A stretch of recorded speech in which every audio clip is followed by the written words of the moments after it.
experience in terms of this notion of ma'afa, what we in fact see is that there's been the singular goal of European colonialism was to rearrange the African. It really wasn't about the resources. It really wasn't about the land. It really wasn't about the politics. It was about how do you rearrange the African. Look at the world. Look at your history. Every single place that Europe has gone and had contact with Africa, the only thing that drove the dynamic was a desire to transform, to rearrange the African or things African into fundamentally non-African constructs. So everything. You're going to work in a bank. You can't work in a bank and have loop earrings on. What kind of foolishness is that? I mean, my gold loop earrings keep you from counting dollars? I mean, you see, but the fact of the matter is that the task here was to rearrange the African. You can't have a work environment that has music in the background. Why not? Because the task is to rearrange the African. Everything is about rearranging us, and we are now participating in the arrangement. We participate in the arrangement, and it works in very insidious ways. Colonialism works in terms of the land question, which we political scientists always like to talk about, that you in fact are able to acquire and distribute and exploit the natural resources of a community, or you create the quality of life in the community. It is not accidental that you can go to any black community around the world, not just the United States, and you see a certain kind of treatment that's tied to the ma'afa and tied to rearrangement. You can't, in some black communities, you can't get on Valentine's Day, get your loved one a Valentine's card and walk down to the block and put it in a mailbox. Because the mailbox is not in the community anymore. Mailbox. Your baby gets sick and you can't go to a drugstore on the corner and get some medicine because there's no drugstores in the community. You can't get your check. Oh Lord, I got a job, I got some money. Go to cash your check. There's not a bank in your community. All these things are not accidental. They're part of a systematic process to internalize in our minds that we must be less than human. That human communities have all those things that establish a certain quality of life that is meaningful in terms of the necessities of developing our children. So the domination of the physical space is an arrangement question. The presence of place in our community, the absence of resources in terms of sanitation and health and other quality of life is an example of the arrangement. The management of the indigenous modes of production, that's what the science let's talk about. The managing of indigenous modes of production is an arrangement.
Product is the most critical, most important product to produce.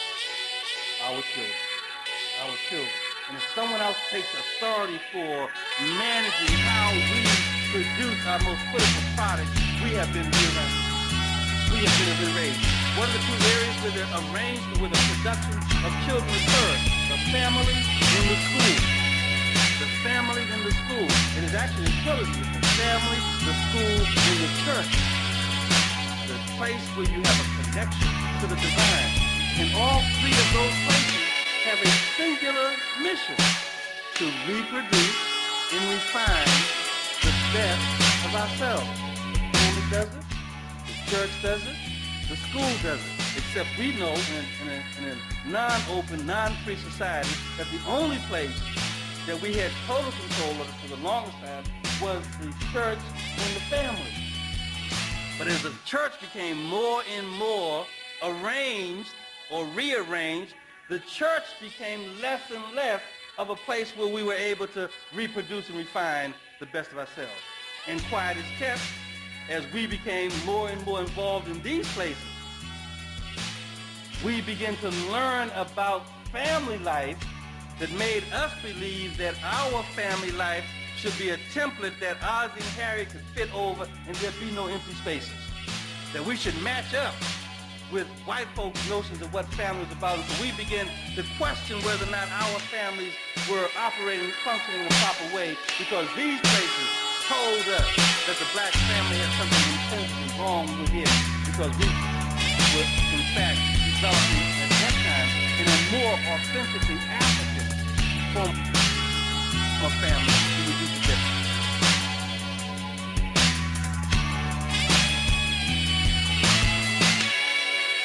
Oh yes, wonderful. Once again, give thanks. Salamta, what a joy that you are here with us. And of course, you know what time it is. Time to give thanks to the life giver and the keeper of life, Emperor Haile Selassie I. Give thanks for your presence with us. Yeah, the tiger's nest in full effect. And of course, you know, this is the international flavor. We are talking about the universal spice. We are talking about Radio Anu.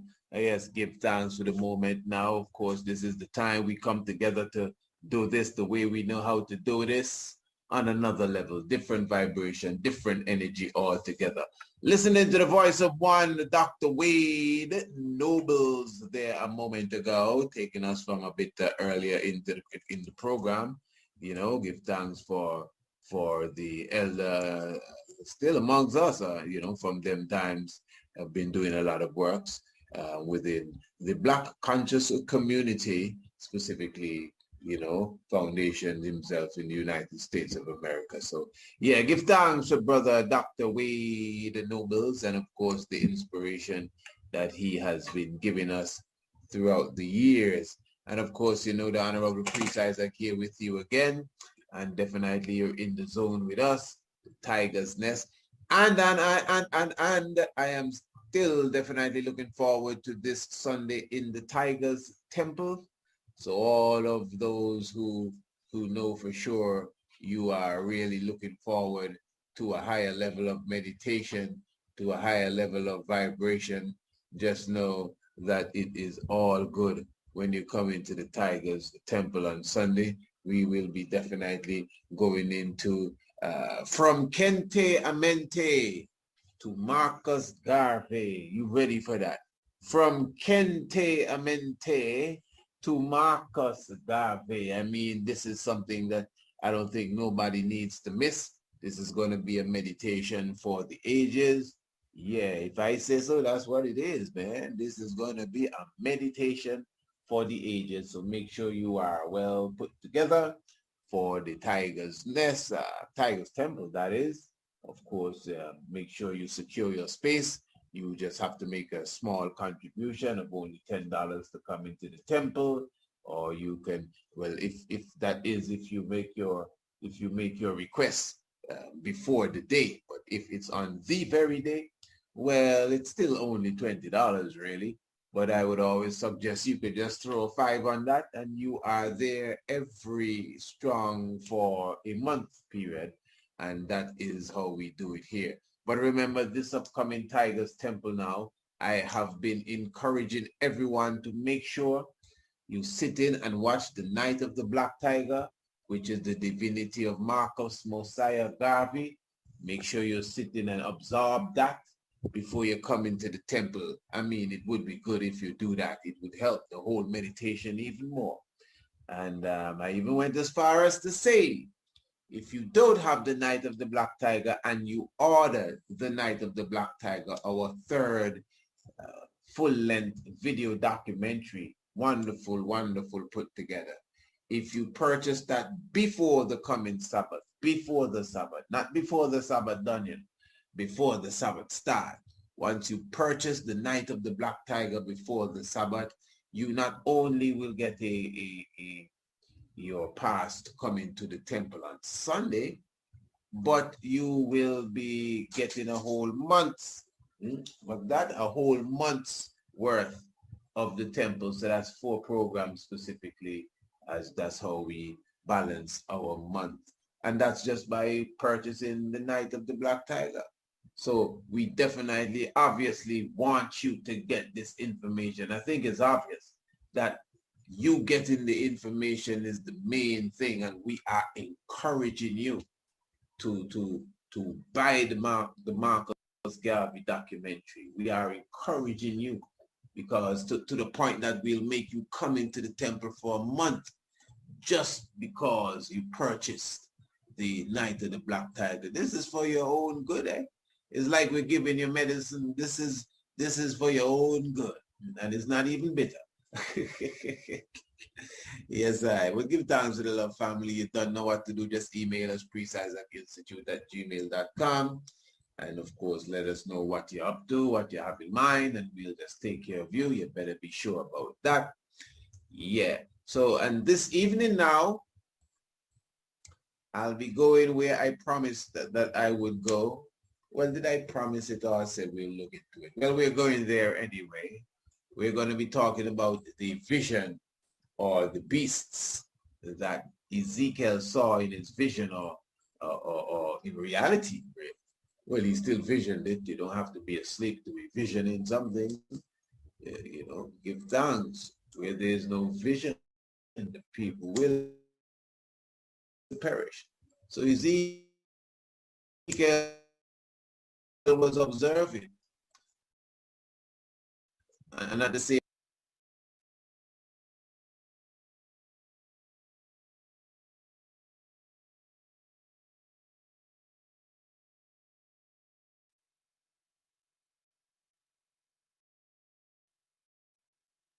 time absorbing what he was seeing, the Most High God, he somewhat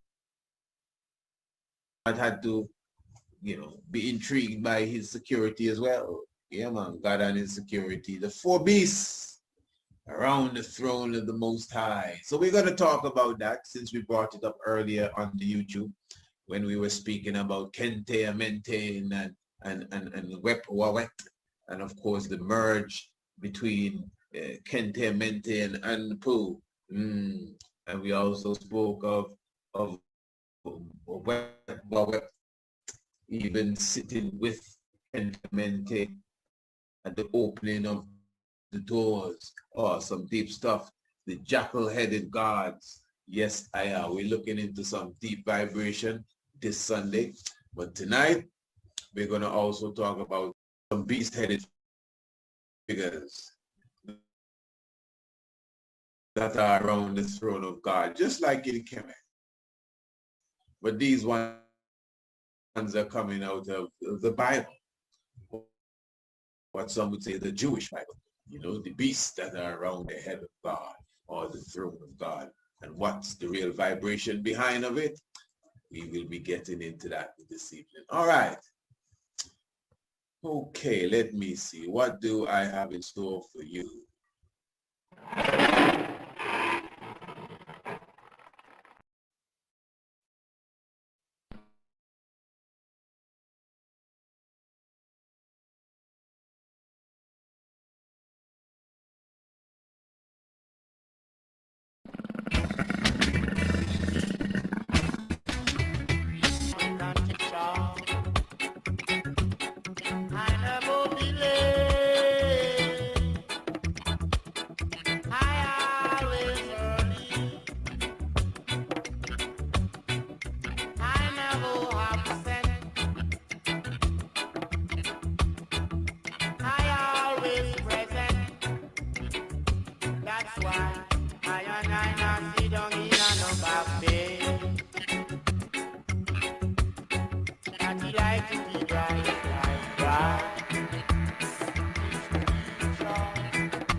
Teach me, teacher.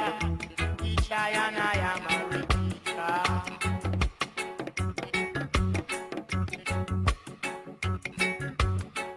Oh, teach I and I am a read.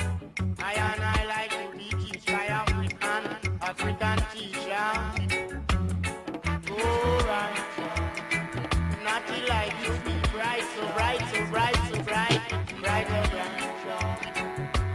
bright, naughty, bright, naughty, bright, naughty, bright, so bright, naughty like you be teach by African teacher. Teach naughty, I'm a repeater. Yeah. It's about the violence. Voice of one. Winston Rodney. Burning Spear. African teacher, and I, I'm a teacher, and I, not like.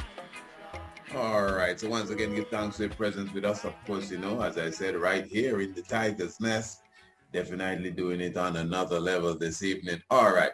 So get your Bibles out. We're going to be on a biblical level this evening. Keeping it on a spiritual. What were we talking about previous night now? Trying to see. Sometimes I like, oh yes, that last night was Buffalo. Right. So you see we're well balanced off here. Oh, that was a heck one previous night. That was a nice program, really, wasn't it, family? Yes, it was a beautiful, you know, program there. Yeah, it was very nice. Very, very, very nice. All right, let's have a slightly different discussion here tonight.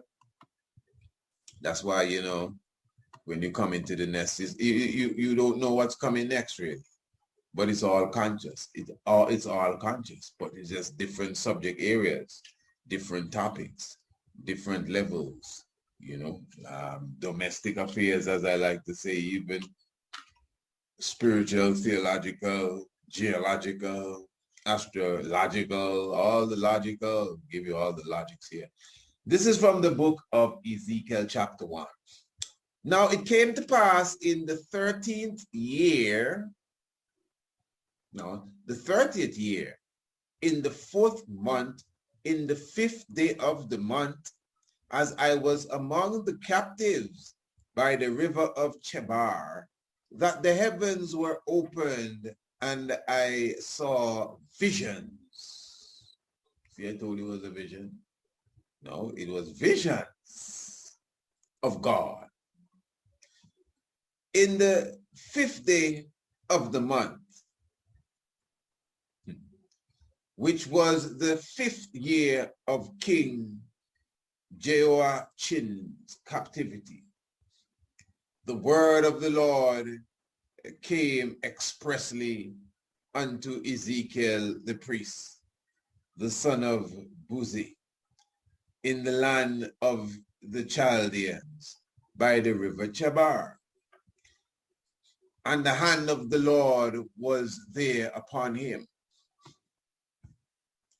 And I looked, and behold, a whirlwind came out of the mouth of a great cloud, and a fire enfolding itself, and a brightness was about it.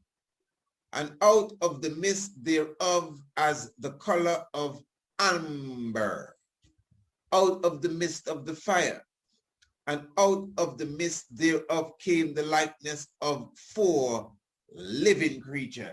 Hear this now, family. And this was their appearance. They had the likeness of a man. Okay. And every one had 4 faces. And every one had 4 wings. And their feet were straight feet. And the sole of their feet was like the sole of a calf's foot. Tell you. And they sparkled like the color of burnished brass. Wow. So these they look like you know, the likeness of a man, but they had 4 faces. And the soles of their feet were like calves' feet. Oh, okay. Verse 8. And they had the hands of a man under their wings. Oh yes, they had wings too. Each of them had 4 wings on their 4 sides. And they 4 had their faces and their wings. Their wings were joined one to another. They turned not when they went. They went everyone straight forward. As for the likeness of their faces, they 4 had the face of a man. Okay. Well, if they're the likeness of a man, I expect them to have the face of a man, right? And the face of a lion. What? As if you didn't expect that. On the right side, and they 4 had the face of an ox. On the left side, they 4 also had the face of an eagle. Thus were their faces, and their wings were stretched forward. 2 wings of every one were joined one to another. 2 covered their bodies. And they went everyone straight forward. Whether the spirit was to go, they went, and they turned not when they went. As for the likeness of the living creatures, their appearance was like burning coals of fire, and like the appearance of lamps. It went up and down among the living creatures, and the fire was bright, and out of the fire went forth lightning. So you kind of get a good idea of, should I read off the whole of this chapter? Let me just run through it for those who may not know it to the best. The 14th verse continues. And the living creatures ran and returned as the appearance of a flash of lightning. Now as I beheld the living creatures, behold, one wheel upon the earth by the living creatures with his 4 faces. The appearance of the wheels and their work was like unto the color of a beryl. That's some interesting grammar here. And they 4 had one likeness, and their likeness, their appearance and their work was as it were a wheel in the middle of a wheel. Okay. Yeah. When they went upon their 4 sides, and they turned not when they went. As for their rings, they were so high that they were dreadful, and their rings were full of eyes round about them 4. Some serious stuff, eh? And when the living creatures went, the wheels went by them. And when the living creatures were lifted up from the earth, the wheels were lifted up. Whithersoever the spirit was to go, they went thither was their spirit to go, and the wheels were lifted up over against them. For the spirit of the living creatures, or living creature, was in the wheels. When those went, these went. And when those stood, these stood. And when those were lifted up from the earth, the wheels were lifted up against them. For the living spirit of the living creature was in the wheels. And the likeness of the firmament upon the head of the living creature was as the color of the terrible crystal, stretched forth out over their heads above.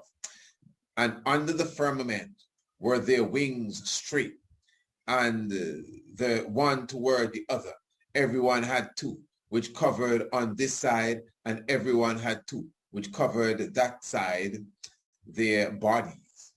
And when they went, I heard the noise of their wings, like the noise of great waters, as the voice of the Almighty, the voice of speech, as the noise of an host. When they stood, they let down their wings, and there was a voice from the firmament that was over their heads when they stood and had let down their wings.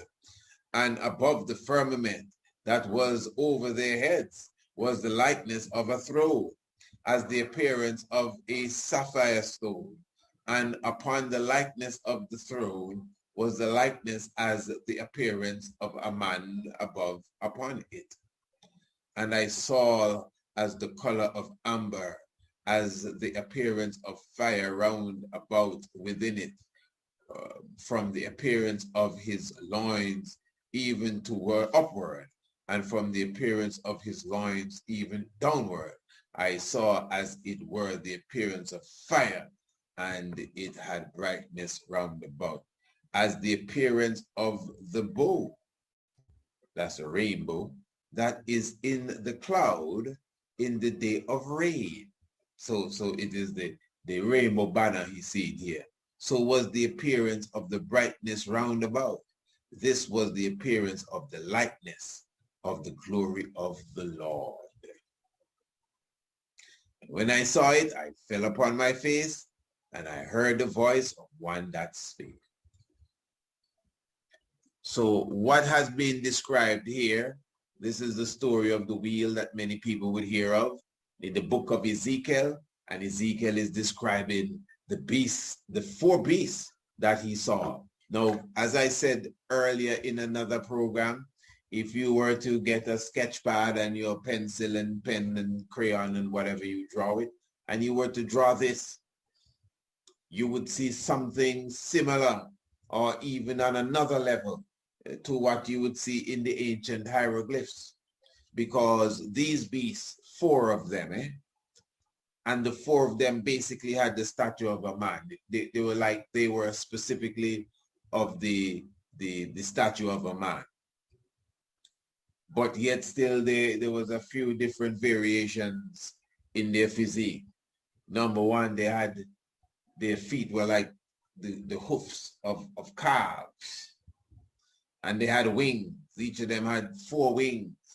Plus they had 4 faces. The face of a man, of which they must have the face of a man, what do you think? Because they had the similitude of a man. But then they had the face of an ox, one of the faces of a lion, and one of the faces of an eagle. And that is just to show you the combination of the credibility given to these beasts. The ox and the eagle and the man and the lion all in one, and 4 wings, swiftness.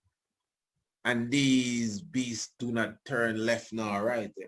They just go along the straight path. That is one of the things that is highlighted here. But the reason why we brought this up earlier is to psychologically address the way that we handle ancient African science, what we may consider idolatry, and not just pagan worship, but idol worship and graven images and these different things. Ones are very quick to jump on that bandwagon to roast and to bring to ashes our African tradition, where you would see us expressing ourselves as we always do in symbolic form, as we always do in the esoteric levels. So again, just like what we are preparing to do on Sunday and highlighting Kente, Mente, and Anubis and these ones, obviously many ones are already ready to say, hey, listen, what? We have no God, we no dog head. No God, we no jackal head. I'm not making this up. Not too long ago, we went out amongst the Bingy house there. And I remember a good sister of ours, she was there, and that reasoning actually came up where an individual was saying, what about the God of the God with the dog head? But the meditation is now the God with the dog head specifically. And then she said, which God, which with dog head? And there can't be no God, we don't believe in them things. And you know what I mean? She started to go on and on and on. You know, but again, repeating here and coming. I mean, I myself could understand, especially that's what ignorance is all about. That's when you hear say people act ignorant, that means they are ignorant of something. Because if I didn't know that science, to be honest, if I didn't know that science, I myself would be offended to if you're going to tell me my God have a dog head and I do not understand the science and it even came down a sort of rough howl, you know, the God with the dog head. Remember, Anubis is not no dog head. It's a jackal. And not a wolf neither. It's the jackal. So the God with the jackal's head. And then, of course, the explanation. But again, the level of ignorance, really, and ignorance is not nothing bad in a sense, not unless you stay ignorant. Not unless you stay ignorant. But ignorance really is just the lack of knowledge of something. I think we're all ignorant of something. There are things that I'm ignorant of, things that I have no idea of. So obviously, if I'm going to try to speak on the subject that I'm ignorant about, especially if I'm going to argue with a professional, I might appear very ignorant because we use the term ignorant in different ways. When people are quote unquote stupid, we say he's very ignorant. That means you get vexed quick and you have an ignorant attitude. But again, it's because of ignorance. What you lack in knowledge, the void that has been left in your heavens. You're reacting to that void as if you know what to do and say, it makes you look ignorant. Good. So it's the same thing here. When we do not study, you know, we are quick to call everything idol worshiping, graven images. Christianity like to call these things, you know, you're not supposed to have no graven images, and Christianity have the most images. Graven too. Yeah. So it's just like the conversation we had about spirituality and religion. It depends on who is looking at who. Because one religion is going to tell you them is a spiritual movement. And they're not a religion. And they're those who look at spiritual movement and tell you, oh, well, that's the next religion here. And a cult.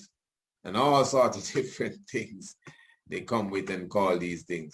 So you're getting the idea now, I'm saying here, that what we are looking at here in the scripture,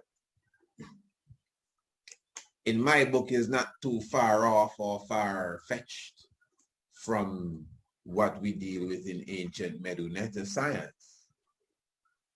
Heru with his hawk's head or falcon head, and Hathor with the head of an ox, the whole ox. And these Kemetic deities that are seen as human beings with animal features, specifically the head. What you would notice is that sometimes they're portrayed as the whole animal. So sometimes Heru is seen as a whole bird, you know, and sometimes Anpu is seen as the full jackal they're laying down. And of course, the same thing can be said of whoever else. You know, sometimes you see them as the full animal, even Tahuti. Sometimes you see Tahuti as the full ibis bird. So at one time or the other, you see the full animal appear. Yeah. So that's how we express ourselves with understanding. And it's the same thing that we're looking at here in the Bible. These four beasts that are around God were seen with four faces. Draw that for me, let me see how it looks. With the feet of calves, hoofs. Put that on a paper, draw it, let us see. Let's put it on the hieroglyphic wall and see if it passed the test. And they had four wings each. Wow, that's a little too heavy for us here. We don't go that far. This gone far. And again, these are the beasts of God. Here Ezekiel said when he look up his God, he see the rainbow throne and the beasts accompanying him. All right, let me read something here in the 10th chapter of the very same Ezekiel. Bam, bam, bam. All right. Now, bam, bam, bam. Yeah, good, wonderful. All right. Let me just read verse 1 quickly, trying to skip, but let me just go for this. Then I looked and beheld. So what I read a moment ago was chapter 1. So now I'm at chapter 10, so a lot of things have transpired. And Ezekiel is saying here, then I looked and behold, in the firmament that was above the head of the cherubims, there appeared over them, it were as it were a sapphire stone, as the appearance of the likeness of a throne. And he spake unto the man clothed with linen and said, go in between the wheels, and even under the cherub, and fill thine hand with coals, chalice time, of the fire from between the cherubims, and scatter them over the city.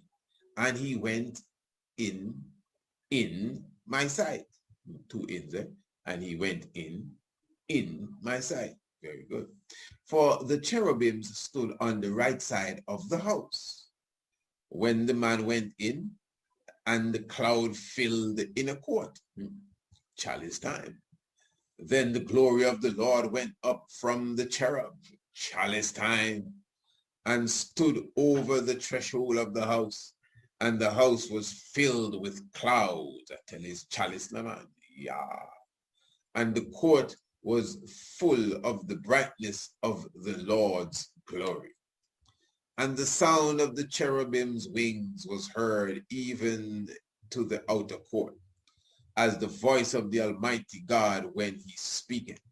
And it came to pass that when he had commanded the man clothed with linen, saying, take fire from between the wheels, from between the cherubims, then he went in and stood beside the wheels.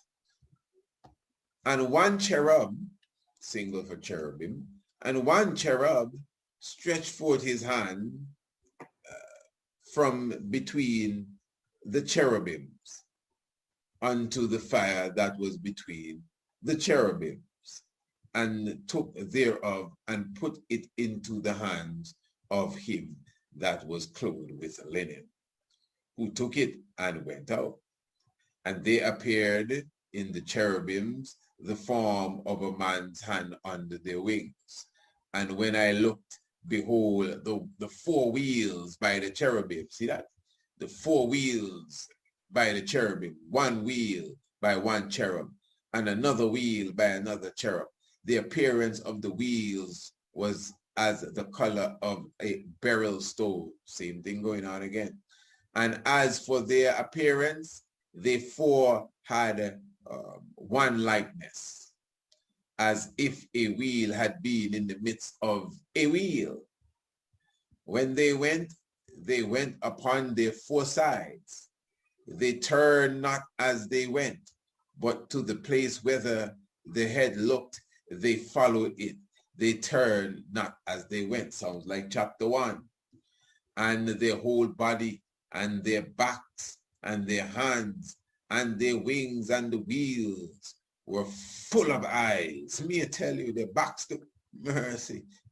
Wow, tell you. Yeah, round about even the wheels that they 4 had. As for the wheels, it was cried unto them in my hearing, O wheel. And everyone had 4 faces. The first face was the face of a cherub. Now hear this. The first face was the face of a cherub.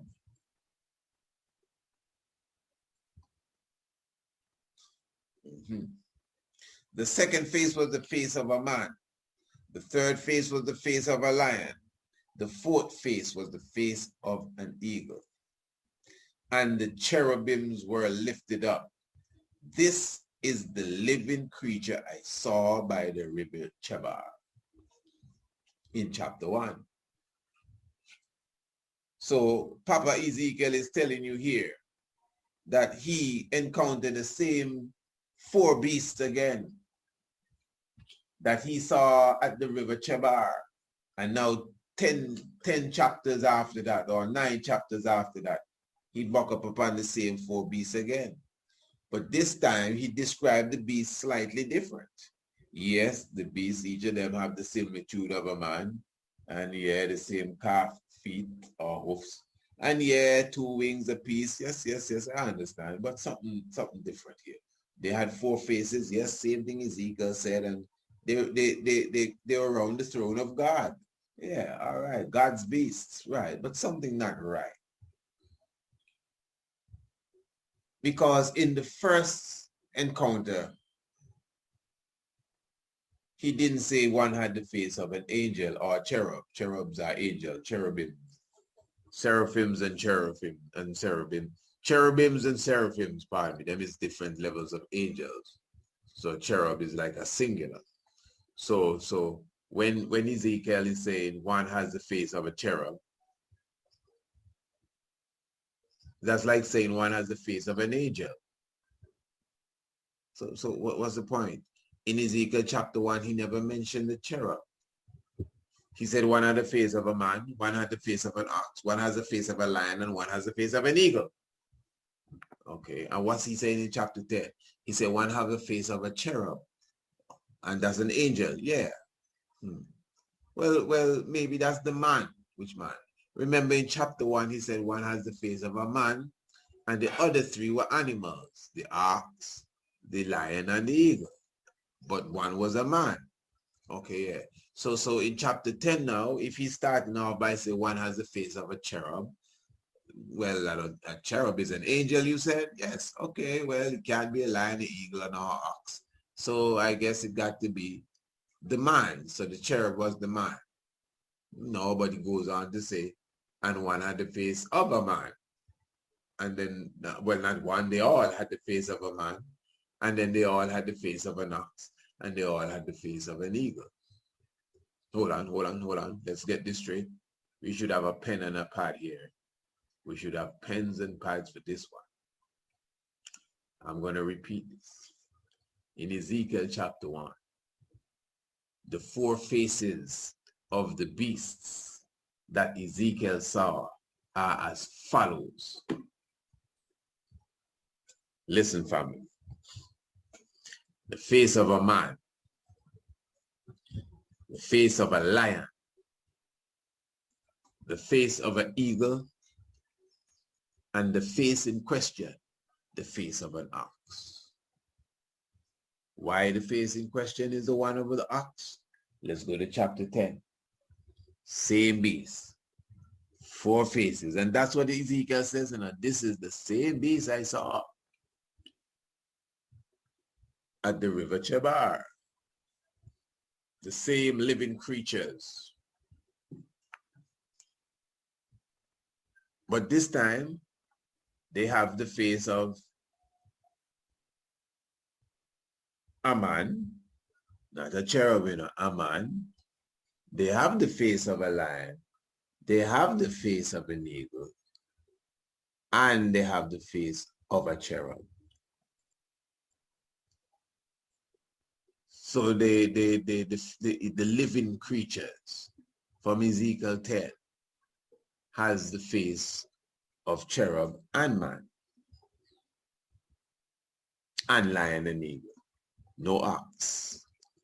In chapter 1, the faces were man, lion and eagle, and ox.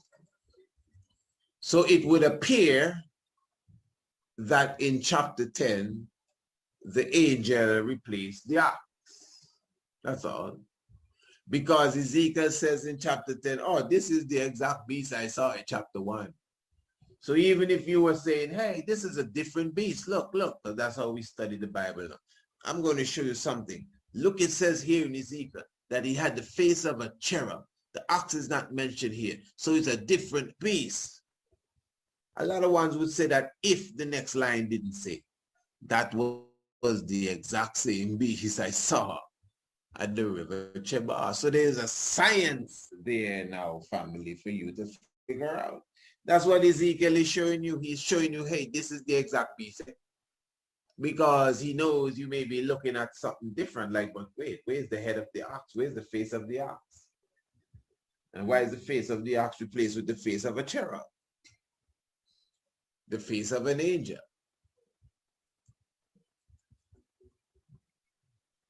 And then he's saying it's the same beast. That's to prove it's very symbolic too.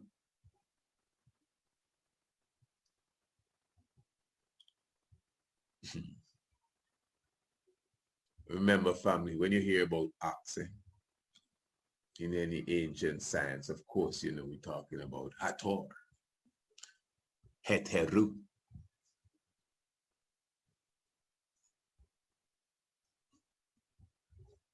Heteru is an angel. Heteru could be a cherub. You see, because we're not attached to this science here, we wouldn't even think about this.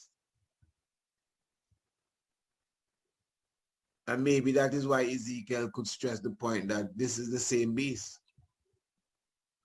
Yeah, one says ox face and one says cherub face. But in the realms of metaphysics, the ox is a cherub. In the realms of metaphysics, Heteru or Hathor is an angel. So that is why Ezekiel could tell you, oh, I see the face of an angel. Oh, I see the face of an ox. In two different occasions, on two different occasions. And still say that this is the exact same beast I saw when the description is slightly different. Now, obviously, if you're looking at this literal, like a beast, four beasts was really there in some wheels coming down and going up and four faces and all of that. If you're seeing this literal, then you can argue about, well, the first time he said he saw ox and this time, well, then you can argue about that.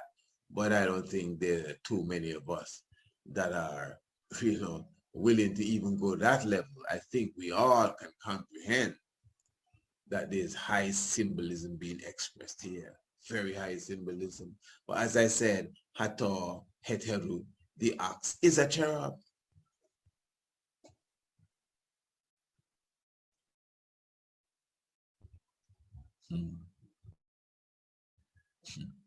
And that is why, you know,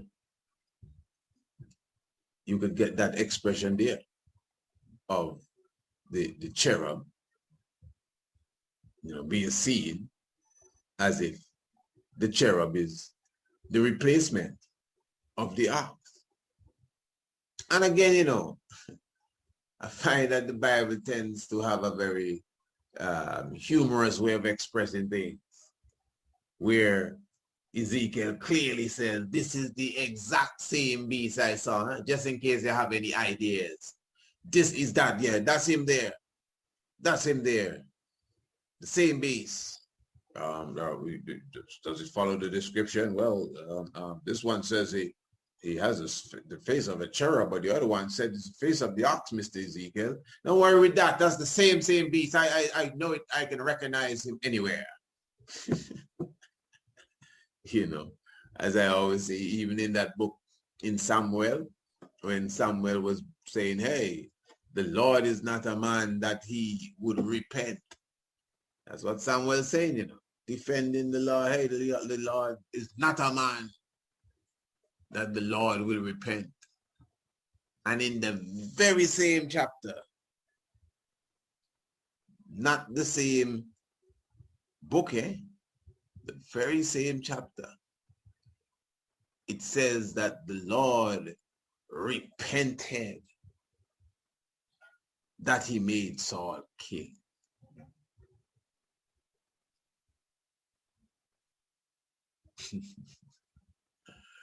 Yeah. Word sound is very powerful, eh? And as I said, just the mystic way that the scripture itself does represent these things. Mm.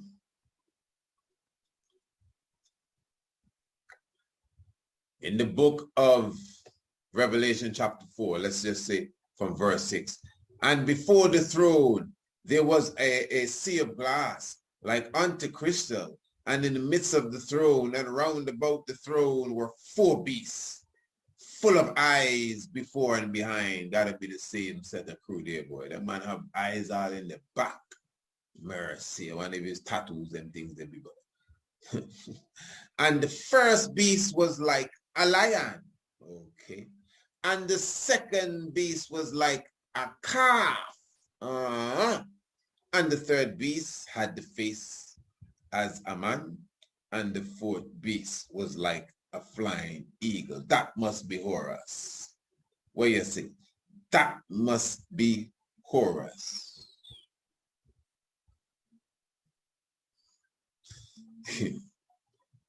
And this is described now. You see the 4 beasts. That's why in some paintings, you know, because Ezekiel specified 4 faces each with the different beasts on each face. But in some other writings, it speaks of just 4 beasts, and the way it's even portrayed in the art, you get the impression as if each of the beasts just had a head.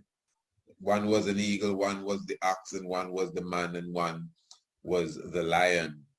But still, because it's symbolic, obviously, you can see that the essence is still the same, you know. So Het Heru, the calf, the ox, the cherub. That's why the Almighty say he shall give the daughter of Zion hoofs of brass and horns of iron. The daughter of Zion, hoofs of brass and horns of iron. You go tell your woman you're going to give her hoofs of brass and horns of iron and see what happens. What are you trying to tell me? Yeah, I'm a heifer. No, but it's the symbolic understanding showing you that the daughter of Zion, the woman, represents Hathor. Yeah, man, no need to run from our ancient science. Imagine we're the people that look at ancient writing and call it paganism. We look at our ancient Medunetta and say that is idol worship. A writing system older than any other writing system, and we're so scared that we're gonna just religiousize it now. Nobody says there's no religion, you know. We just, oh, that's idol worshiping. That's idol worshiping and dog head. That's why sometimes you keep out of these people realms, you know, because when they come and they want to debate you and you're going back and forth, they think it justify that, all right, yes, you're dealing with some kind of religion here, so you gotta have to justify what you're doing and all of that. What you're looking at there that you call idol worshiping is the oldest expression of a language, really.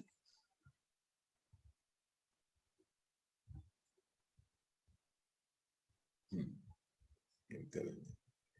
Anyway, family, I'm very thankful for the moment we have spent. Yeah, I know that would have been a strength for you. As I said, this is all in preparation for Sunday in the Tigers Temple. And I'm looking forward for each and every one of you joining us in the Tigers Temple this Sunday coming forward. I'm talking about as we go into from Kente Amente to Marcus Garvey. Yeah, and I'm advocating that you watch The Night of the Black Tiger before you come into the zone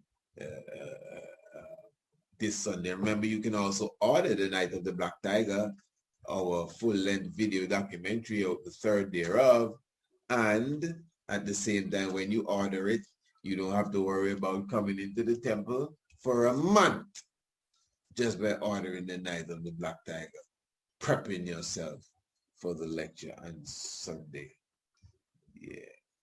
Give thanks continually for the life giver and the keeper of life, in all good doings and sayings. Just reminding each and every one, remember, that the virtual the virtual edition of this year's summer solstice experience is definitely available. So those who will not be making it to Antigua for the summer solstice, you can still be a part of it virtually. Get your tickets today.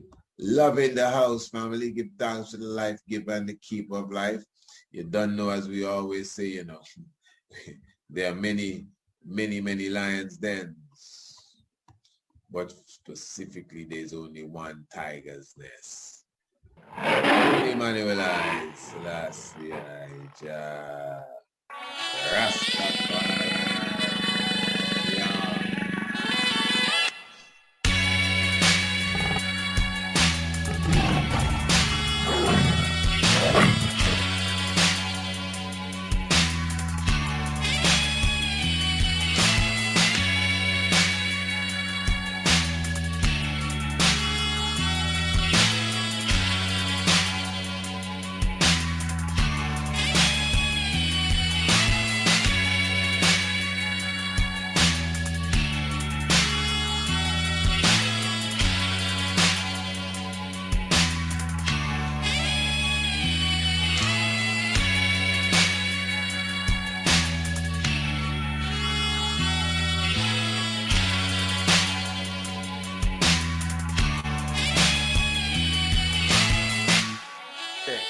We start taking on other folks' notions.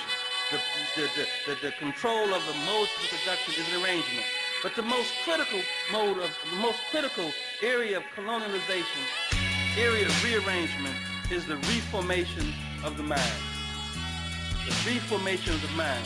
You replace a people's life essence in their ability to tap into that life essence when you control how they think about themselves. And all this stuff is not accidental. All these imaging about black people is not accidental. It's tied to the rearrangement. It's tied to this notion of the Ma'afa. Every time they talk about imaging of black people, Live at 5, cops, police in action. What do you see? You see black folks in this see-me side of life. You see these imaging that are subliminal, that are tied to the invalidation of what it is to be a human being. You know, the drug buster, the door gets knocked down and the lights are flashing all over and making little sort of zoom lenses and stuff, and black people are scurrying like roaches. Scurrying like roaches. That stuff is not, how much tape was on the floor, the cutting room floor, before they got that 1 3-second scene? You see, there's a whole lot of tape on the floor. But we don't see that. We see the 3-second scene that gives us the subliminal message that we respond to, like roaches running away from light, the light of day. That's part of this ma'afa. That's part of this notion of the rearrangement, to rearrange our minds. It's systematic.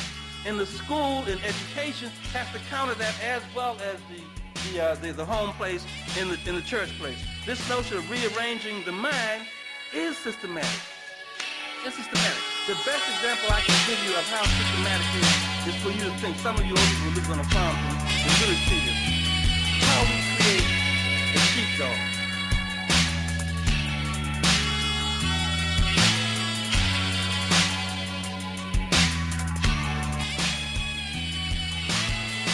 Blessed love my family. It is time to step into the tiger's nest. Join me every Monday, Tuesday, Wednesday, and Thursday evening at 7 p.m. Eastern Standard Time for the Tiger's Nest. Right here on Radio Anu, the international flavor, the universal spice. Hosted by the Honorable Priest Isaac. Blessed.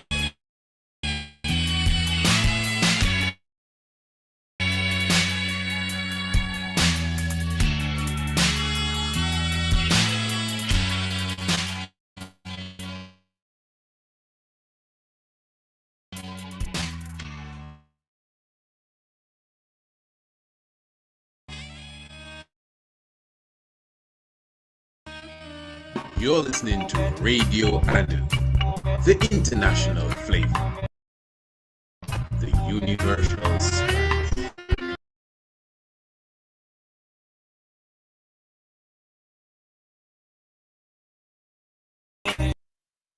I've already been. La la la la. Inner Wealth Podcast. La la la la. Inner Wealth Podcast. La la la la. Inner Wealth Podcast. You know what day it is. Inner Wealth Podcast with David Liz. So manifest the greater this. And things all good cause I say it is. Investing in inner wealth.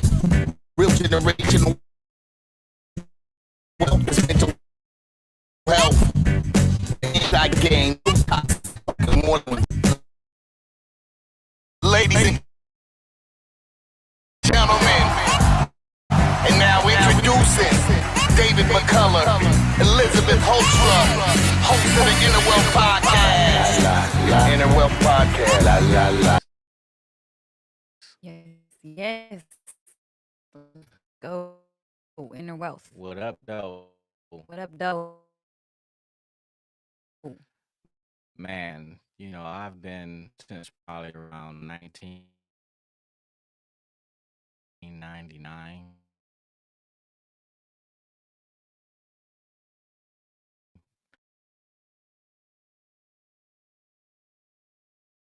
I saw this movie. This movie had like changed my life from the moment that I saw this movie. Right. And that movie is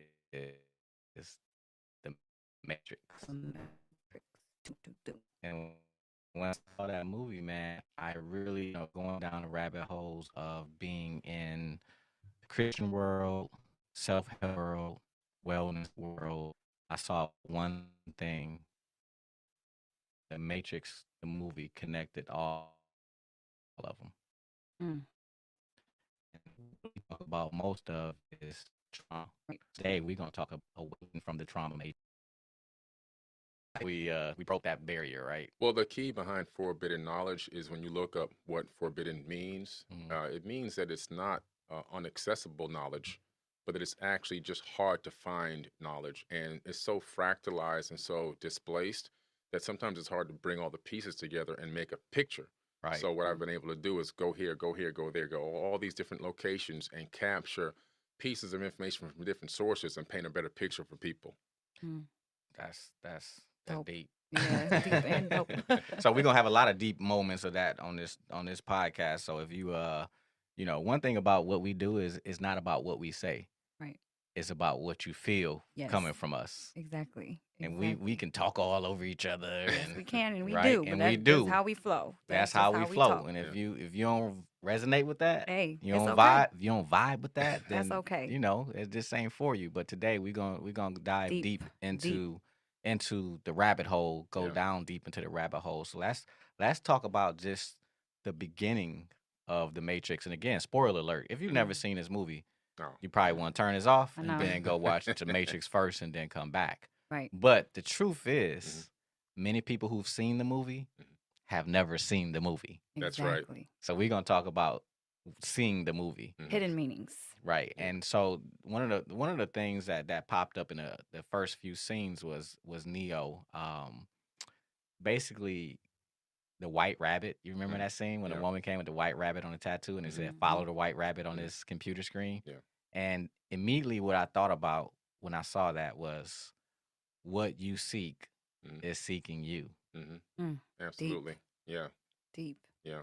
So these people who are listening to the Inner Wealth podcast and things like yourself, they're seekers. And Yep. that's why Inception, we call them people seekers, because you literally have to seek this information out. We can't tell you. Mm-mm. Has to be seen. Mm-hmm. You know, and that's what Morpheus told Neo too within the first, first part of the movie, is that when he was talking about the Matrix and waking up from it, he said, unfortunately, I can't tell you what the Matrix is. I have to show you. That's right. You have to see it for yourself. Have to see it for yourself. Exactly. You don't understand the meaning of something until you really feel that meaning. Like, feel it inside you, or else right over your head. Well, that's part of our journey. Yeah. Me and yours. Like, I told you stuff years ago. Yes, you did. And even in the therapy world, a therapist's job is not to tell you. Their job is not to do all the talking. Oh, they're just mirroring you. They're mirroring They're you. supposed to listen. And if you have a therapist who's doing more talking than listening, then you got to fire your therapist. That's right. Right. If you know, and we had this conversation with Dr. Strong, who's a psychiatrist, black psychiatrist, and we had it during his weekend here of cooperation versus competition. And he said, I have to tell my clients I'm not your friend Mhm. because people think that their therapist is their friend. Right. That's not their job. Their No. job is to allow your unconsciousness To for become you to conscious. see your unconsciousness. Yes. Exactly. So why is it that way? Why is it that we can't tell someone? Why is it that we have to see it for ourselves? It comes down to an old saying, which I've slightly modified. You can lead a horse to water, but you can't make him drink because you're thirsty. And so someone has to become thirsty to become awake, and someone has to become thirsty to take a journey to inner space and expose the shadows inside of their own selves. They have to be willing to see the dark side of themselves, or see where they're falling into the wrong places or making the wrong decisions. You look at an alcoholic or a person addicted to drugs, right? They can go to all the classes that they want to try to get out of that, but if they don't first say, "Look, I admit I have a problem. This is just something Right. wrong with me, that I'm addicted to this particular substance." If they don't do that, they'll never, ever, ever be able to get clean. Right. And so it's the same thing. You can just relate that to life. If you can't admit that the information that I've been programmed to know and process my entire life is actually most likely a lot skewed, and I really need to take a deeper dive and look at myself and my knowledge and what I do know, research and dig much deeper into who I am, what's going on inside of me, so I could begin to access and make the proper changes. Right. That man, look at this. That first part of the movie, like what you said, everything you just said in AA meetings, right? Yeah. They have to acknowledge that they have an issue, Mhm. right? That's the awareness.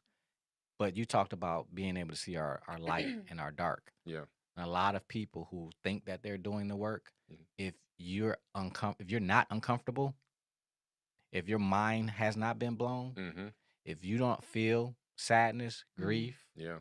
because when you first break through the matrix Mhm. and seeing all that, what you thought was true, Yeah. and that be shattered, There's a lot of grief in that. Yeah. you're not awakening. Right. You're not. All this, I'm woke. Mhm. What are you woke to? Yeah. Right. I'm not talking about just seeing the misery in the world. Mhm. You have to see the misery and how you play a part to that misery. Correct. Exactly. Right. Right. Yeah.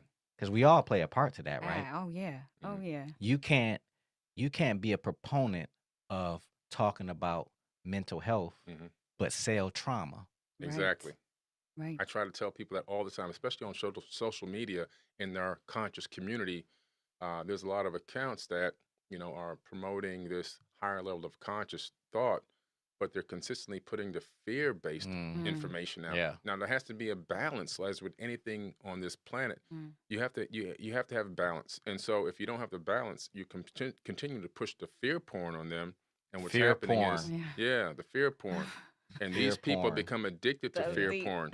Yeah. Very I call it addicted. stimulus porn, Yeah. but that's a sub Yeah. a category of it. Yes. Because we just in one big stimulation response loop. Mm-hmm.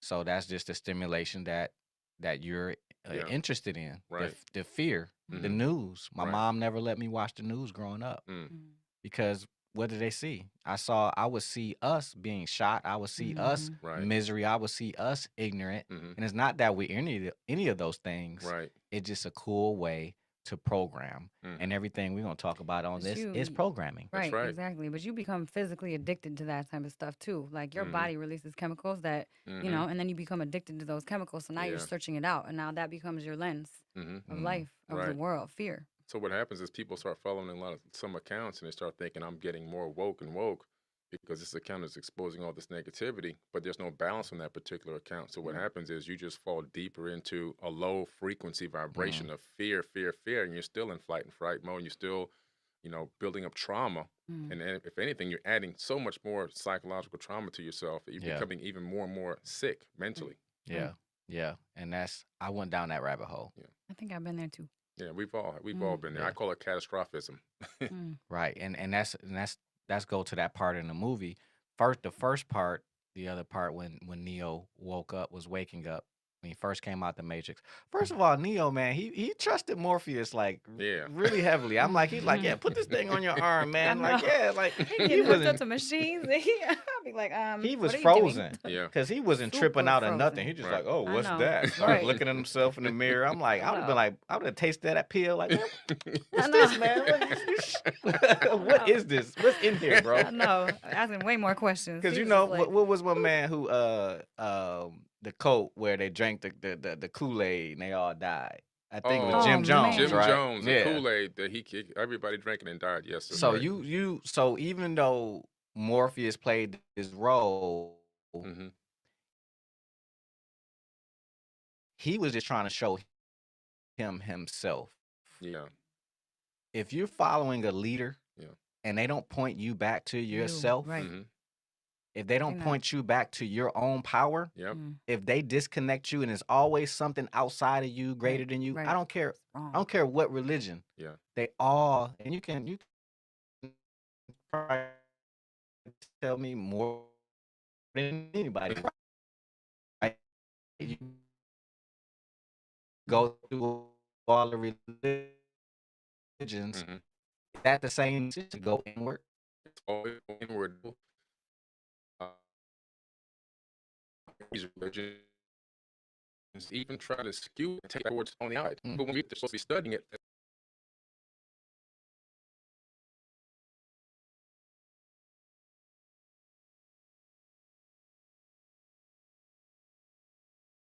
is inside of you. And no matter how far back you go, all the way back, even to the animal tablets, 36,000, 40,000 years ago, it is the light is in you. And, you know, that's what it's all about. But for some weird reason, the programming on the outside is so strong. It's taken everyone, they've gone over that information. They've now, oh, I'm waiting for some external help. Realizing that the power is inside them. Right. Yeah, man. Bill did on his first theory. So Mhm. scene when he woke up, he said, "Why do my eyes hurt?" Exactly. Mhm. And Morpheus told him, "Cause you never used them before." Exactly. I try to tell people I have two eyes to see and one eye to look. And so that's the third eye, looking through the pineal gland, through the spiritual antenna, and realizing and recognizing that the eyes that you have now are looking at a complete illusion. You Mhm. haven't really seen anything yet. Right, because it's not your eyes that see, right? It's your Exactly. brain. Your Exactly. brain, So right. from a neuro physical standpoint, you can break that down neurologically. Like, Yeah. oh, our eyes are just they're not projectors, right? Right. The eyes are just data collection tools, and so they're friends of the brain. So your brain is encased in complete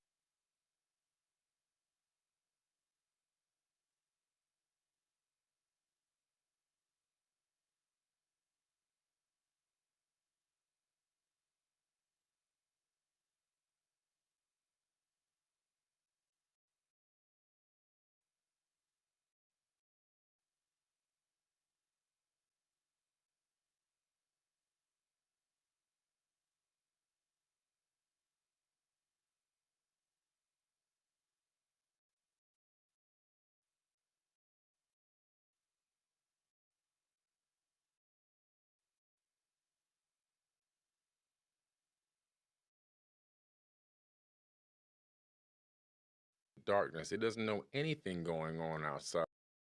And so what the brain says is to its friends, look, hearing, smell, sight, touch, vision, go out there and collect me some information. So the friends themselves, the eyes go as inside the photons, but the eyes can't decipher that information. They said, let me send this back to my homeboy. Let me send it back to the brain. The brain takes that information and sorts it all out. Good pause. Yeah.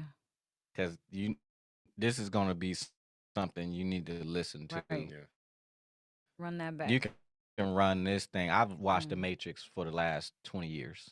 And every time I see it, See something new. I see something else. Yeah. Why? Not because the movie is changing. Right. Because I'm changing. You're Because changing. you're changing. You're right. elevating. Yeah. What people understand, being born again has nothing to do with dumping yourself into a bucket of water or ocean. Being born again is all about raising your level of consciousness. And so every time that happens, you're born again, and you'll be born again multiple times in one lifetime. You'll be able to look back on your previous level of consciousness from a higher state. And that means you're growing and developing and you're ascending. It's an ascension process. Yeah. And a lot of people got lost in the symbolism of it. That was just symbolic. Same Yes. thing with the float tank. You get into a float tank naked. Yeah. And you walk out like you're when it's over with, it's like, oh, I see the light. A light comes on at the end, and you're Mhm. guess what? You're born again. It's just Exactly. symbolism. But like you said, there's levels and layers to it. And so as we go further into the movie The Matrix, so first thing when you do wake up to Mhm. everything we talk about, you're going through cognitive dissonance right Yeah. now. Yeah. Right. Listening to this information because because you have a programmed about what Mhm. it's supposed to look like, Yeah. and this is now going against it. When Morpheus took Neo back into the Matrix for the first time, Mhm. and really they just ran a program, Yeah. and he said, "This isn't real." He said, "Well, what is real?" Mhm. In quantum theory, we've never even touched anything. Exactly. You never touch anything. But the illusion of touching is really just that, a complete illusion of the matrix programming code, because what happens is when you try to touch something, the electrons orbiting the atoms in your hand will have an electromagnetic field around them. They repel the magnetic field, electromagnetic field of whatever you're trying to touch. So it's two repulsion forces is all that's happening. You Mhm. never actually touch anything. Right. And atoms are 99.999% empty Empty, space. right? Yep. Mhm. So there's really nothing here. All we have are light waves, electromagnetic light waves that we can't see with the normal eye when they're in their, phasic state.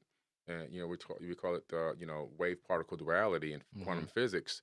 And so when they're in the wave state, there are possibilities is all it is. Right. And then Mm. consciousness collapses those waves of possibilities Mhm. into things that look like solid matter, but in true reality, there's really nothing here. Yeah, and I started learning that early on in probably 2004 with the movie What the Bleep Do We Know, Mhm. and it bridged the gap between science and spirituality, and Yeah. I just remember like what, like they were talking about when you walk out of a room, like that room They're collapsed and disappeared, doesn't right? even Collapses. exist, Yeah. Exactly. Yeah. and so that brought me on again. That was one of my first jumps in awakening, and again when Morpheus had that experience with Neo, and Neo came out, and he threw up when he first came out of that first Yeah. simulation of Mhm. the Matrix, and the next morning you saw Morpheus sitting next to Neo, and he said, "I gotta apologize to you." Yeah. He said because we typically don't bring somebody past a certain age out of the Matrix. Mhm. Mm. Why? Because their mind Couldn't can't handle handle it. Exactly. There's Mhm. people in your life that this type of message, don't try to send them to, you No. need to listen to this. Yeah. If they haven't gravitated to it, Yeah. Nah, let they 'em don't go. need to listen Right. to anything. Exactly. It's for you. Mhm. Mhm. And Yeah. I can jump to a scene where he talked about when he was meeting up with the Oracle, Mhm. and he came out and he said, Neo was about to tell Morpheus what happened. He said, man, whatever happened and whatever was Mhm. said in there was Mhm. for you. Exactly. These podcasts, if you're here seeking this out, this is for you. Right. Mhm. Right. Your mom, your dad, Yeah. your sister, whoever, Mhm. you want to run and try to get them on the same wavelength, Yeah. and it don't work like that. No. You Right. got to do your own work. So he apologized to him, Yeah. and we see the older generation, Yeah. Mhm. the baby boomers. Yeah. They have a hard time. They have a hard time integrating Yeah. It's really the tough for new them. information. Mhm. Like I tell people all the time, if you take a tree when it's a young sapling, you can easily bend the limbs.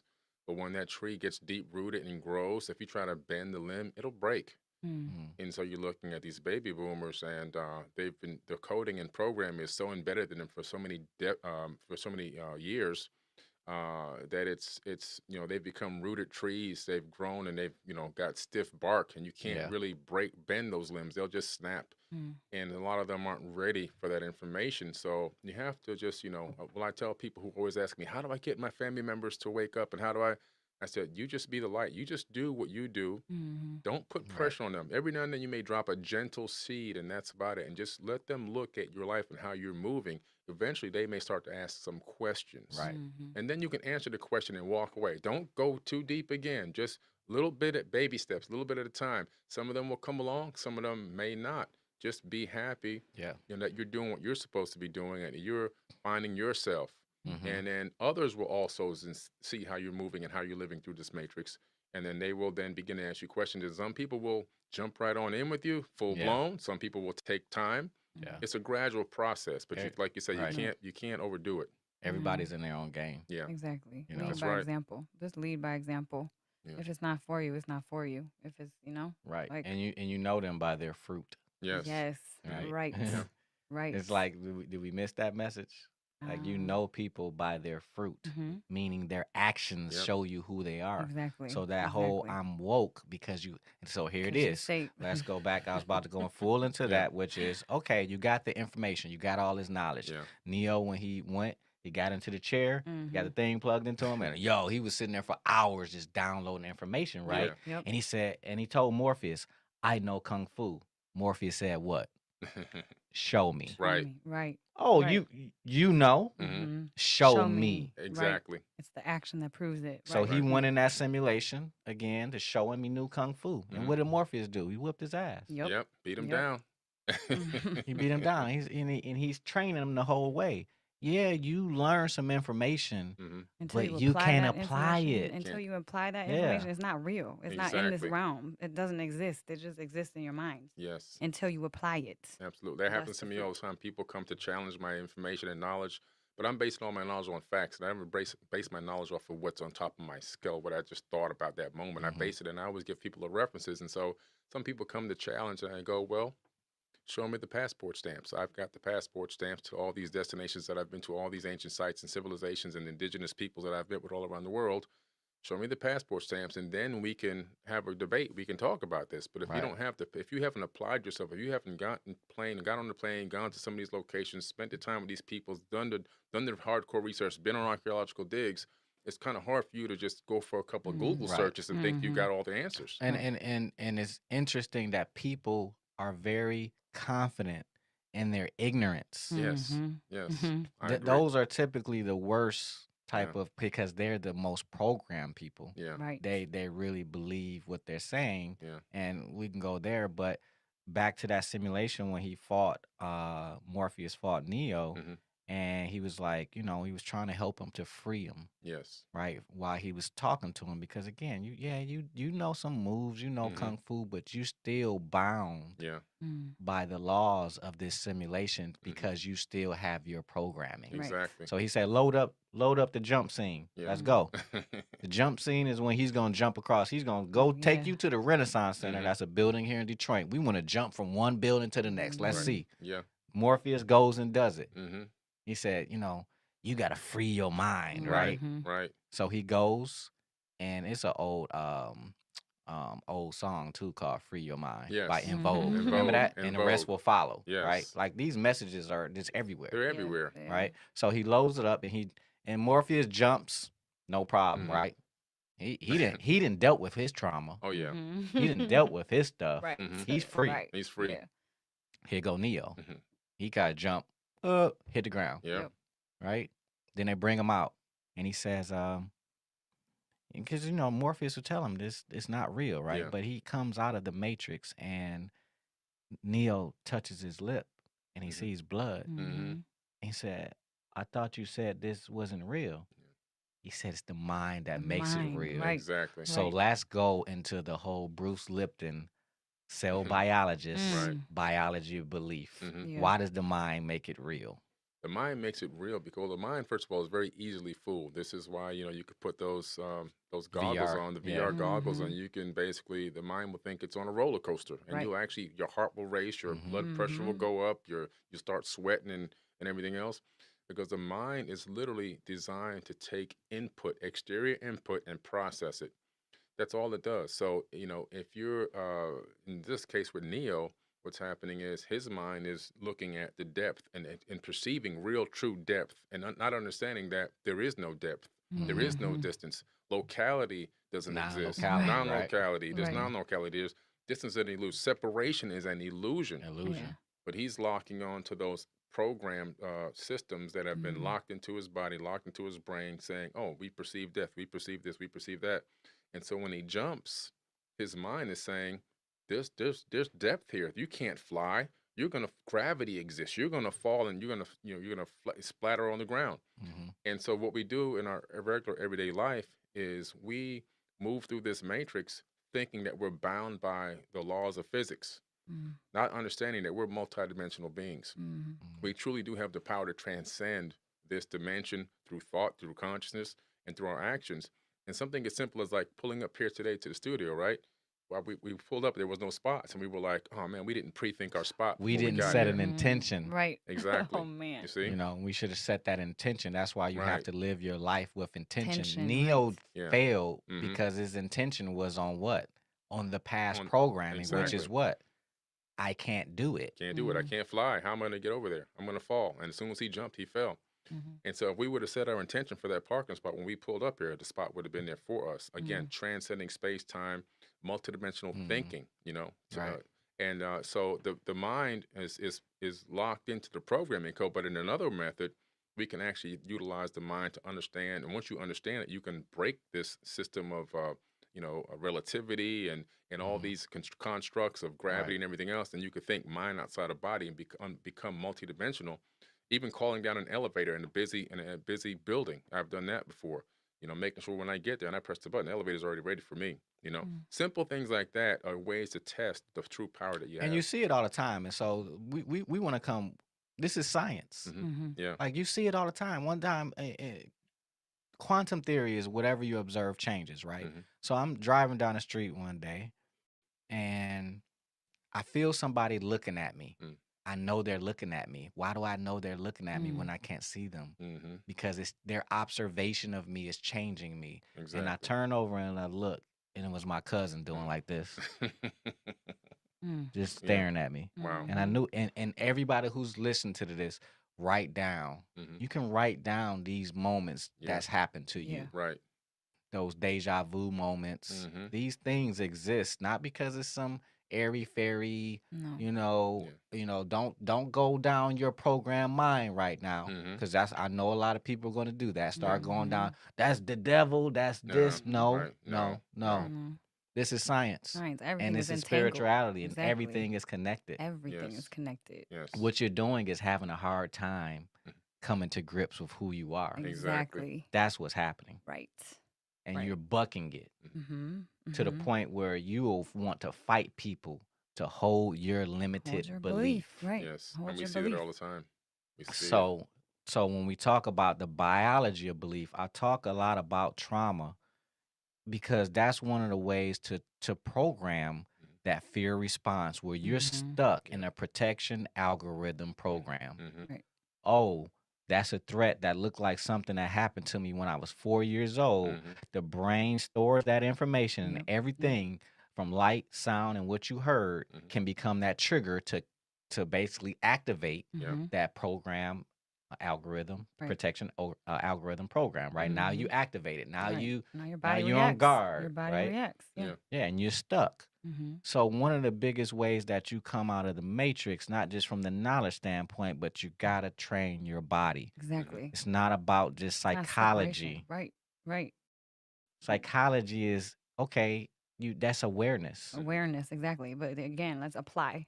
Let's apply. You Exactly. know. Show Yes. me now. Exactly. Oh, you healed from trauma? Yeah. Show me. Show me how. Yeah. And how do you show me? Fruit. Well, let's see. Yeah. Let's see what you Right. got. Let's see what you're doing. Yep. Oh, you incongruent. Mm-hmm. You have not healed as much as you think you've done Right. because the Exactly. time has just passed. Right. Mhm.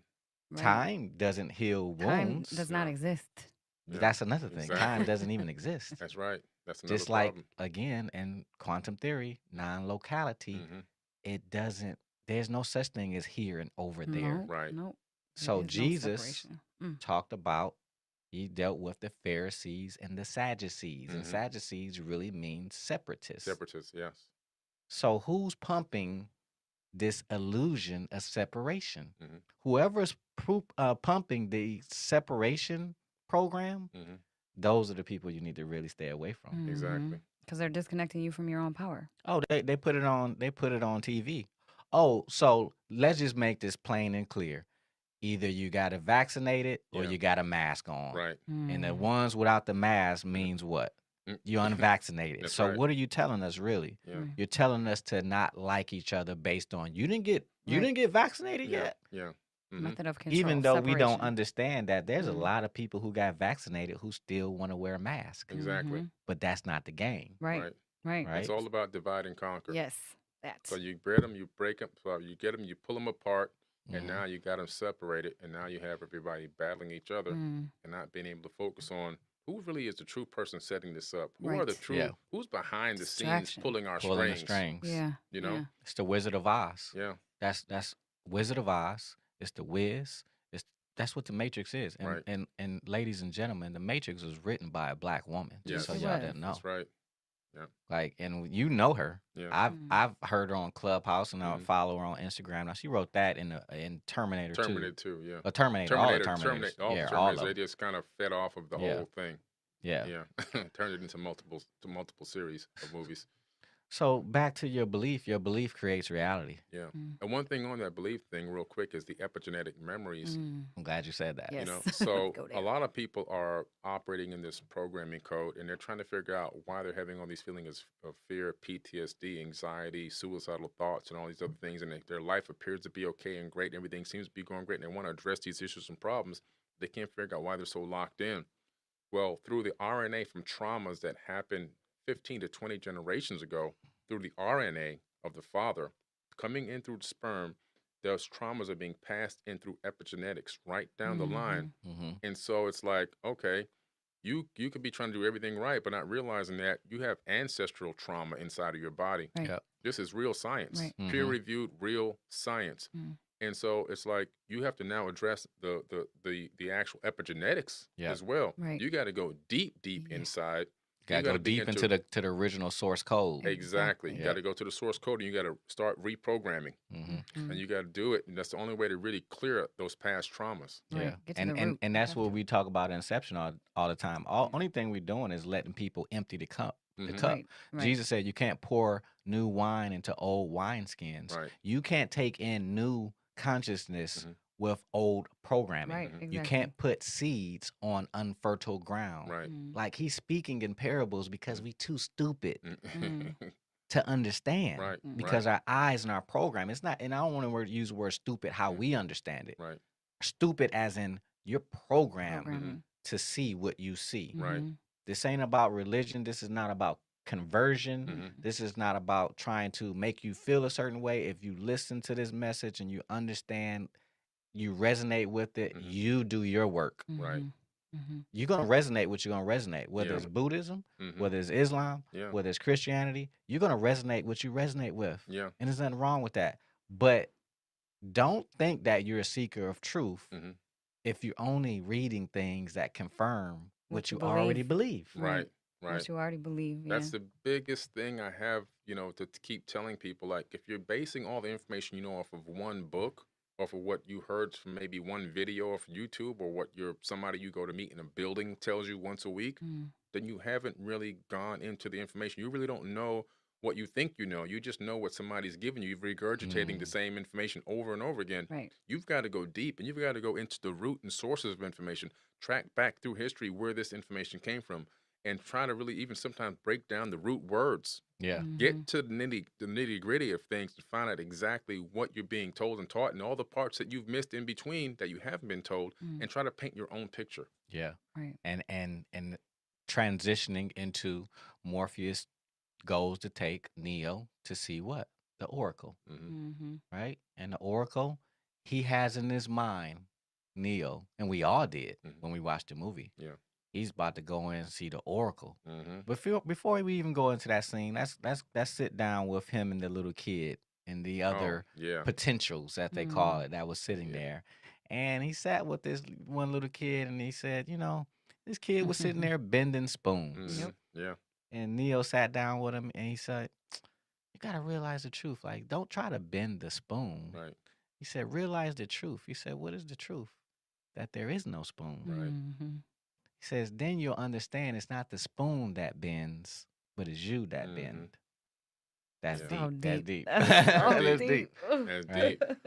And if you can't get that, then you just ain't got it yet. Right. Okay? Mhm. You Yeah. just ain't there. Right. That's Right. fine. So let's go to the next scene. Wait, man. Let's go to the next scene, Yeah. which is, hey, it's the Oracle who Right. looks like my grandmother or somebody, Mhm. right? In the Mhm. kitchen baking cookies, Yeah. right? You Right. thought she was gonna be the pastor on the stage, Right. like with the offering bucket. Like, Yep. no, this is an unassuming, powerful woman. Yeah. And that's in my life. Mhm. I've had those people. Yeah. Very Yeah. unassuming. Mhm. They're not rich as you think about it Right. No. in terms of monetary, Mhm. but man, Oh they my powerful, God. boy. Wealth of Powerful. knowledge. Ooh, I can name some right now. Yeah. Yeah. Powerful. Powerful who and we go to one. Yes. You yes. know, Every and week. and Every she's week. not a psychic or anything because No. you gotta. No. She's a body Mm-mm. worker, Oh my and she God. uses emotional release body work. She uses craniosacral and all these other Yes. things. And it's Just really, what did she do? What did crazy. the oracle do for Neo? First thing she did, she came in and she said, "You know what? Are you the one?" Mhm. He said, no. He was kind of like, hesitant to answer because he didn't know. He said, Yeah. you see that sign up there? It was in Latin. Mhm. It said, "Know thyself." Mhm. Mm. Yeah. Mm. Here is, again, the oracle, the pastor, the Mhm. preacher, the shaman, Mhm. the guru, Mm. but they're pointing him back To To himself. to himself. Yes. Always. Right.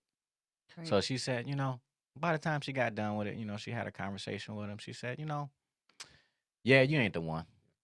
You waiting for something. Right. He said, you Mm. got the gifts and the talents, but you're not the one. And well, actually, she didn't say that. Let me back up. She didn't say that he wasn't the one.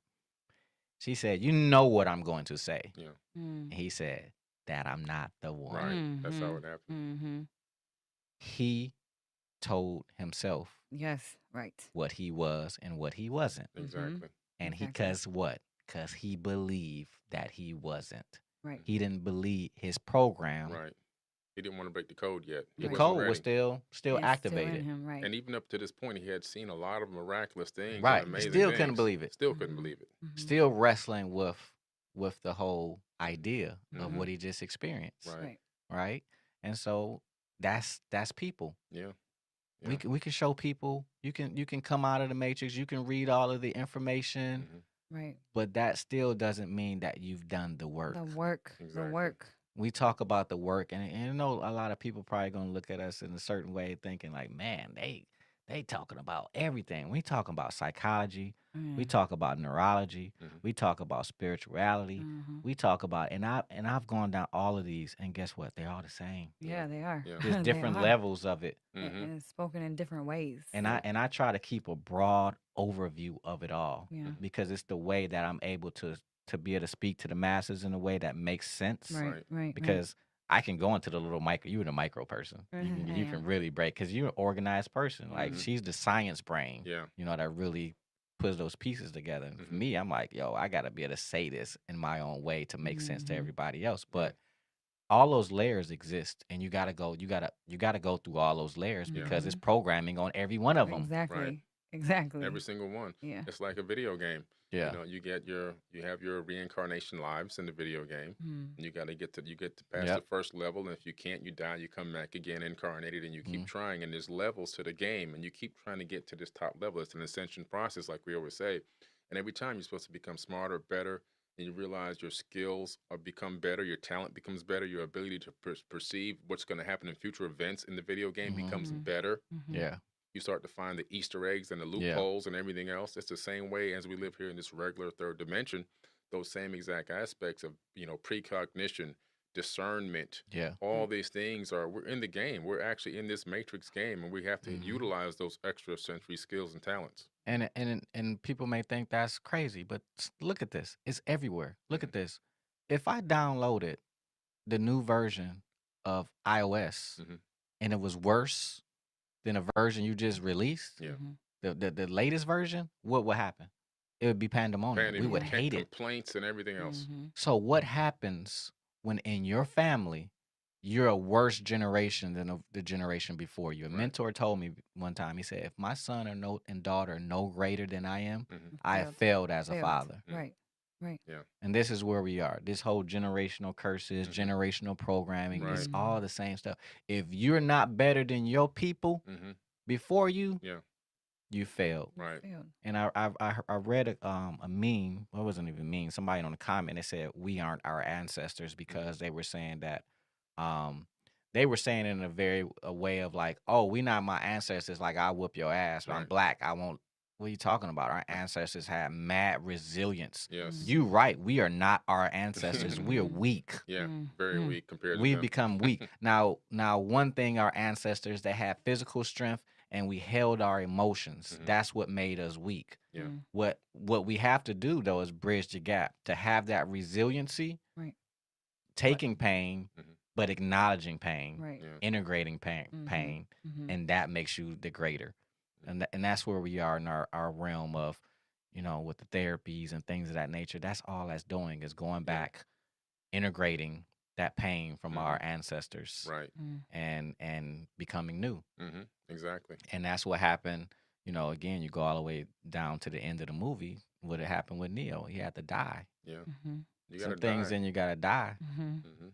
That's a know. representation of the old you, Yeah. being cast away, and now make room for the new you. Right. hmm And so, just like when people come to Inception, part of them actually dies, and what happens is that starts to erase all that trauma. That's like the old consciousness of the old avatars being passed away and cast aside, giving space for new, positive, high energy thinking and healing to come take place and fill up that body. So, it's just really amazing. The Matrix, the way that they put this thing together, it's just a documentary of allegories, and parables. Yeah, Mhm. yeah. And even Bruce Lipton talked about the Matrix. Said the Matrix is not a movie. Dr. Mhm. Bruce Lipton, first of all, and I'm putting Mhm. those names in there because people are programmed and they like to hear words like Right. the doctor, Doctor. and Right. it's a Doctor. white guy, guys. It means it's right. Yeah. It means the program is accurate, right? Like It's programmed. It's I have an programmed. awareness of this, Yeah. and that's Yes. why I'm talking to people that way because I know your program. Exactly. I know your code. I know Yeah. your mind is being blown right now, and you're Right. going down your Christianity rabbit hole, Right. and you're Yeah. trying to make it work for yourself. But Right. man, this is hurt. I gotta turn this shit off. Oh my god! Mhm. Like, and it's not just that. It's whatever religion Right. that you're stuck in that Right. you're stuck in that program, right? Right. Yeah. That's what we're talking about. Right. Waking up to self, Mhm. Mhm. Yeah. right? Having a high level overview. Right. And in the movie, Neo started going down those levels when they captured Morpheus. He wanted to go back in. They said, "Man, this is crazy, man. You can't go in and do that. Like, you Right. got to fight agents." Mm-hmm. And the agents, like, yo, they would destroy everybody Right. because they were like high level super programs. Right. Right. Mhm. But he said, I think I can get him back. Mm-hmm. And he's like, I believe that Yeah. I can get him back. That's what it took. That's when it started. Mhm. That's what it took. It took a tragedy. Mm-hmm. And that's where a lot of us start to awaken from our trauma Yeah. patterns. Yep. But some of us, Some of us never wake up. the trauma, the tragedies It's too much. could never be enough. Yeah. Mhm. Exactly. You will just die. Yep. Yeah. Mhm. It won't wake you No. Some people. because you that stuck. When it don't matter how much pain. Mhm. It's not until the pain of staying the same becomes greater than the pain of change itself is Right. when you will change. Yeah. Right. I know all about that. Mhm. Yep. I tell people in abusive relationships, and I don't mean abusive just physically, but emotionally. I say, "Oh, you've heard me. I've said to some of your friends, oh, you're not done You're getting not your done. ass beat yet. You're No. not done suffering You yet. got your ass beat some Yep. more Yeah. Yep. because you got the power." Mm-hmm. And that's Oh, the yeah. thing. It's all a decision. We like to feel like we just don't have power. I mean, you can see there was a woman in Rwanda who stayed in a bathroom, her and like a friend for like a year. Mm. Wow. The Rwanda, the Tutsis, and I think it was another tribe, and they was fighting, Mhm. massacring each other, man. And she stood in there. Wow. Like, you can think about the most horrific stuff that's happened to us here in Yeah. Detroit or wherever, right? You Mhm. can think about the most horrible thing. Yeah. But let me tell you, there's somebody Oh yeah. who's seen way worse, Always. but somehow their consciousness and their belief has driven them where that didn't stop them. Yeah. Mhm. I saw a guy with no arms and no legs, Mhm. with a beautiful wife, Mhm. Mhm. surfboarding, Mm. and I can't even get a text back from chicks. Like, what? She carried that dude around on her back, Oh, bro. I seen that. You seen it? Yeah, Yeah. I seen that. Yeah. There's another black guy, no arms but feet. He drives a car with his feet, Mhm. and he designs cars for NASA. Mm. Not NASA, NASCAR. NASCAR. With his feet. He designs the cars in CAD. Mhm. If you don't know, that's a program. With his Computers- feet. Yeah. Computer assisted design. Yeah. Mhm. What's wrong with you? Right. Mm-hmm. Right. Like, I've seen you go through it. Yeah. I've seen you. Mhm. and you still found your way. Mhm. Why? Because of the belief. Belief. Belief. The It's belief. all That's what that's it's all all it about. is. And what the Matrix is saying to us is that we are all the one. Yeah. That's the Mhm. true message. Every single one of us, when all the religious texts and all the spiritual texts and all the ancient sages are all saying the same thing, we are all individually, we are all the one. And we are literally the one. Right. We are one Exactly. of the We are one. one. We are Yeah. one of the one. are. Yeah. I am one of many, and Right. many of one. That's one of my things that I post all the time. Yeah. And we are individually the one, and we are all together collectively. There's only one It's consciousness only one anyway. consciousness, right? Exactly. You know, and we're all different aspects of each other, but the power is definitely in us. There's a famous scene in Star Wars where they crash, and in Yoda is telling what's his name, the Luke. Jedi Luke, to Yeah. raise the ship out Yep. of the bog, and he can't raise it. He's thinking, Mhm. I can't. He didn't believe it. Mm-hmm. And so Yoda raises the ship out and drops it down on the land, and he runs over and says, I can't believe it. And Yoda says, that is why you fail. That's why you fail. Right. I posted that Right. clip a year and a half ago, Mm. so now I'm gonna repost that Yeah. clip. I mean when I watched that, rewatched it, Yeah. really watched it, Right. not as a kid, watched it. Mm-hmm. Like, dude, George Lucas, what? Right. I know. Who is that guy? Who is Yeah. he? Like y'all people watching movies, y'all not watching the damn movie. Right. No. You just entertained. Right. Yeah. Right. Mhm. Oh, I don't like Star Wars. It's some deep stuff in those movies. Oh. Super deep. That you're missing. And another part of Star Wars, even though this is a Matrix Yeah. one, but that because I love Star Wars, Yeah. was when he told him to go into the cave Mm-hmm. when he was on the in the swampland. Yeah. And Luke tries to take his saber, and Yoda's like, "Yo, where you going? You're not gonna need that." Right. Mhm. And Luke's like, "What? No, I'm gonna take it, dude. You know what you're talking about. I Right. need this saber." So he goes into the cave, and guess what? His greatest fear comes out. And Mhm. who is it? It's Mhm. Vader. Yeah. Mhm. It's Mhm. Darth Vader. Yeah. And he starts fighting Vader. Yeah. And he cuts Vader's head off. And then the head of Vader rolls, the mask rolls, and it blows up. Mm-hmm. But guess whose face was in there? It was Luke's. Luke's Mhm. face. He Mhm. wasn't afraid of Vader. He was afraid of becoming Vader. Right. He was afraid of his own darkness. Mm. Mm. That's why we have a hard time being Yeah. congruent. Exactly. Exactly. You got these people who are in spirituality and they're acting only as one way. Right. I swear like a sailor. Yeah. Mhm. Yeah. Me too. It's acceptance of I both. do. Right. Right. That's who I am. exactly. It's That's what I acceptance want of to all do. parts of yourself. I'm okay with that. Yeah. Mm-hmm. Mm-hmm. Like, I'm okay with being a sinner Yep. and a saint. Yep. Mm-hmm. Me too. I've integrated that. Yeah. Yeah. The problem is people having a hard time just even sharing that they're depressed Right. Yeah. Right. or that right. they're anxious. Mm-hmm.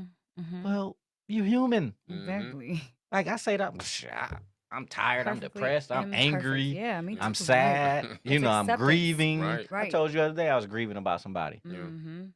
Yeah. Acceptance. Cool. Right. We It's got to just- write books on how to have emotions. You know you have emotions. You know Right. it's okay to have Right. emotions. You know it's And okay like, to cry. well, you can cry now. It's okay. Like, Yeah. what? I can cry? Yeah. Right. That's how emotionally constipated Oh, we are. man. Yeah. Yeah. Emotionally obese. Yep. Emotional obesity. Yeah. Mhm. Yeah. We all got it. Yeah. And this is what we do. We help people to shake out of those programs. literally shake. Only those who are seeking to come out, though. Exactly. You Exactly. can't force anything upon anybody. They won't even see what you're talking about. Yeah. They won't even And see it's it. not even come from a place of better. No. Like no, these that's not it people at who all. try to hold that over people's heads. Uh-uh. They are where they are in their awareness. Yeah. And that's okay. And that's okay. Mhm. They just are where they're Listen, at. I love a lot of people who don't get nothing I talk Yeah. about. Oh Right. my gosh, me too. But I can still have a good time with them. Absolutely. Mhm. Absolutely. You have I to. just can't spend long times around you though. Exactly. Yeah. Exactly. Nah, I don't half spend the long time. times around a lot of people in general. Right. That's true. I don't care what knowledge they have, just That's because true. I know myself Yeah, exactly. and I know that I need time to recharge. Mm-hmm. You know, Mhm. as a more of a, and again, that's kind of a program belief too, the introvert, but I know what I feel. Yeah, me too. Right. And I don't, like, we were in a club, right? Mm. And I just sat there. I said, this club is just basically all these people we shoulder to shoulder. This is a blood clot. I know. If you think about the body, right? So Yeah. talk about fractals real quick Yeah. so we Yeah. can break that down. Oh yeah. Yeah. Well, fractals exist in everything. So if you look at the fact that, well, it's a theoretical fact, and that the entire universe is based off of fractal holography, that we're living in a fractal holographic matrix. And so if you look at a hologram, if you take a small piece of that hologram out, you'll notice that you can see the entire image in that one piece. The only thing you lose is resolution. Right. And so if you take that now and move that into the real world idiom, what we're talking about is, for example, if I write a book and you read the book that I wrote, a fractal of my consciousness that now transferred into 2 dimensions and then gone back into the hyperdimensional plane, which is in your consciousness, you have a fractal of my brain inside of your brain now. And so that works with everything. And so when you're looking at, you're in a club and you're saying, this is a blood clot. Right. If you look at the universe as a whole as being a conscious entity, and as above, so below, we're just a mirror image of the universe itself. And so now you're looking at the fact that, you know, there's a congestion here, stopping a flow of energy, and everything, all energy has been condensed and coalesced into one location. That's a spiritual blood clot right there. Yeah. You know, so everything is operating and moving in fractals. You can see fractal holography and everything. Fractals create mountains, oceans, rivers, streams, galaxies. Yeah.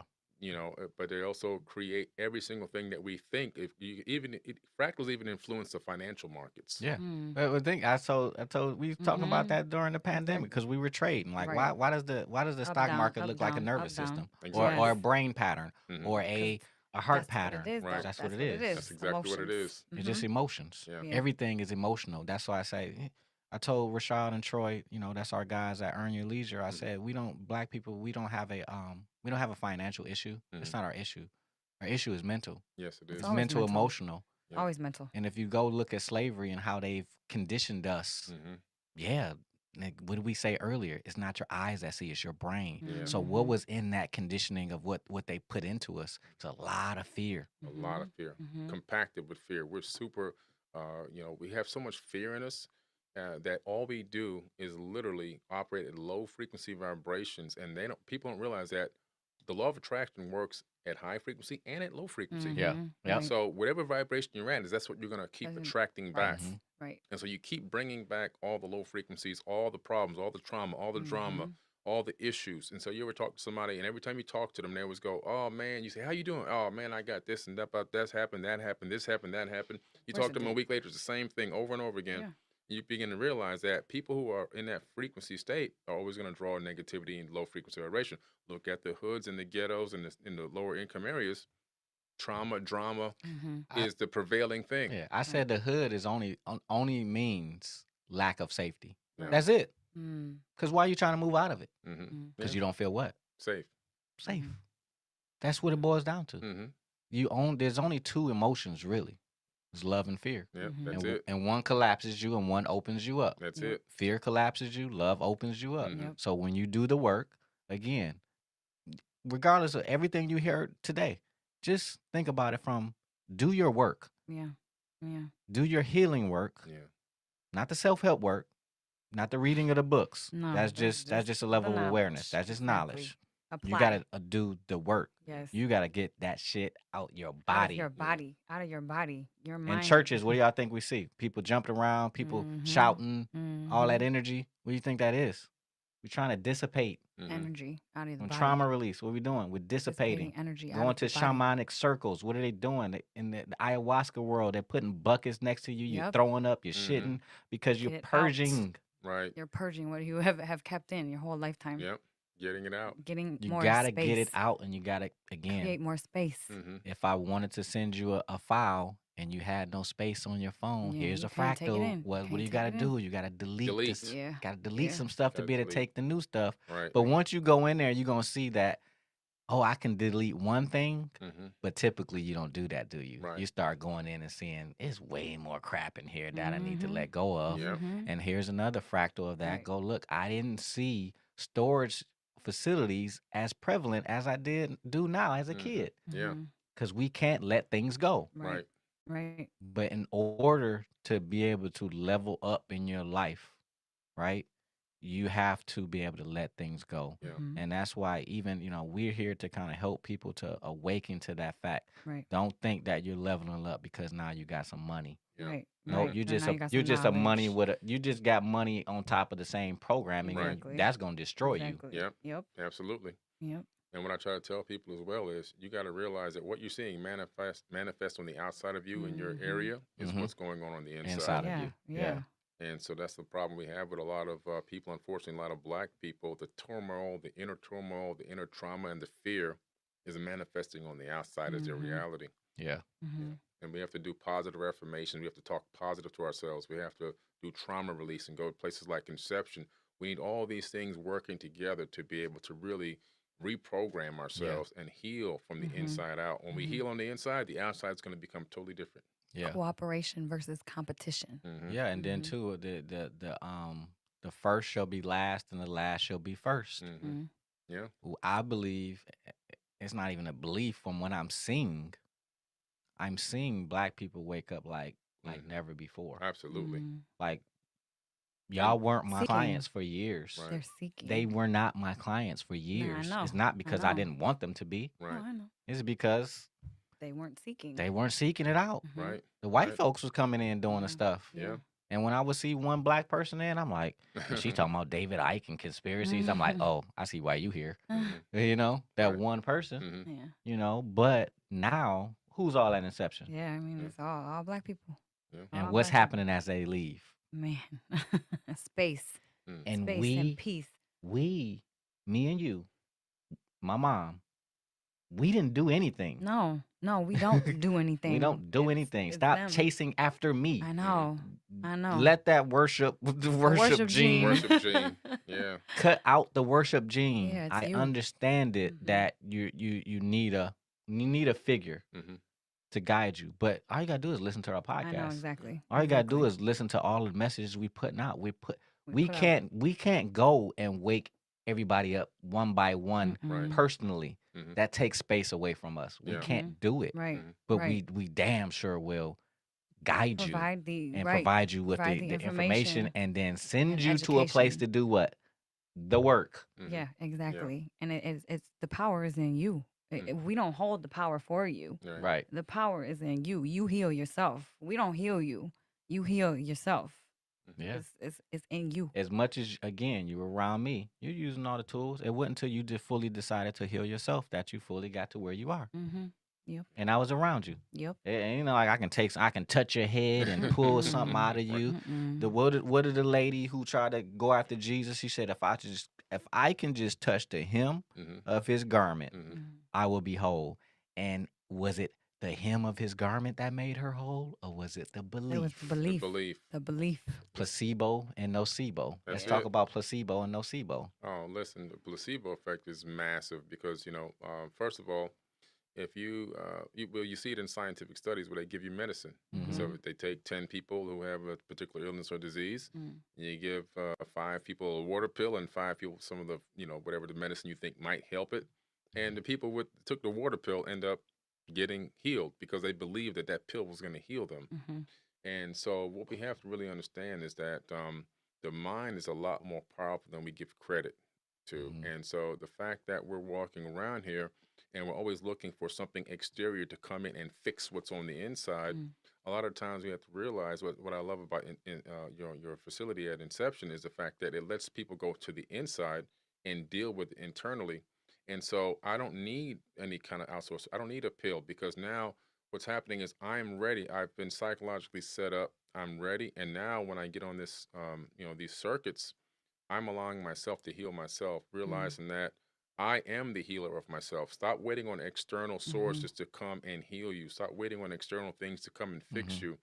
And when you do that, then you don't need anything. It's all about what's already in your body. Every single person has billions of cells, and each of one of those cells has 0.07 volts of electricity. We have over 2.63 trillion volts of electricity in each human body. Going back to the Matrix, when you're looking at the fact that the human bodies are plugged into that machine world. Right. And when you look at it from a perspective of not understanding how much power is inside of us, you go, how can a human body power machines? We don't have any power inside of our bodies. A lot of people But think we're that. electric. We're electric. We're robots, basically. We're walking around with 2.63 trillion volts of electricity in each human body. That's a walking nuclear explosion. Wow. And so we have that energy inside of us, and we have the power literally through Qigong, through Reiki healing, and all these things to extract energy from the cell walls and move it up and down the chakra system and create healing in organs and parts and pieces of our body. I've been focusing on this injury that I had. I tore a labrum in my shoulder. I've been focusing now, sending energy into that shoulder to heal myself because everything else I tried wasn't working. I said, it's time for me to work on myself now. Now the shoulder can move, it can flex, it can bend, forcing it to stretch, forcing it in positions, and focusing healing energy into my own shoulder. And now everything I tried before this wasn't working. Now it feels 10 times better. And so, you know, that's what it's all about. People have to understand, stop looking for these external things to come in. It's really what the power that's already inside of you. So let's have a conscious moment and understand that some people are going through the devil algorithm program right now Yeah. because everything what you said it triggered Yes. the devil algorithm program because you use certain words. See this consciousness. We don't understand that these are just trigger of words of your programming. Yeah. Where'd you get that from? Yeah. Who told you that? Exactly. That's not even biblical if you want to think about that. If you want to go there, it don't say in the Bible, Reiki is of the devil, this is of the devil, chakras of the, that's not even in there. Not even in there. So where did you get that programming from? And is that programming yours? And do you want to continue running that script? Exactly. Right. Change That's that what you code. have to ask yourself if you're listening to this. Because those things are keeping you away from your true power. Right. Like 10, 15 years ago, people probably thought Inception was the devil. Yeah. You know? And that blocked you from seeing something that could be very beneficial to you. Exactly. Right? So that's when we talk about belief in the Matrix. Neo finally got to a place where the agent was fighting him, and they always tell you, they always it's funny is they program you in outside the Matrix. When you see an agent, what do? Run. He didn't listen to them. No. And they said, "Man, what is he doing?" And Morpheus said, "He's starting to believe." Right. It's not until he shed the disbelief and got rid of the trauma. Now they don't show him getting rid of any trauma, but that's what happens. That's what happens. That's how you get to that point. When you pour out the cup, the trauma cup, and you awaken, then all of a sudden the adversary who they told you to fear the most, you're like, bro, I got something for you. Right. You know? And that's the internal battle because heaven and hell is a state of mind. That's what it is. They're talking about what you're talking about now with Neo. It's a mind state change. He flipped a switch internally in his own mind and realized who the true battle was about. Who was it for? It was for himself, overcoming. Yeah. And the Matrix is all about that. And where does the Matrix come from? The actual word itself, the actual name of the movie, it comes out of the Bible. That's where it comes from. It's in Exodus 13:12, Exodus 13:15, Exodus 34:19, Numbers 32:12. In Numbers 18:15. That's where the term comes from. For the name of the movie comes out of the Bible. And the Matrix, what does it say in all those verses? It's talking about being born again by raising your level of what? Consciousness. The Matrix is a womb. Yeah. And you have to be born out of that womb. And when you're born out of that womb of the Matrix, you become a higher level being. You become an ascended master. Your level of your perception of reality completely changes. But you got to go through the dark part. You got to. You got to go through that tunnel. Right. You got to go through the portal. That's right. And the portal is dark. That's right. But the portal gives life. That's right. Right. And a lot of people, they don't want to go through that. They'd rather stay in the facade of everything is good. Yeah. The facade of that, oh no, I don't feel these emotions. I'm hard. Right. I'm hard. But you're hard. weak. But you're weak. Super You're weak. so weak because you're so hard. You're That's so the problem. Hard. Right. And we've been conditioned to that to the early 90s when music changed. Music at one point in the 80s, like hip hop and stuff, it was a lot of free, man. We listened to Heavy D and the Boys. We were jumping around, we was dancing. Then it became like, we don't dance, all we do is this. Right. Like, I'm hard, man. Right. I saw a dude working at Fairlane one time. He was so hard. Me and my boy was like, damn, that dude's hard as hell, man. He was looking like, I'm gonna kill somebody. Like, and guess what? He probably was. Because all those emotions was stuck up in them. Exactly. Yeah. And what's hard is easily broken. Mm-hmm. You Oh, know? yeah. Mm-hmm. Well, the evidence of it is around us. I mean, you look how hard all these people in all these hoods are. I grew up underneath the ghetto, so I could talk about the ghetto because I grew up underneath the ghetto. That's You how grew up poor in I was. Opelika, right? Opelika. See, In the- you go to yeah. Miami. Yeah. I've lived South Florida for 6 years. Yeah. And Opelika, Mhm. like, yo, that was rough. Oh man, I lived inside the Bermuda Triangle in Opelika. That's the steel gate they had put up to keep the crime on the inside. Right. And That sounds like a favela Oh, in man. Brazil. That's what Troy was telling me yesterday. Yeah. You know, and it's one way in, That's one it. way out. That's it, man. That's dangerous. Yeah, the cops they wouldn't even come. You call the cops, they're like, yeah, we're not going in there. Mm. And you know, and the reason why I bring it up is because we have all these hard people there that I grew up with, but those same hard people in all these particular areas, they never rebelled against the government. They took the hardness out on each other. They killed Right. each other, slaughtered each other. Right. Nobody ever said, let's go take care of these people who are putting this in a situation. They're weak. Yeah. They're weak. They're only hard against each other. But let's Right. go out and do some real something in the world. They'll never do No. it. It'll never happen. It takes too much congruency to be able, because you can't fight yourself and fight the oppressor at the Right. same time. Right. Mhm. Right. Because truthfully, there's only really one oppressor. Right. Who is it? Yourself. Yourself. It's you. Yourself. You're the one holding yourself back. Yeah. Exactly. I grew up underneath the ghetto, grew up eating Cairo syrup and toast, holes in my shoes, bleaching my pants and dyeing them so it looked like I had more than one color pair of pants, Mm. stitching on one LaCroix Sportif alligator from shirt to shirt so I don't get picked on in school. And, you know, and didn't go to a lot of things that happened, a lot of events and things at school, but I found a way because I realized early on that the only way to save myself was to go out there and do it. Now, there was nobody coming to save me. I had to become my own savior. Yeah. And when it clicked on me that, oh, it's me that's going to save me, Yeah. that's when things began to change for me. You ain't go to the swap shop over there on 163rd. They have some Oh, fake yeah. stuff going on there. I've been in there. I'm like, dude, they got all the platinum FUBUs, all the fake stuff. But it was hard to get there, you know, Yeah. but yeah. Yeah. wow, yeah. So more in the movie, that belief of waking up, he starts to fight the agent, right? He's waking up, and he really defeats him, and he runs away. Mhm.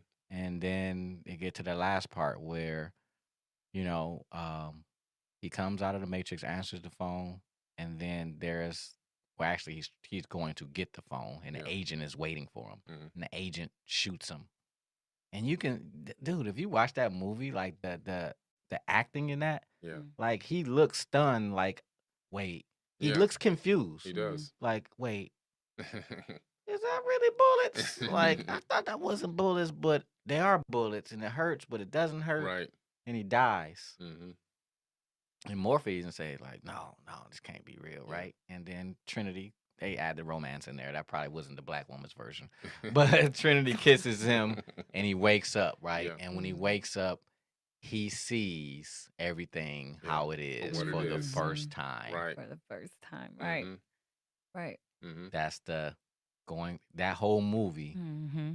is the life, death, Death. Yeah. Right. rebirth. Rebirth. Right. Yeah. Yep.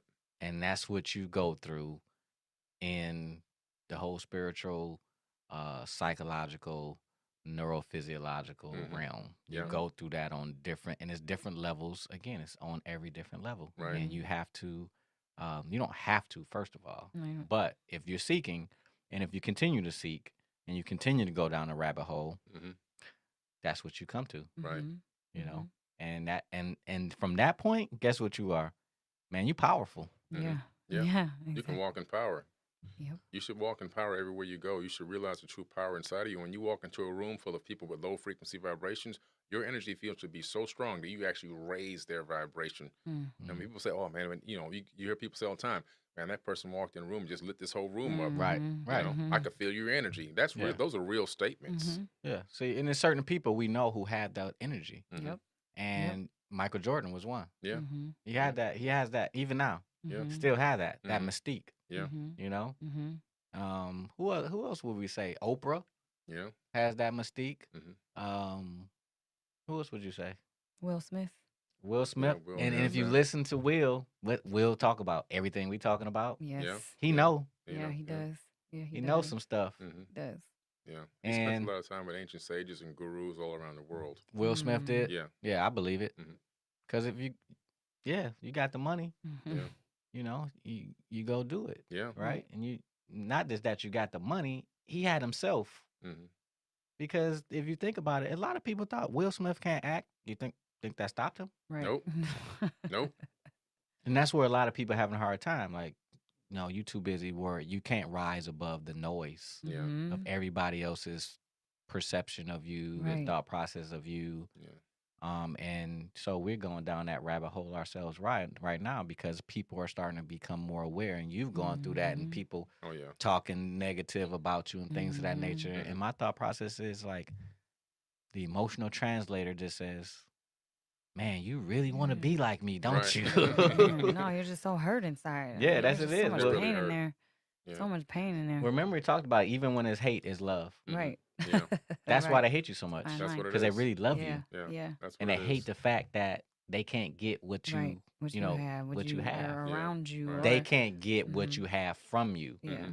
That's the thing. Like, no, you can have what we have. Mm-hmm. You just can't get it from me. Right. You got to get it from yourself, Yourself. and that's the part that you need to go through. Mhm. You know, Absolutely. I used to see people as, that used to hate and troll and things like that. I used to be a little frustrated with them early on. And then I began to realize as I began to continue to ascend in my own level of consciousness that there are people on this planet and in this entire universe that are newborns, first time here. Mm. And there's people here that are ancient. And you can even be born to a person, to a mother that could have just arrived here for the first time spiritually. Mm-hmm. And you could have been here now for 1,000 times. You could be ancient. Mm-hmm. yeah, And so when I see these people doing these hurtful things, some of it is the internal pain that they're going through. And also the fact that they can't see it tells me that they're children. Mm. yeah. And so now I just see them as children. And not in a condescending way, but I realize Yeah. that they're just young in their spiritual growth process. What does the Bible say? When I grew, I put away childish things. Mhm. When I grew up, put away Yes. childish things. Mhm. You know, Right. and we talk about it's all in our language. Mhm. Like again, if you're listening and it sounds so crazy to you, listen to the language. Yeah. Oh, you're an old soul. Mm-hmm. Yeah. Where you get that from? Mm-hmm. You say it all the time. Yeah. Right. We're just speaking the truth in everything that we say and we do, but we can't see it or hear it. Right. Right. You know, Right. so we have to call it out for you to be able to say, "Oh, that's deep." It ain't deep, really. Mm-hmm. It seems deep. It's very simple. Yeah. Actually. It's very simple. Yeah. really, really simple. Think about it. And it's happening all around us all the time, Yeah. So that was the thing that brought Neo to realize that he was the one, Yeah.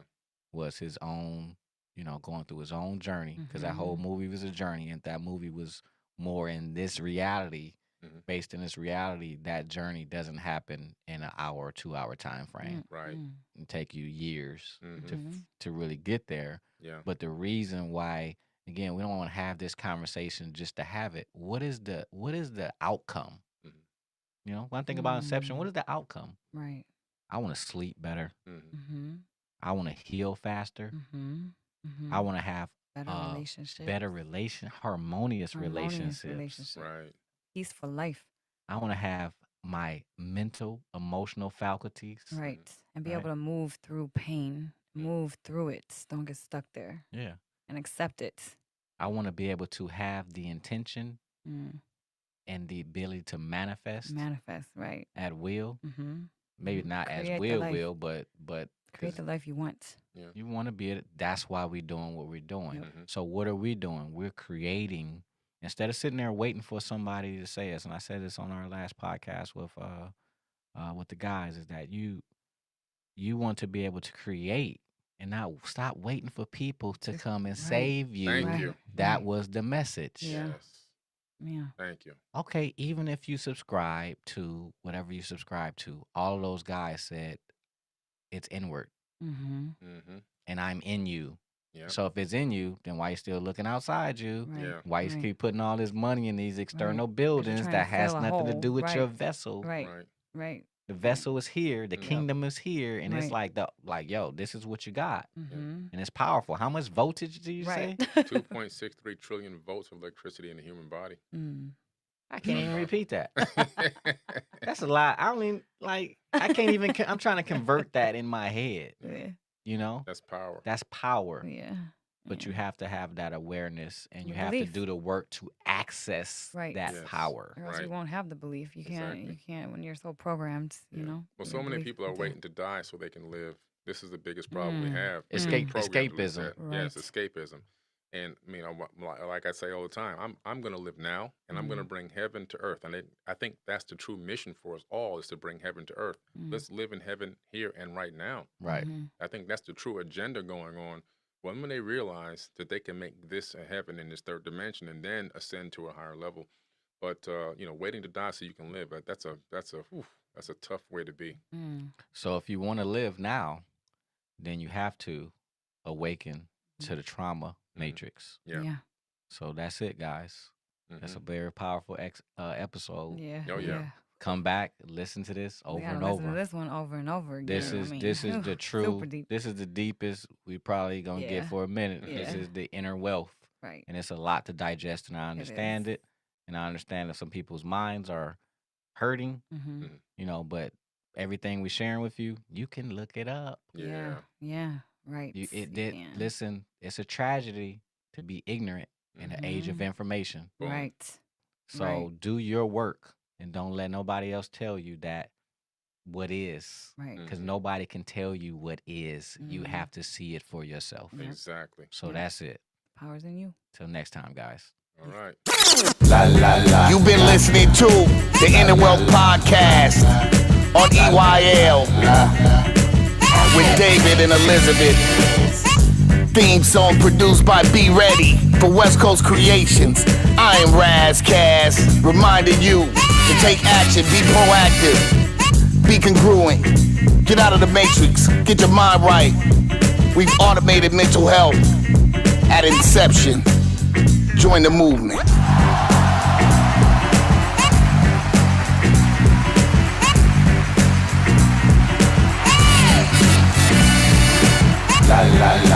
Inner Wealth Podcast. Inner Wealth Podcast. Inner Wealth Podcast. You're listening to Radio Anu, the international flavor, the universal spice.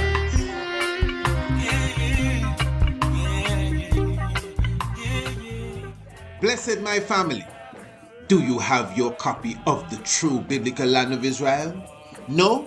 Well, visit our website, priestisaacinstitute.com, and order your copy today. The True Biblical Land of Israel, originally a theological paper, proves to the reader that the land of Israel, according to the biblical geographic description, is Africa plus Arabia.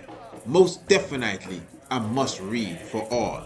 And while you are at it, our other books, namely The Heavens Declare the Glory, Rastafari and the Cosmos, as well as Anu, Ancient and Modern Revisited, are definitely of interest to all.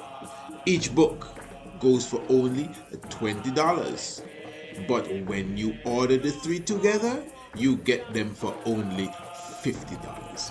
So visit our website, priestisaacinstitute.com, or email us today, priestisaacinstitute@gmail.com. Blessed reading. Give thanks. Hi, everyone. My name is Chris Morgan. I am the adult programming librarian at the Newburgh Free Library. The theme for Black History Month this year is Black Health and Wellness. And tonight's presentation will focus on healing traditions and ancestral wisdom in Black history, particularly hoodoo, root working, and other healing traditions. So we're very honored to have with us tonight Dr. Yvonne Chirot. Yvonne Chirot is a professor of religion at Swarthmore College, where she teaches courses on African American religions, Black women in religion, and new African religions. Dr. Chirot is the author of Black Magic, Religion, and the African American Conjuring Tradition.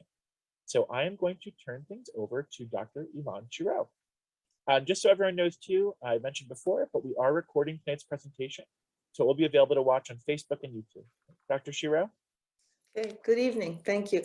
So I'm in Swarthmore right now, which is about 30 minutes from Philadelphia, where the first library in the nation was established by Ben Franklin, the library company, which is still there.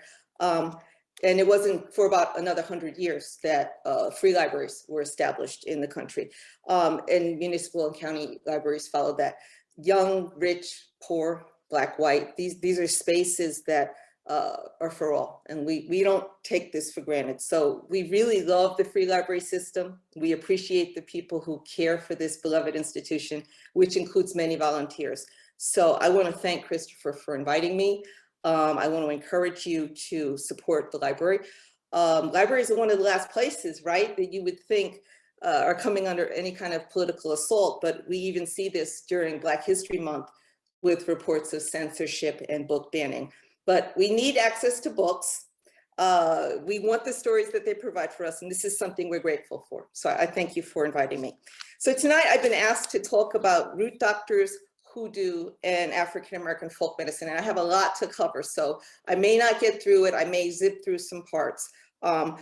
This includes a lot of information on what enslaved people did as part of their healing repertoire. And I'm not going to talk about the contemporary aspects so much. But I do want to take it in a little different direction. And it's a chance for us to do a little deeper thinking about our own histories in relation to this topic, and especially our family histories.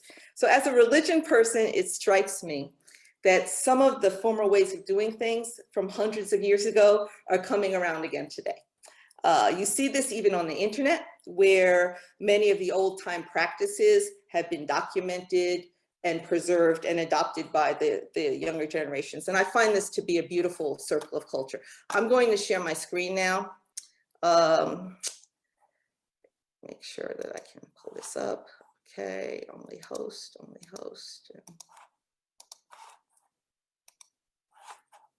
Okay. Tell me if you can see this. Okay, right, we good? Okay. Okay. So I find this way of taking up these traditions again and again. Let me stop this thing. By the young people to be something of a beautiful circle of culture. And this idea of the circle of culture, I just want to talk about it a second. And I'm going to give a lot of book sources. You can copy them down if you want to get in touch with me later at my website, academichoodoo.com. I'm really, really into the sharing of a lot of this information. But the idea of this circle of culture. In 1968, the late Black Studies scholar Sterling Stuckey said, and this is an essay that he called Through the Prism of Folklore.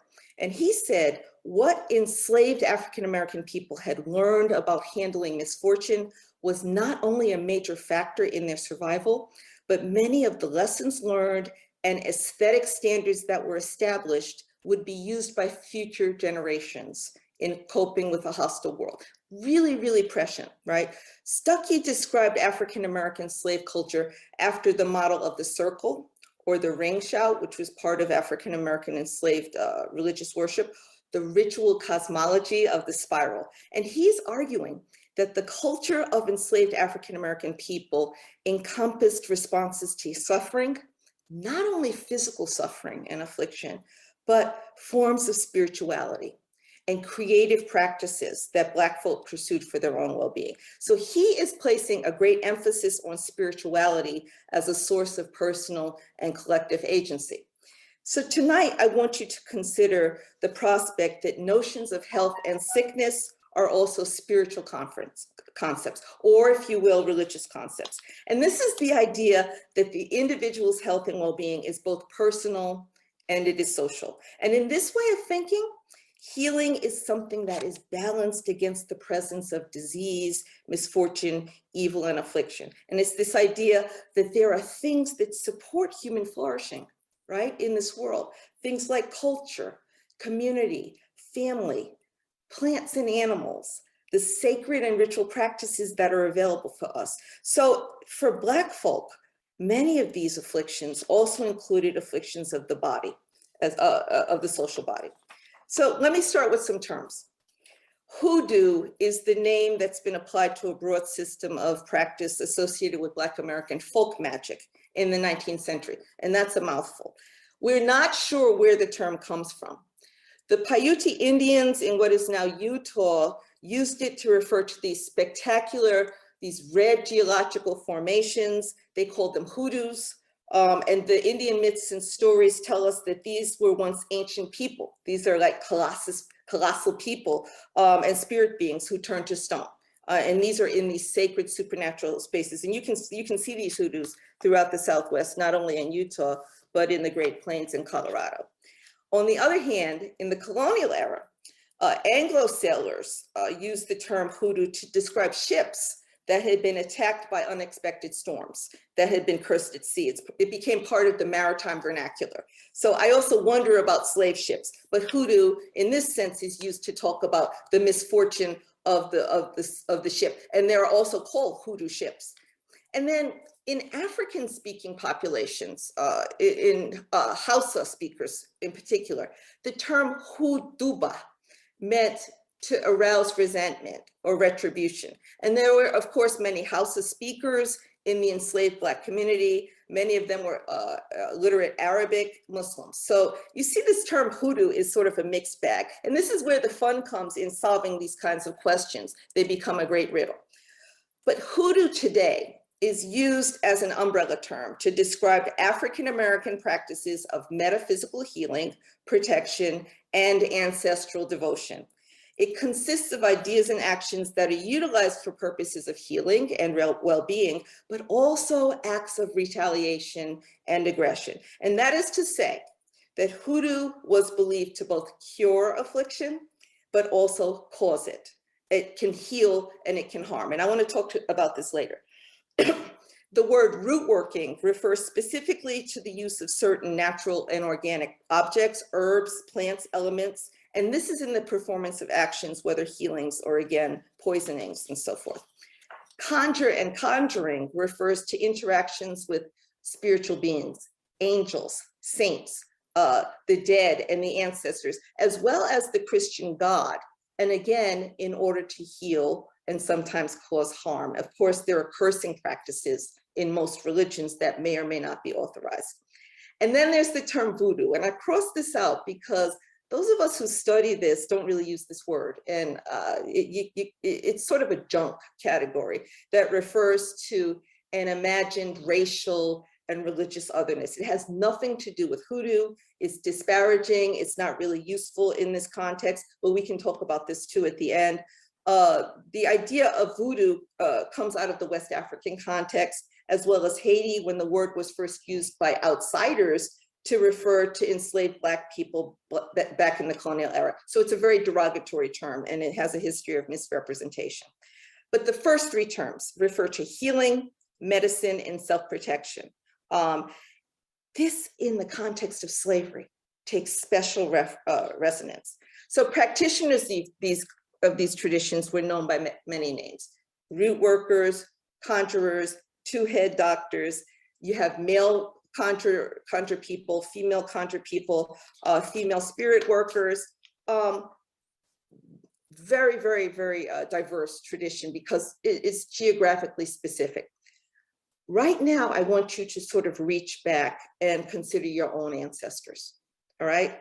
What kinds of healing and curing systems were available to them? What kinds of ideas about health? How did they deal with physical and mental affliction?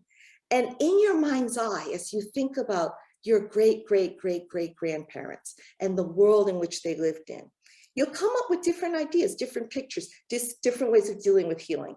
We call this therapeutic pluralism, therapeutic pluralism.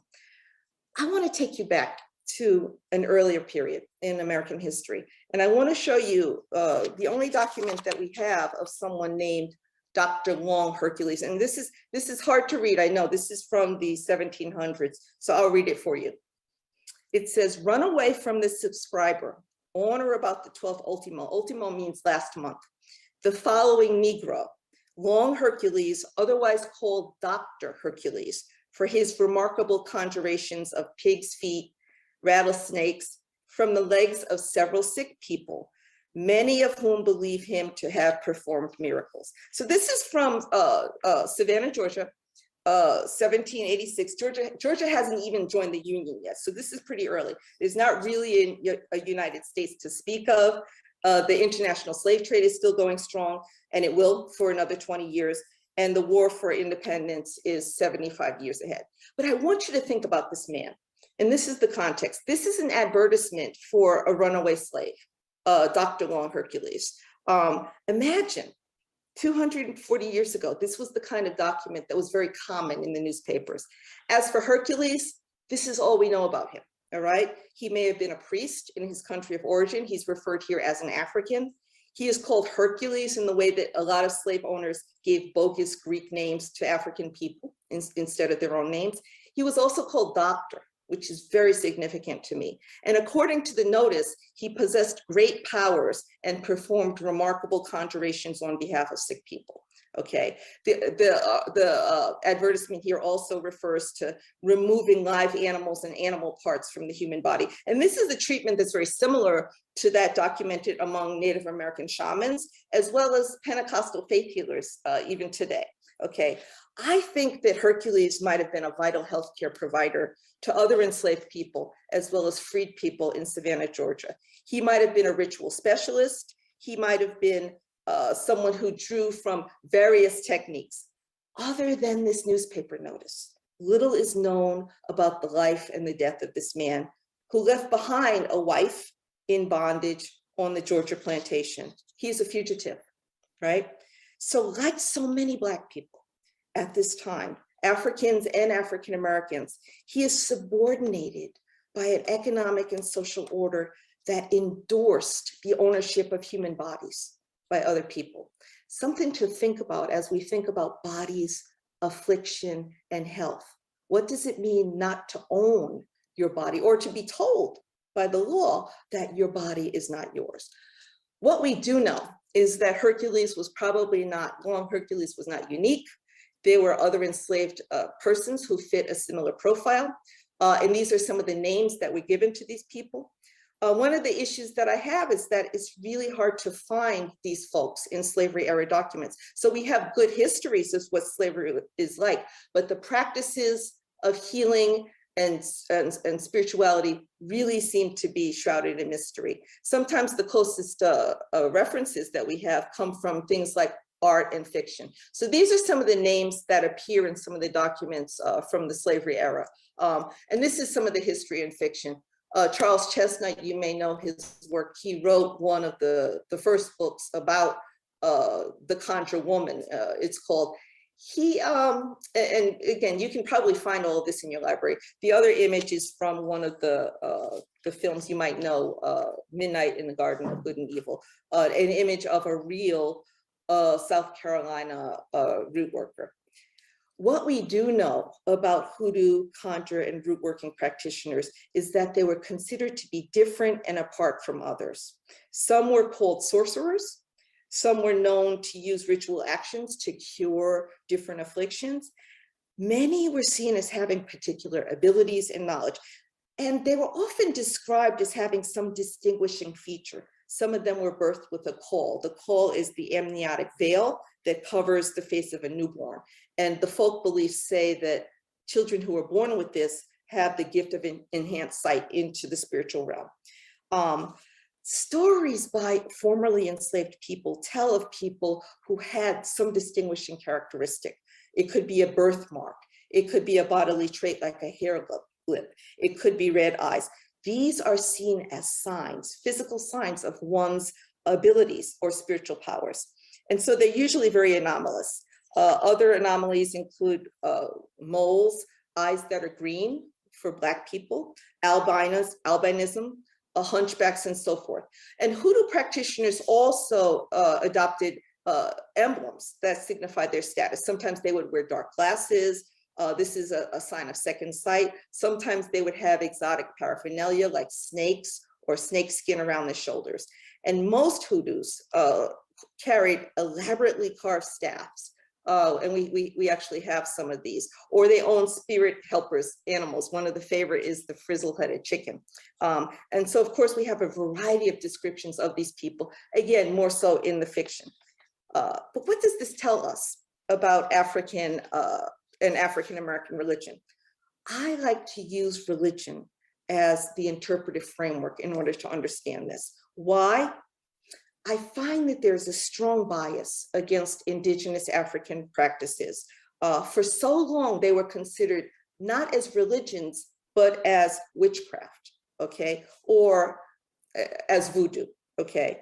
For so long, they're not spoken of as sacred traditions. The reason that this is important is because onlookers, people who we rely on to tell the history of this material, they often characterized African religious life in negative terms. And if you think about it, primitivism, fetishism, witchcraft, devil worship, it goes on and on and on. A lot of these perceptions carried into the slavery era and beyond. So what you get is a kind of skewed perspective on African religions. And we really, really want to know more about African religions at this time because it's so important. And one of the reasons is that people who documented this interpreted the practices of African people as anything but religion. But if you look at hoodoo, you'll see that it has many of the same things that religion has. It has authorities, adepts.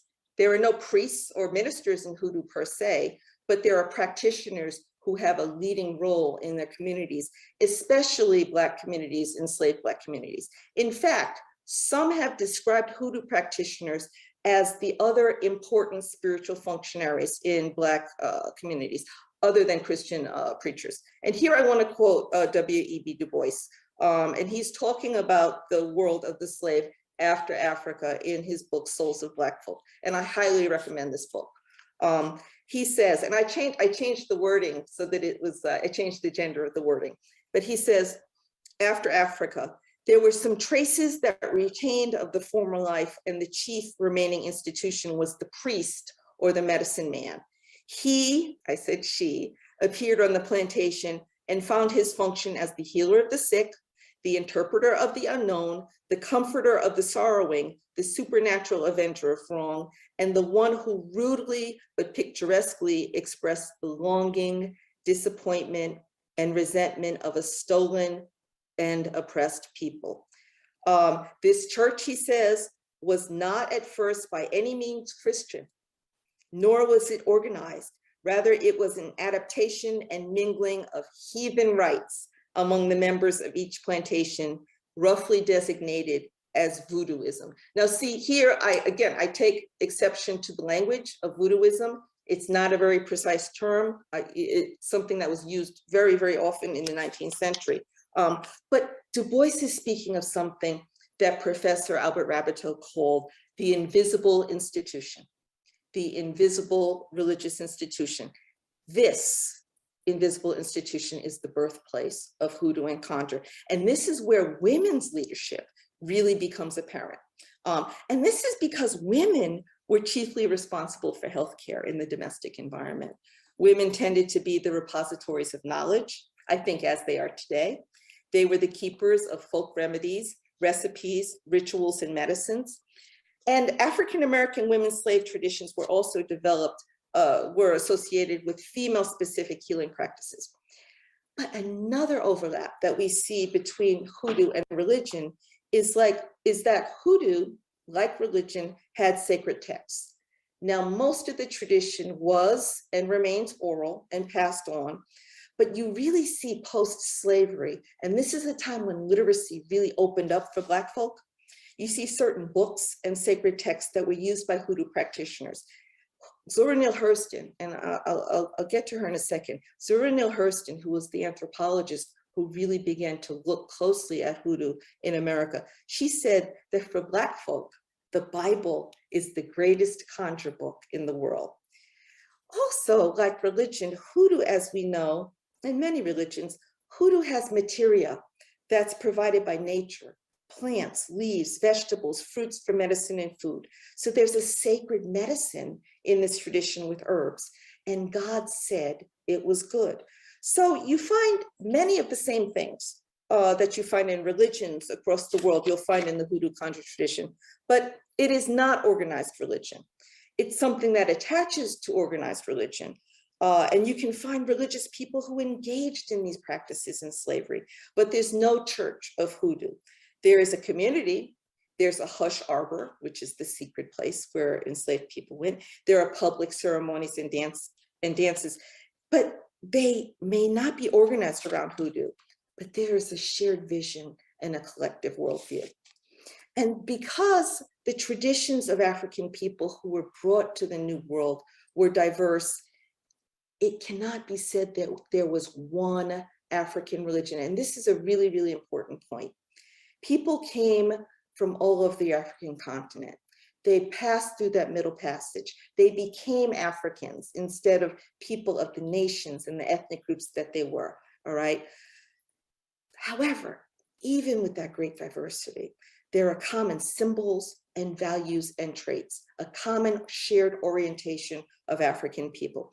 And this is what I've identified, and others have talked about this too.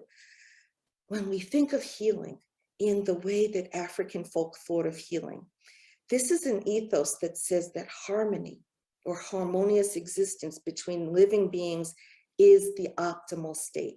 Harmonious existence between living beings is the optimal state for all of us. That disruption of harmony is seen as failure to maintain some aspect of relationship between the human and the divine. It's a vision that extends beyond the visible and the material world. And so what I mean by this is that the notion of community for African people, particularly those who are drawn into this slave community, it's idealized, it's multidimensional. It encompasses human beings, divine beings, God Almighty, and most importantly, those who have passed away, but who remain loved and respected beyond the earthly realm. These are the ancestors, which later become tremendously important in the spiritual life of enslaved Black people. So when we begin to get to cases of healing and hoodoo in the 1800s, it's important to note that there's lots of parallel things going on. Of course, Native American people, indigenous Indian people possessed effective and vital healing practices of botanical medicine and spiritual healing. And then among Anglo white populations as well, old world European practices and beliefs such as cunning make their way into the healing practices of ordinary people. And this is long before 19th century science, of course. So what you see are competing ideas. Sometimes hoodoo, root working, and conjure intersect with the ethno-medical systems and spiritual beliefs of both Native Americans and Europeans. Okay, does that make sense? So at different points though, all of these would be demonized and misunderstood. A lot of the domestic healing arts of Anglo-Americans, of white people, would be considered a kind of quack medicine. For Native American and African people, their traditional practices would be seen as superstition and so forth. The bottom line is that this healing tradition was created by people who needed it. For enslaved African American people, it could be protection against physical affliction as well. For the abused woman or the oppressed young man, this type of healing practice might have offered other possibilities for empowerment. And let me give you one famous example. This story comes from the autobiography of the extraordinary Black American abolitionist, statesman, and former fugitive slave, Frederick Douglass. So like Long Hercules, Frederick Douglass was a fugitive, a runaway. And Douglass lived in Maryland as a young man in the 1830s. And he tells the story in his autobiography. Again, a wonderful book. And this is a book that I think everyone should read. There's actually a new biography of Douglass that came out last year. But Douglass, he tells the story of how he tried to run away from the farm in which he lived and where he was enslaved. And for days he lives in the woods.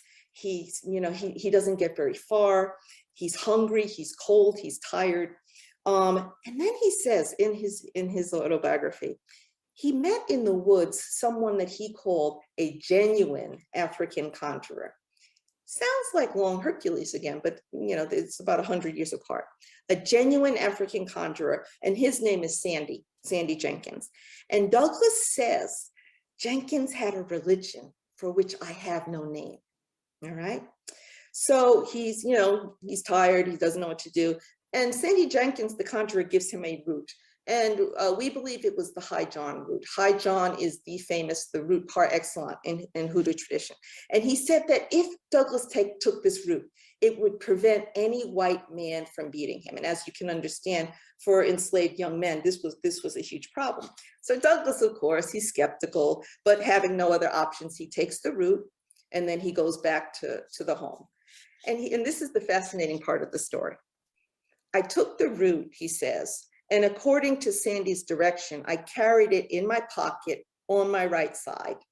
On entering the yard, out came the slave driver. His name was Covey. Out came Covey on his way to Sunday meeting.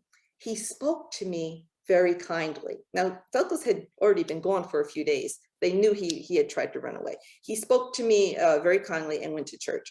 Now, this conduct made me think that there was something in the root that Sandy gave me. Had it been any other day than Sunday, I would have attributed the conduct to no other cause than the influence of that root. So for those of you who know this narrative, you know that this is a turning point. And the very next day that he's attacked by this slave driver, Covey, who is notorious, and a notorious brutal slave breaker. At this time, though, when he attacks young Douglas, Frederick Douglass, he achieves a personal turning point. He defiantly fights back for the first time. He draws blood from his abuser. This was the moment, and Douglas writes this, that he says, the slave became a man. The root, still in his pocket, is something of a metaphor for manhood, right? But his act of resistance, even his skepticism about the power, he's describing something about the root. Was the power of the root from hoodoo conjure, or was it his faith in the power of the thing? So there's lots of stories like this. Lots of stories like this come from the slavery period. And we continue to try to gather these stories because they tell us so much. But what happens after slavery? Because hoodoo and conjure was so much a part, it's embedded in the social structure of slavery. Does it disappear after emancipation? Does it go away? No, what we end up having are traditions that have been maintained for hundreds of years. Some of them, some practitioners enduring under tremendous circumstances of persecution and repression. At a certain point, these hoodoo practices were associated with poisoners. This was a huge problem in the South.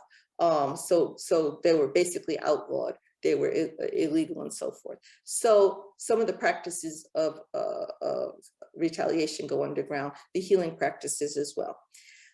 Even after emancipation though, and this is a time when Black people lack access to professional medicine and special health care, and the low cost and easily acquired formulations of these healers, they become an alternative. Black people had many reasons for seeking out their own healing practitioners. I'm going to quote some of the words from these former slaves because they are the best witnesses to this thing. Janie Hunter, who's the descendant of slaves in South Carolina, said, people couldn't afford doctors. They only had homemade medicines. Unless you got sure enough powerful sick, then you go see a root doctor. Other enslaved people tended to mistrust white physicians. Many of them were disinclined to sufficiently or fairly serve the needs of Black people. We know that then Black doctors often treated Black patients with contempt. So, and this very much reveals to us the deeply ingrained prejudices that had been fostered by racist ideologies in science and society. Other Black people, though, were dissuaded by frightening stories and lore about physical mutilation, theft of bodies, and medical experimentation. So there's a real avoidance of the medical system for a lot of good reasons. Black folk also lacked confidence in the invasive techniques of 19th century medicine and 20th century medical practice. Another enslaved person says, the root doctor was all we ever needed. and this is a Gullah slave in Georgia, they were better than the doctors that we have nowadays. Those doctors are always cutting and making you sick. The root doctor would give you some tea and something, an herb, and that's all. So as a consequence, we can begin to see why and how African Americans in slavery and then after slavery would utilize hoodoo healers, root doctors, and conjurers for their needs. Okay, this is a picture of Zora Neale Hurston. Generally, when I talk about this, people, you know, they don't like the history part, but they're like, yeah, give me some recipes so I can do things. Hurston is really the person who approached hoodoo conjure as a scientist. She was not only an extraordinary novelist, playwright, ethnographer, but she collected most of what we know in the 20th century comes through Zora Neale Hurston. I put up some of the material that comes from her Mules and Men. Again, a wonderful, wonderful book. But Hurston tells us that many of the traditions that we looked at did survive past slavery. And not only did they survive, in her collection of folklore writings, she's providing information on some of the rare uses of organic substances, roots and herbs, and so forth. And then something that is associated with what we call the local healing tradition, creating charms. And charms, again, this is something we can talk about later. These were called by many different names. You've heard the word mojo charms. You've heard the word possibly gree-gree, tobies, goofers, sometimes just luck and so forth. But these are material that is created by a root doctor, by the local healer, by the conjurer, that one can carry on one's person.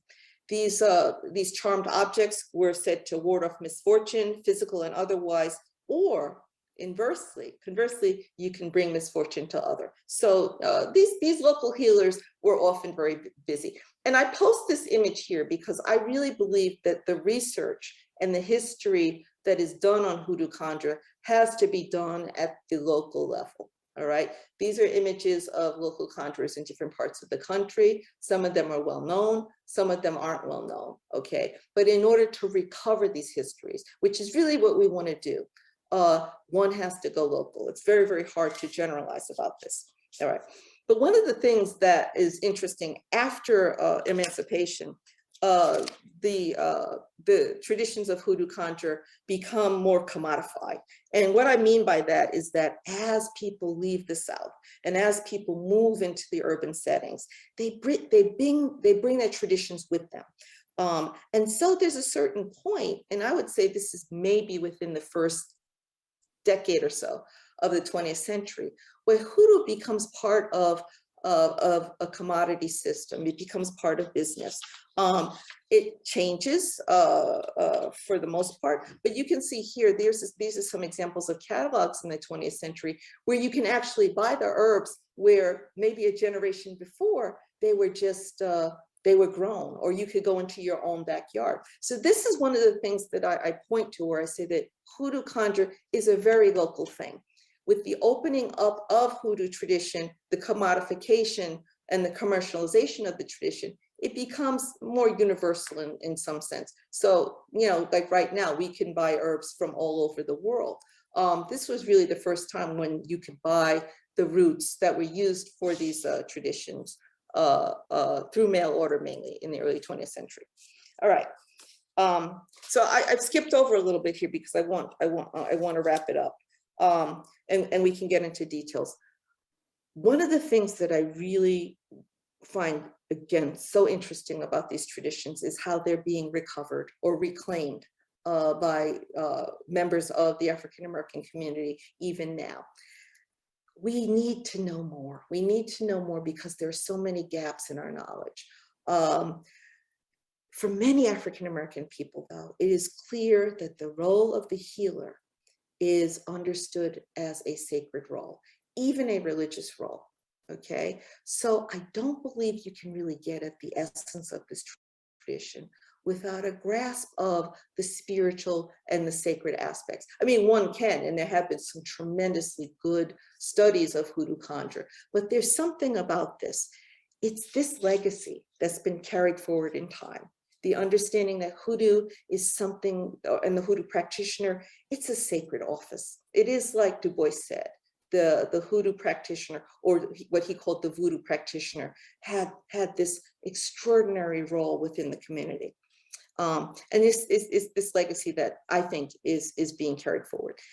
The extent to which these practices continue today is a point of debate and discussion.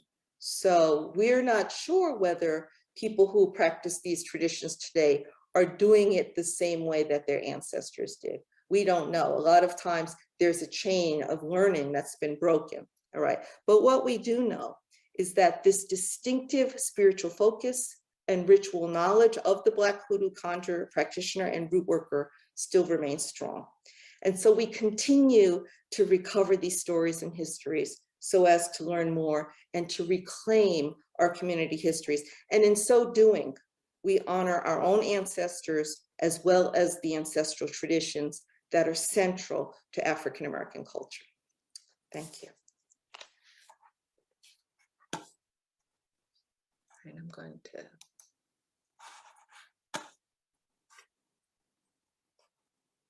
All right. So do you want to open things up to a Q&A? Okay. I think we have a question in the chat from Sharon. Can you elaborate on the idea of voodoo, look within or inner gaze, per Michael and Bellegarde Smith, and voodoo in Haitian life and culture, invisible powers? Okay, I didn't get the last part. You said elaborate. Oh, okay. Just repeat it. I'm having, it's breaking up. Sure. It said per Michelle and Bellegarde Smith and voodoo in Haitian life and culture, invisible powers. Okay, another wonderful book. And again, if you're interested in books, as I am, please contact me at academichoodoo.com. I'm always willing to share books. So the question I think has to do with Haitian voodoo versus African or West African Nigerian voodoo. All right, and as I said, the word voodoo, V-O-O-D-O-O, has become something of a junk term. I think the questioner is asking about a wonderful book by two scholars, Haitian scholars, who look at the indigenous religion in Haiti. Okay, and so in Haiti, I'm not going to say it's worse because slavery is awful, but what's distinctive about Haiti and Haiti slavery is that it is the only place in the Western Hemisphere where slaves came together, rose up, and took their freedom by force. So it is the first Black republic in the Western Hemisphere, something that should be celebrated. Part of the reason, part of the impetus for that revolution, because it was a revolution like we had here, was the religion of Haitian, or what's called Haitian Vodou. Vodou is a term that I think comes again from the outside because practitioners don't use it. It later becomes voodoo by observers.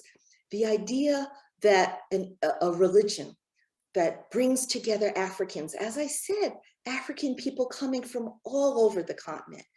In Haiti, they joined together, as did Black Americans in the United States, they joined together. But what's extraordinary here is that in Haiti, religion was the glue that bound them together in their uprising.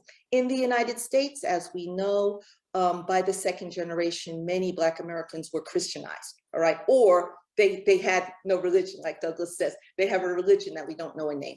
So in Haiti, Vodou is certainly, it's a powerful religion. Some even say that, well, it's a state religion. Very different from what happens in the United States. So that book really tells us more about the history and the ethos of Haitian Vodou. Now in West Africa, today, if you go to places like Togo or Nigeria or Benin, formerly Dahomey, there is a religion, a state religion, a national religion that is called voodoo. And I know this is really confusing because, you know, the orthography is not consistent, right? But in Africa today, there is a religion of voodoo, and it is considered to be the root tradition of the Africans who were brought to the various colonies. So there's a lot going on here. What I was trying to get at, though, is how this term voodoo has become sort of an all-purpose term to talk about, and V-O-O-D-O, to talk about Black spiritual alterity. or to talk about, something that is the voodoo economics, something that is impossible or magical. It's a very derogatory and negative notion that I've seen applied outside of the religious context. And so we're better off not using it.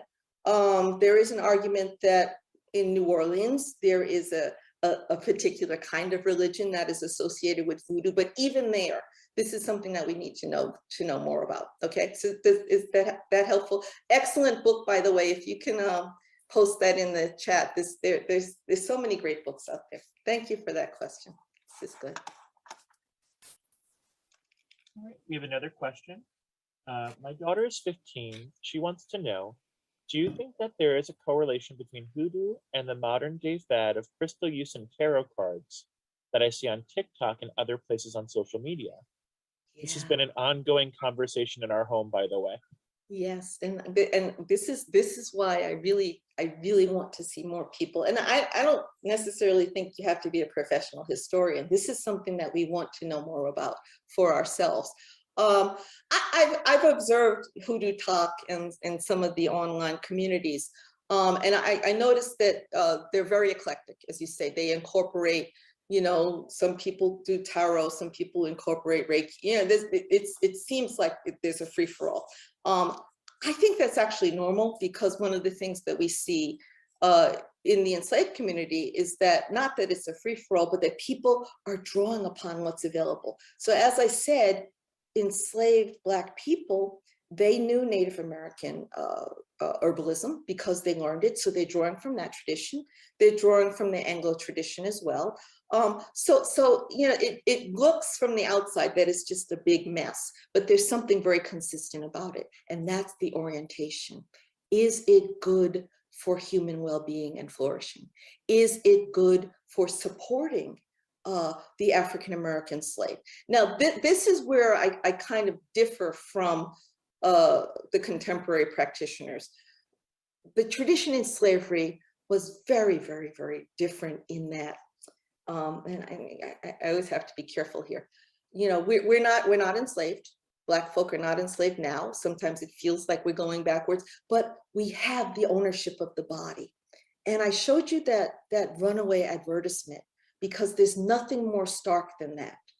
If the law says that you do not have ownership of your body, okay, and I know, nowadays it feels like we don't, but it simply isn't that way now. What can you do for yourself? What is your perception of what healing is for yourself? So the notions of healing, and this is what I was getting at, and I might have rushed through it. The notions of healing and affliction and wellness are constrained by slavery and the institution of slavery, all right?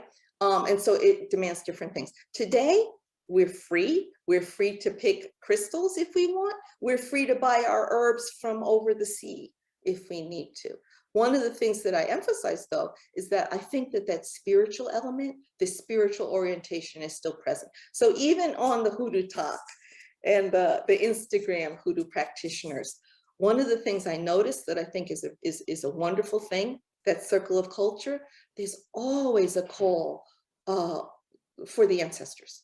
So if you have ancestors, and if you have enslaved ancestors, or if you have Black ancestors, that there's sort of like a natural lineage, okay, that you can draw upon. So that's certainly part of it. I think that is where you find the spiritual element in contemporary hoodoo practices.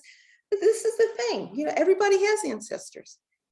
Maybe your ancestor wasn't a hoodoo practitioner. Maybe they were one of those domestic healers, those doctors. There's a lot of Irish folk medicine at the time.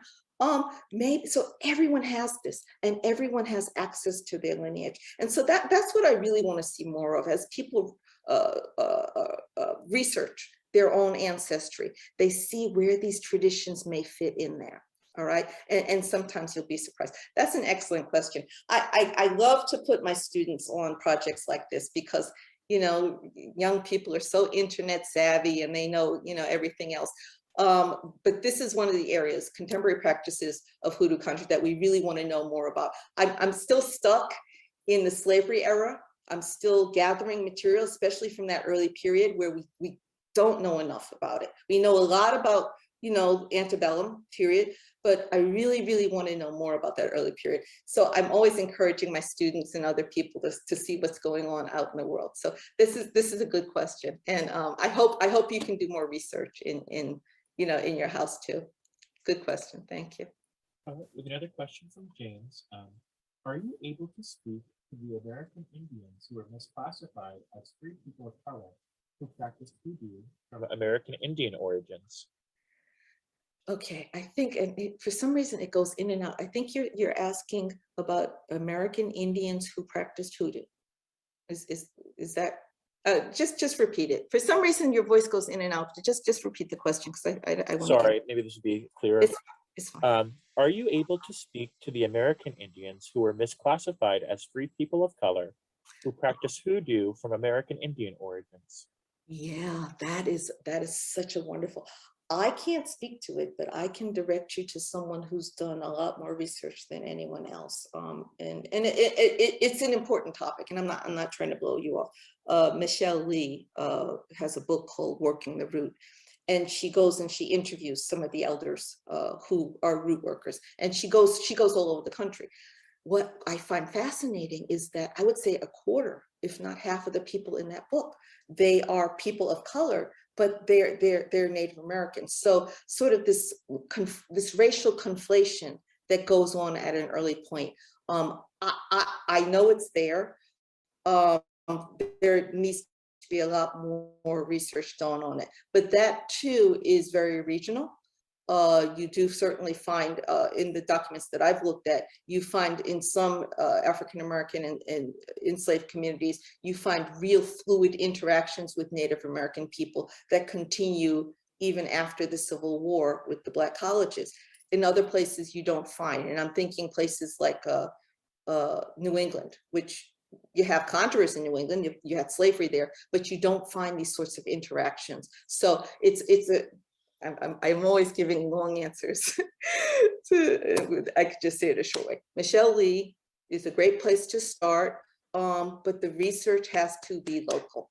So instead of making a generalization about, which I won't do, about Native American people and African American people and how they're classified, one needs to go to the place. And so her book is a great resource for looking at hoodoo and root workers. And one of the things I love about it is the recipes, the cross section of healing herbs, and because it's all environment, because some herbs you'll find somewhere and you won't find them. The cross section of Black American traditions and Native American traditions. So she really captures that. The book is called, I think I'm getting it wrong, and someone can Google it quickly, Working the Root, and her name is Michelle Lee. It's a wonderful illustrated book, and I try to tell everyone about it.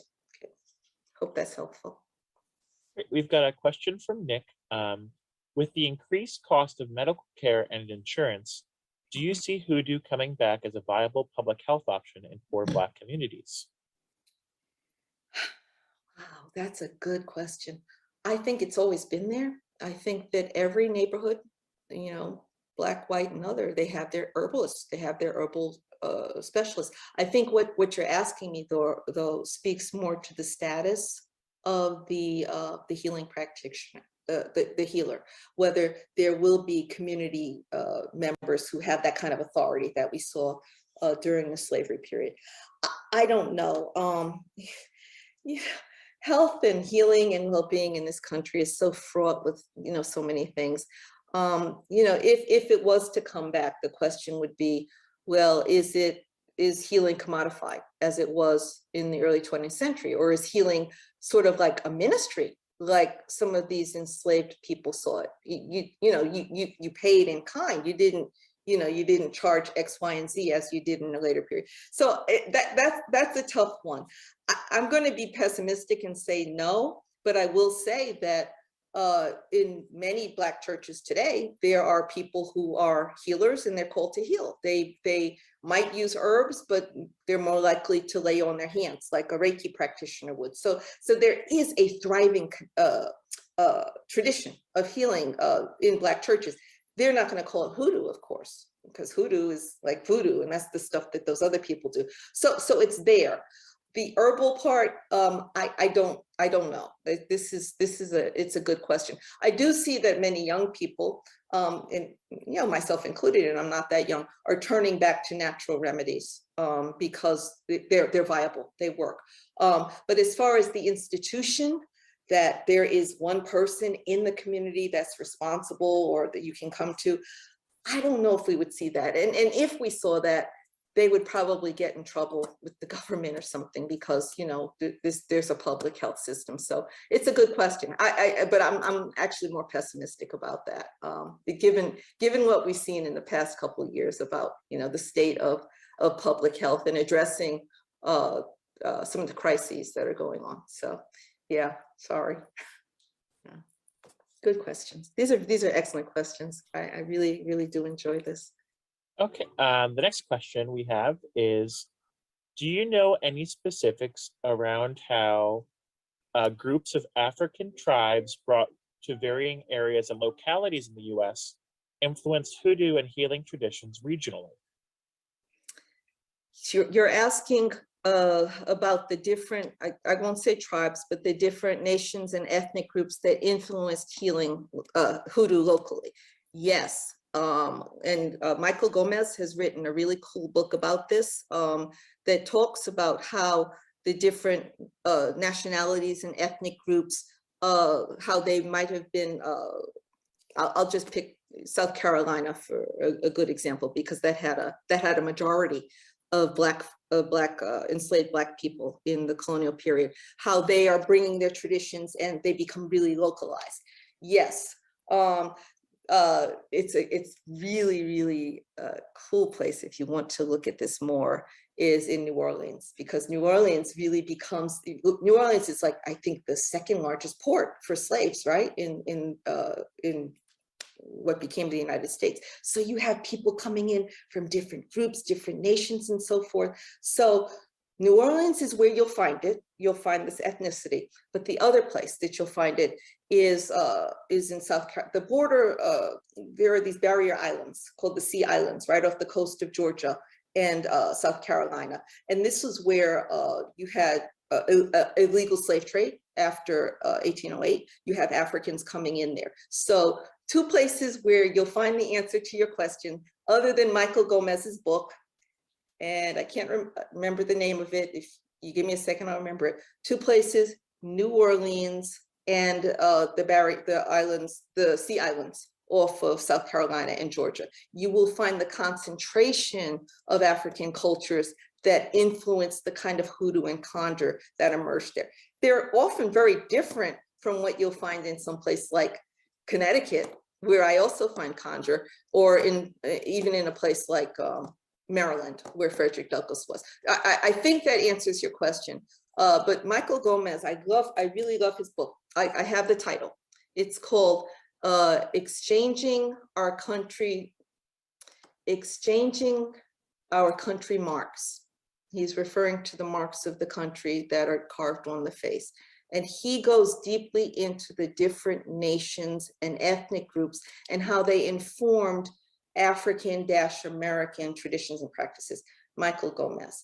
I might have gotten the name wrong, but the title wrong, but I think it's called Exchanging Our Country Marks.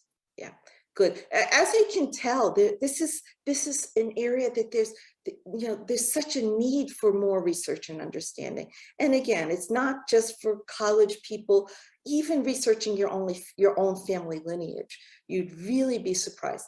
Yes, someone wrote that. Thank you, Joy. Hi, Joy. It's good to see you. Exchanging our country, your country marks.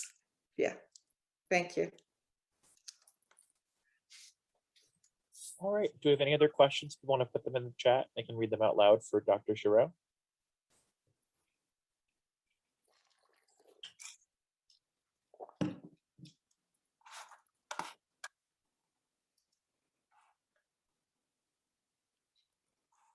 A lot of good questions in here. It's good. Yes, I've tried to keep up posting some links to WorldCat so people can find in their local library where these books are located. Yeah. Yeah, I can see that. I'm looking at the chat here, and there's so many great conversations about this material. I approach this more as a historian. I find that there's often a hunger to learn how to do conjure, or to how to do root working, and that's great. That's where we are. But I really feel that we need to recover and to reclaim those ancestors that have been lost, like Long Hercules, like people who didn't have a chance to write it down, but their presence is made known in different ways. To me, that's a sacred work, because by remembering the dead, right? Whether it's your family member, your great, or someone like Long Hercules, you are bringing them back in a way. And I think that that's one of the, that's one of the roles that we have as, as not only as historians, but as family members, to recover our ancestors, what they did, what they said, and bring it into the present. So it's great to want to learn more about how to do these traditions, or to want to sit at the feet of a person, a conjure woman, or to me, there's not a greater calling than recovering your own ancestors and the wisdom that's in your own lineage, and actually being surprised at what you find. I'll just say this as an aside. My husband got one of those memberships with Ancestry.com. And I mean, they're great, but once you start, you got to keep paying for it. But one of the things you find is that there's a real desire in the world today to bring the past into the present. And one of the best ways to do that is to draw upon your own lineage. I am not saying that if you're not a descendant of slaves, you can't practice conjure or root working. I'm not saying that, although there are people who say that. But what I'm saying is that there's not a greater calling than to sort of elevate your own lineage in this way, to find out about the past. I mean, and there's all kinds of surprises there. So, I mean, who knows? You could have a conjurer or a hoodoo person in your past that you don't even know about. So that's what I encourage you. I see a number of questions here. Okay. There's a great conversation going on over here in the side. So I really do like this. So the next question I had lined up was, how does hoodoo impact the Christian faith? Oh yes, that's one of my favorite issues, or it was. Today or then. I'll speak to the then, because I'm much more comfortable in the dusty archives than I am on the internets today. So as I said, when this tradition began, there really wasn't a Christian church per se. Most Black folk did not, and this is a fun fact, right? Most Black folk did not become Christian until after emancipation. So you did have some converts, you had some churchgoers, but by and large, what we're looking at is what Rabbitoh called the invisible institution. This is the religion that Douglas said had no name. So, and slavery is how many hundreds of years? So for hundreds of years, you have Black folk who are practicing something. We know from people like the wonderful Sterling Stuckey that part of what they did involved a circle of culture. Usually it's a dance or a movement. It involves the circle, and the circle becomes a vital symbol in the Afro-Atlantic world. It becomes a symbol of the cosmos. It becomes a symbol for the travel of the soul in many lifetimes. This is belief in the sort of transmigration, the circle. So there's a lot of religious stuff going on in slave communities involving a circle. Now, when those folk do convert to Christianity, they carry these sorts of traditions, their circle dances, they called them the ring shouts, into Christianity. So at a certain point, a lot of it converges. After emancipation is where you begin to get a lot of trouble, I think. And I wrote about this in my book, because it's after emancipation, of course, when Black folk are free to create their own churches. They don't have to do it under the slave owner's watch. So will these churches be like white churches? Will these churches have the African elements? Will these churches allow conjure and so forth? So there's a big conversation going on as to what African-American life would be like. And just to make the long story short, I've written about this too, that there's sort of for lack of a better word, a respectability politics that's going on with the Black churches. And as you would expect, the Black churches were the first singular Black-owned institution, apart from the Masons, who we also don't hear that much about. This was where Black people could practice, could do, they could learn, they could organize. It was theirs. It was something that they owned for themselves.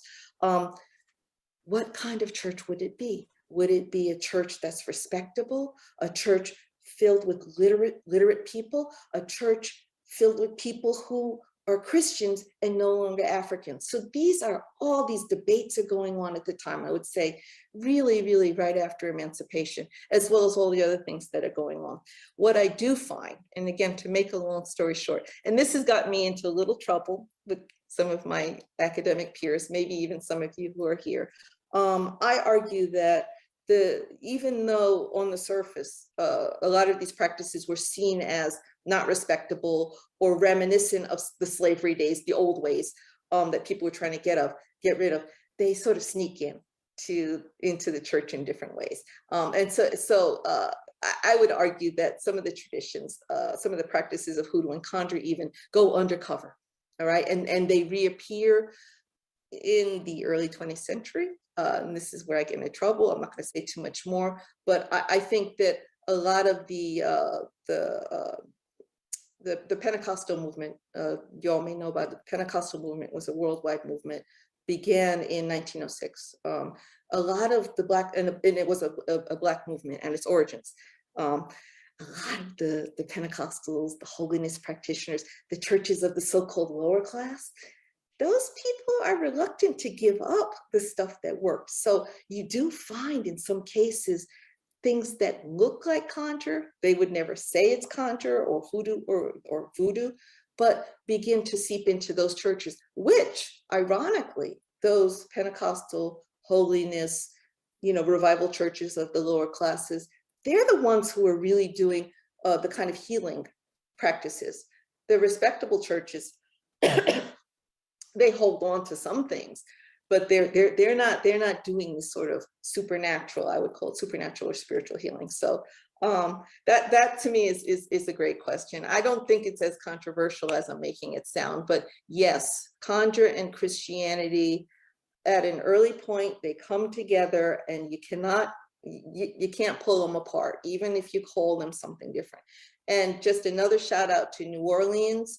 New Orleans provides us with many cases of where conjure, root working, hoodoo are sort of re-signified by the churches. And in New Orleans, it's even more interesting because it's Catholicism and not in the Catholic Church and not the Protestant churches as it was elsewhere. That was a long answer, but yes. And in my book, in the Black Magic book, I talk a little bit about conjuring Christianity. Okay. All right, for our next question, there'll be a little bit of overlap here. How do young women of color begin in learning about voodoo? How do you feel about, this was the part where there's some overlap. How do you feel about voodoo and Christianity? So maybe you kind of already addressed that part of the question. How do I feel about voodoo and Christianity, How do you feel about voodoo and Christianity? Is it possible to do both?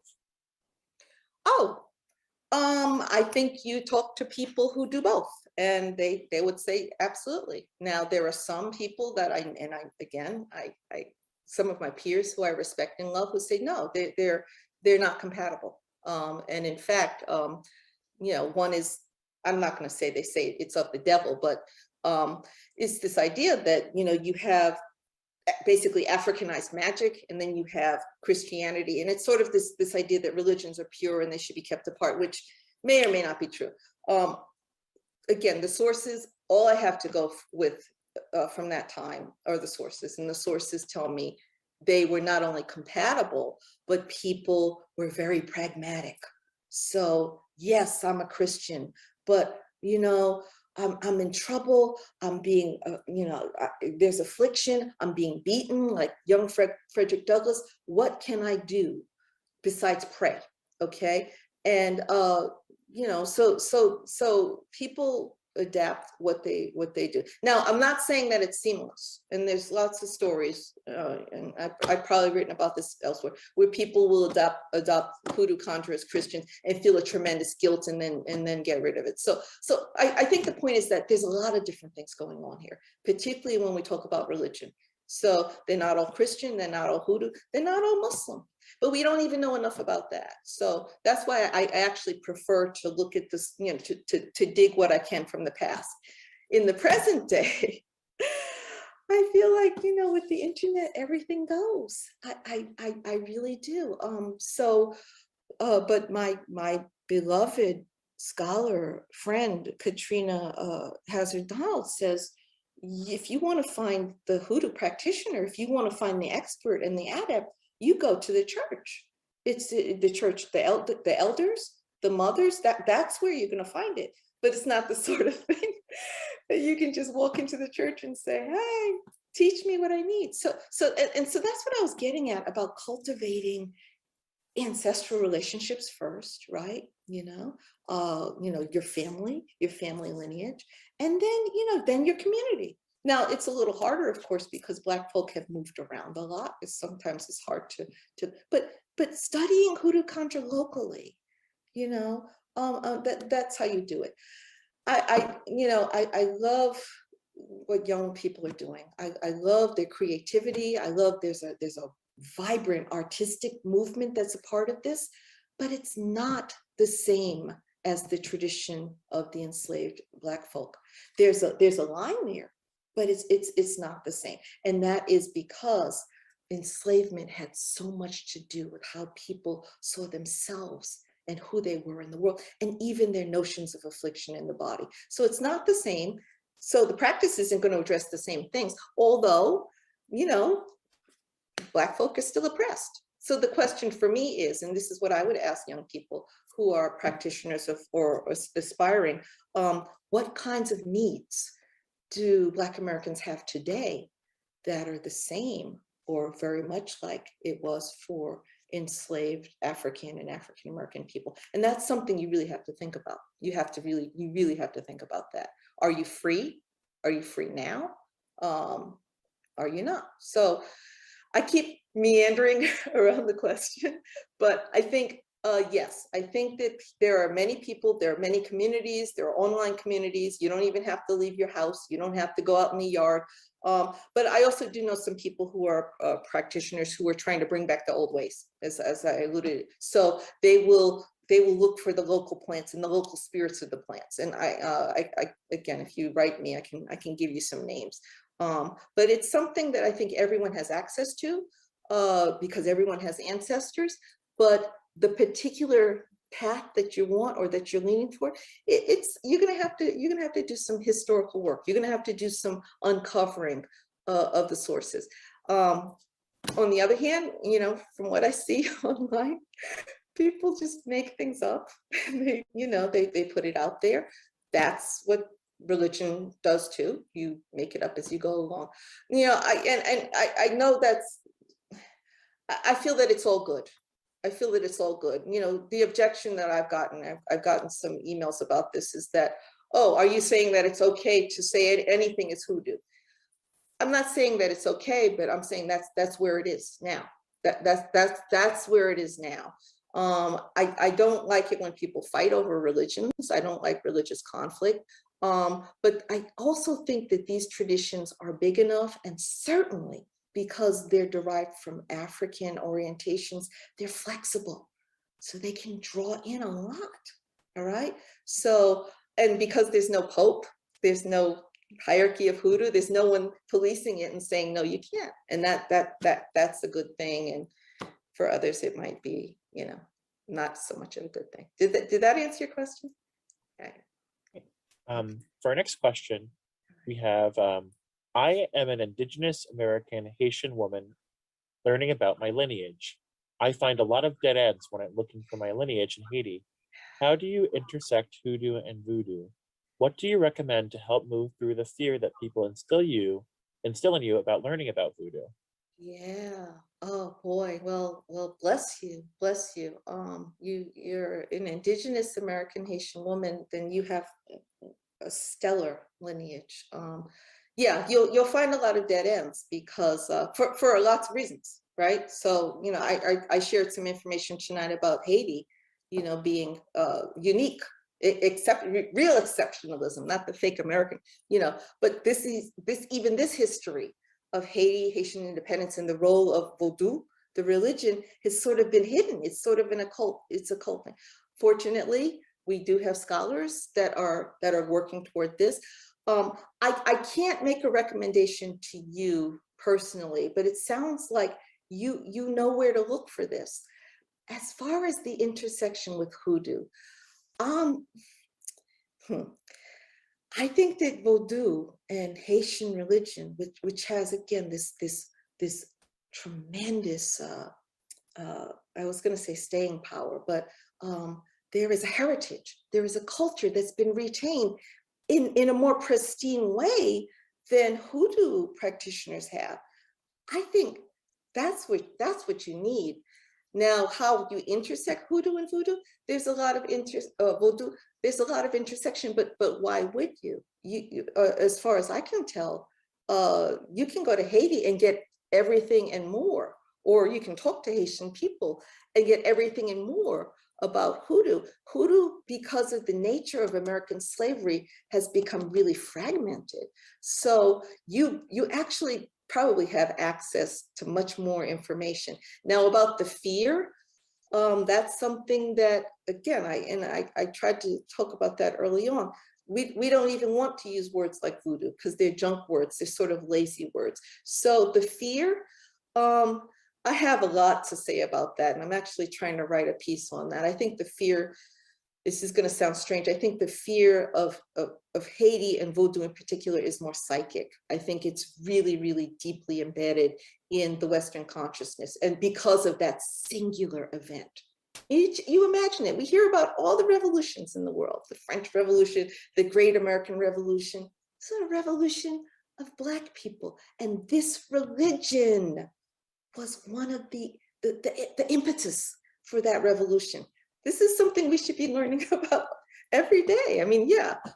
So to answer your question in a short way, you move through the fear by information, right?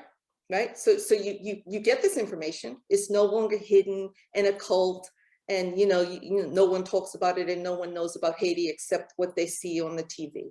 All right. You do the historical work, and that's my thing.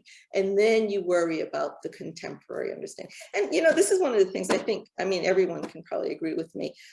This is going on today. There's really sort of a rethinking of America and what it means to be American and so forth, and the role of American, in particular Black Americans, right? So the argument is that no, Black American people, it's not so much that Black folk are marginal and oppressed, but they're actually the center. They are in some ways the I'm not going to say the real Americans, but they're at the center of what it means to be American. And we keep seeing this again and again. So it's like, and then there'll be a great book or two, and then there'll be a pushback. But that's how you deal with the fear. Just more information and more truth. I think that the truth is the disinfectant. And I'm not as pessimistic as many of my intellectual and academic peers, because, and as I keep saying this, you guys, you can go back into your own story and find inspiration. And I see some really great conversations here, and some good quotes. Yes, I'm sorry, I'm reading one of these things. So the resources, the historical resources, again, we have our public libraries. It's not that, you don't have to be rich to use the library. This is why I'm all about supporting our public libraries and the information that's there. I think that information and gathering the information is the best way to sort of challenge the fear about this. Thank you for that question. That was a good question. I see one question. I'm just going to take it on quickly. What do you think about the reliability of Hyatt's work in understanding the history of hoodoo? I see we have some insiders here. So Hyatt, Harry Middleton Hyatt was he was an Episcopal minister, a liberal Episcopalian who traveled the country in the early 20th century gathering hoodoo stories.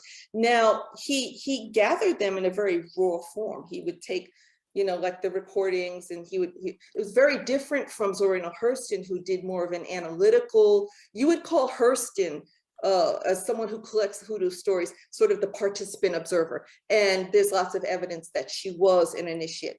Hyatt was a liberal minister. He would go to Black communities, he would go to white communities, all over the place. You know, I think most of his work he did in Illinois, and he would gather these verbatim. So, you know, and you know, they typed them out. There's like thousands of pages of this stuff.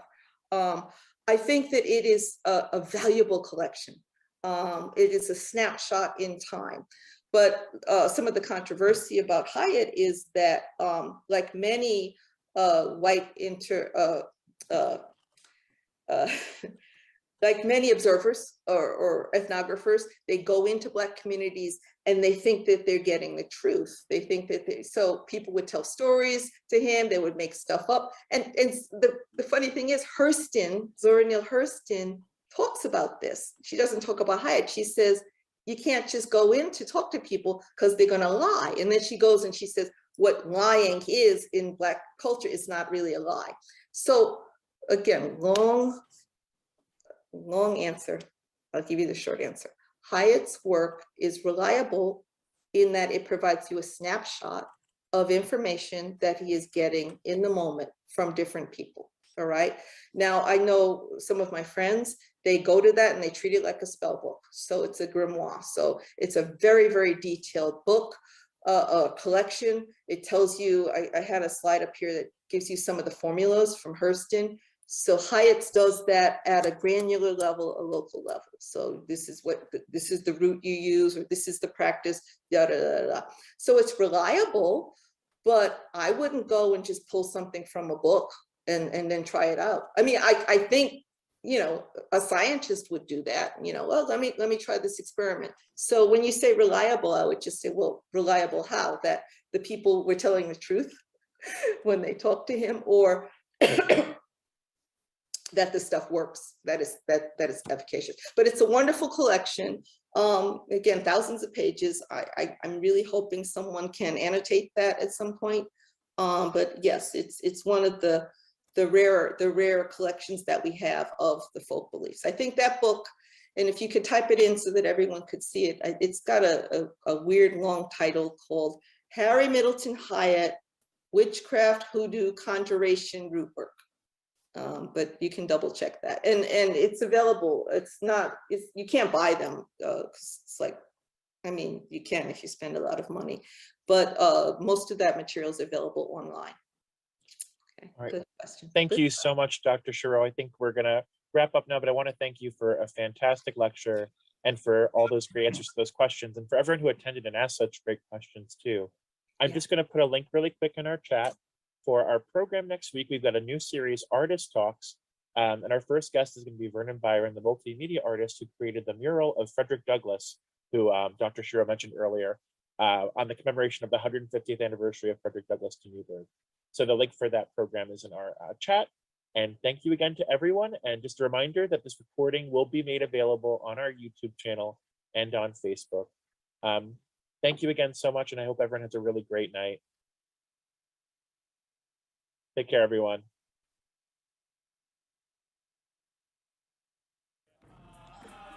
Blessed my family, do you have your copy of the True Biblical Land of Israel? No? Well, visit our website, priestisaacinstitute.com, and order your copy today. The True Biblical Land of Israel, originally a theological paper, proves to the reader that the land of Israel, according to the biblical geographic description, is Africa plus Arabia. Most definitely a must-read for all. And while you are at it, our other books, namely The Heavens Declare the Glory, Rastafari and the Cosmos, as well as Anu, Ancient and Modern Revisited, are definitely of interest to all. Each book goes for only $20, but when you order the 3 together, you get them for only $50. So visit our website, priestisaacinstitute.com, or email us today, priestisaacinstitute gmail.com. Blessed reading. Give thanks. 10 interesting facts about Ethiopia. Ethiopia is an ancient country whose unique cultural heritage, rich history, and remarkable biodiversity attracts many, and makes it one of the most beautiful countries in Africa.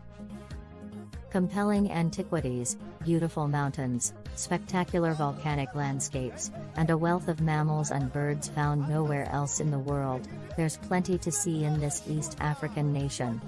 Known as the Land of Origins, Ethiopia is an East African nation that shares borders with Eritrea and Djibouti to the north, Somalia to the east, Kenya to the south, South Sudan to the west, and Sudan to the northwest. With a population of over 110 million people, Ethiopia is the second most populous nation in Africa after Nigeria, and the 12th most populous nation in the world. Its capital Addis Ababa is one of the most important cities in Africa, and it is also considered as Africa's political capital due to the presence of many African organizations in the city. A multicultural society, Ethiopia is home to over 80 ethnic groups with different culture, traditions, and of course a rich history. There are many interesting facts about Ethiopia, and in this video, we are going to look at the 10 most interesting facts about Ethiopia. Please do not forget to like and sharing this video with your friends and family. Number 1, Ethiopia, the only country that defeated colonialism.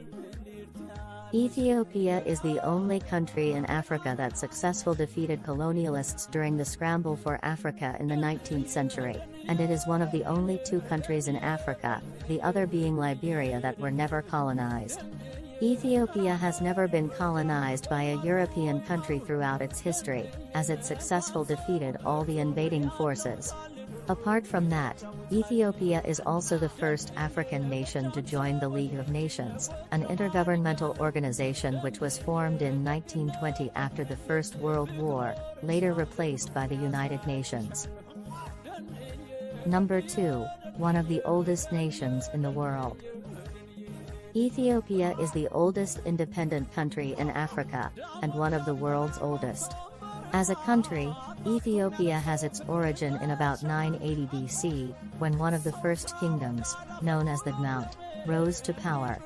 Ethiopia comprises of more than 80 ethnic groups, and as many languages. This country has long been an intersection between the civilizations of North Africa, the Middle East and the rest of Africa. Due to this fact, Ethiopia is often referred to as the cradle of civilization. With its rich culture and history, multi-ethnic and multifaceted society where the art of hospitality is alive and well, Ethiopia attracts millions of tourists each year. Number 3, Ethiopia is synonymous with coffee. Coffee was first discovered by the goat herder Kaldi in the Kaffa region in Ethiopia. Today, Ethiopia is the 5th largest producer of coffee in the world, and Africa's top producer. The Ethiopian coffee is widely considered as the best coffee in Africa, and most people who have tasted it admit that they cannot start a day without having one. Ethiopians themselves developed several ritualized and ceremonious ways to make and drink coffee. Number 4, one of the oldest Christian nations in the world. While Christianity was mostly introduced in Africa between 15th and 19th century, and predominantly during the colonial era, this is not the case in Ethiopia, as Christianity existed in the country as early as the 4th century. It was around 330 AD, when the apostle of Ethiopia Frumentius converted the Aksumite king Ezana, whom made Christianity the empire's official religion, making Ethiopia one of the earliest nations in the world to practice Christianity. Today, Ethiopians predominantly practice Christianity, with Christians making up to 61% of the total population, 43% of them being Ethiopian Orthodox, while 18% are Protestants. Besides that, Ethiopia is also one of the few countries in Africa that are mentioned in the Bible and the Holy Quran, and also houses antiquities that help in defining the history and events that are taught in these religions, including the Ethiopian Bible, which is the oldest Bible in the world. Number 5, Ethiopia, home to one of the most beautiful women in Africa. The ladies of Ethiopia charm foreign men with their rare beauty. They are considered by many as the most beautiful women in Africa. These women differ from girls from other countries by their personal features. They are independent, hardworking, and strong. Ethiopian women are religious and modest. These peculiarities are perfectly combined with the adorable appearance of girls from Ethiopia. Most Ethiopian women have high cheekbones, dark hair, big eyes, plump lips, and silky skin, while their hair can be either straight or curly. Their attitude towards their families, kids, and husbands makes them a perfect choice for marriage. For decades, Ethiopian ladies have been topping the list of the most beautiful women in Africa. Number 6, Ethiopia, the cradle of humankind. Lucy is perhaps the most famous of all Ethiopia's residents. This is the common name given to a fossilized skeleton of a female of the hominin species Australopithecus afarensis, that was discovered in 1974 by paleoanthropologist Donald Johanson of the Cleveland Museum of Natural History, at Hadar, a site in the Awash Valley. The assembled part of the skeleton is also known by its Amharic name Dinkanesh, which means you are marvelous, and dates back about 3.2 million years, making it the oldest skull of a humankind. The Lucy skeleton is preserved at the National Museum of Ethiopia in Addis Ababa, and thousands of people from all over the world visit the museum each year to get a close-up view of the oldest skull of a humankind. Number 7, Ethiopia uses unique calendar to define dates.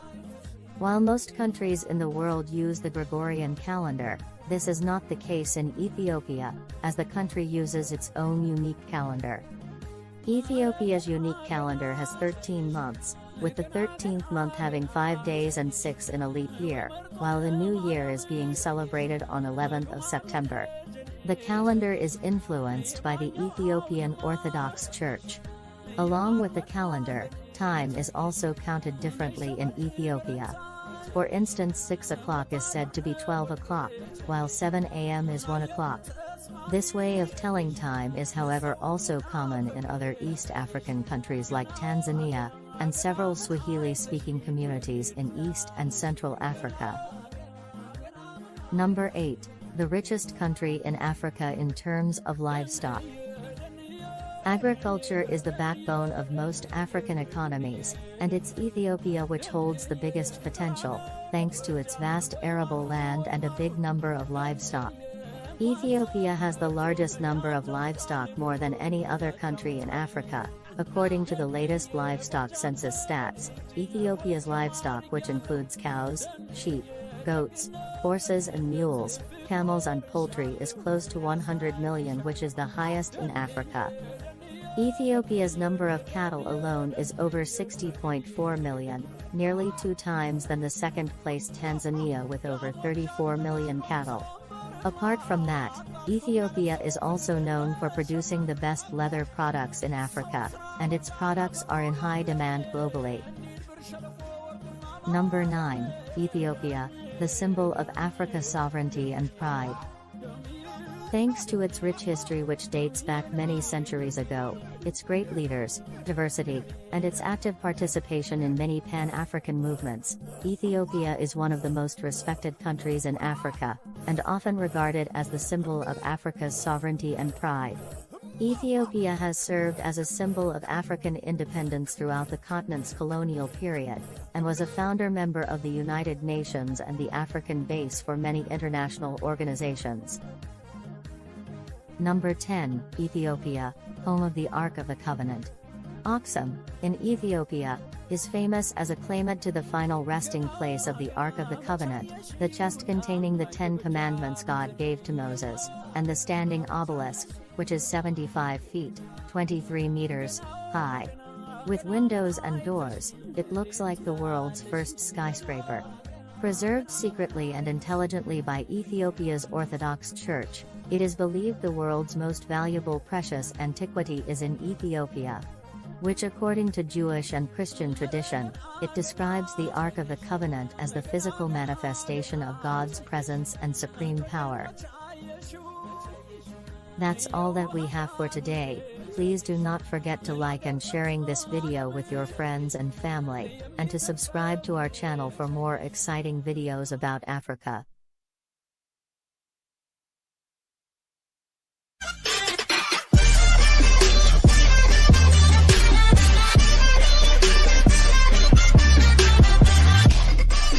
Blessed love family, what are you selling? What are you promoting? Well, let me tell you, if you're not advertising with Radio Anu International, well, you're not advertising. Radio Anu has already become, in quick time, a formidable force to be reckoned with. With already thousands of listeners internationally, your message is sure to touch the hearts of potential customers. We have packages running from as little as $10 per day to very economical monthly packages. Plus, our ad productions are off the chain. So contact us today to get signed up and get your business, products, or services known. Email us today, priestisaacinstitute@gmail.com. Blessed love.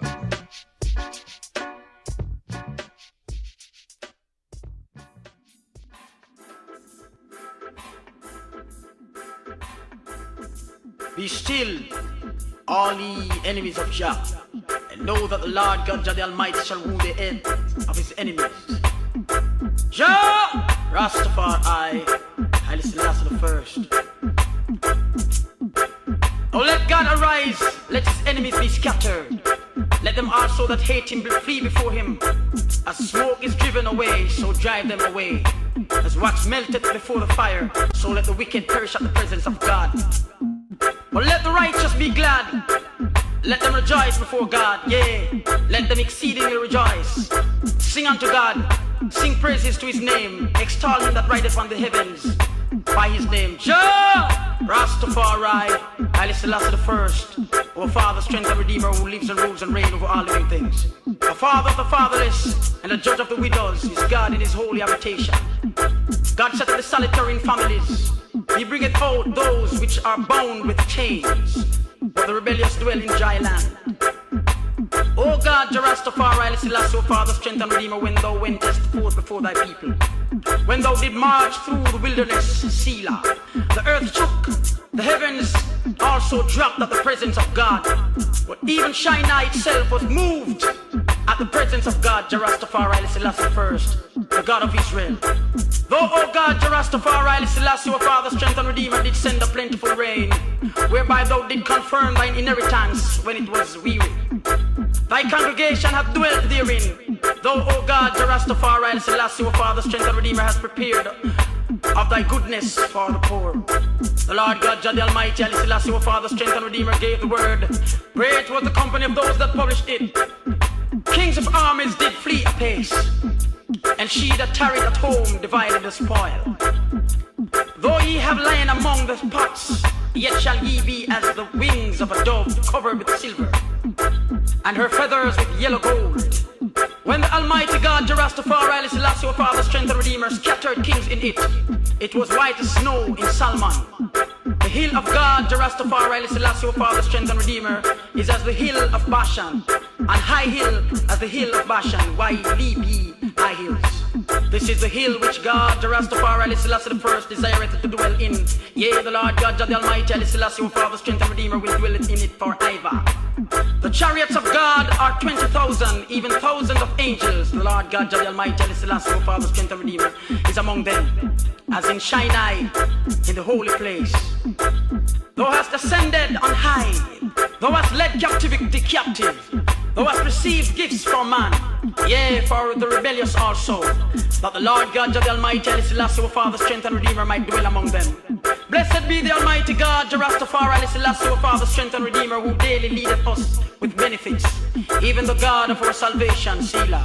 He that is our God is the God of salvation, and unto God, Jah Rastafari, Haile Selassie, O Father, strength and Redeemer, The Lord belongeth the issues from death. But the Lord God, Jah the Almighty, Haile Selassie, our Father, strength and Redeemer, shall wound the head of his enemies, and hear his scalp of such an one as goeth. Blessed love family. Great news from the Priest Isaac's Institute of Holistic Knowledge. We are now enrolling new students for our ongoing international homeschool program. Yes, family, now is the time to contact us to get more information on our African heritage classes as well as our astronomy classes. Let me explain. Our classes are factually and scientifically based, plus designed and prepared for the inquisitive yet tender mind of the child. Classes are sent out daily via the email and will appear in your inbox every Monday to Thursday. Your young ones will receive over 140 classes in a 10-month period. That's an academic year. Interactive, colorful.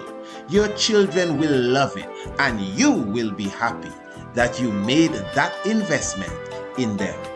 But listen to this. We have a very special offer for you, family.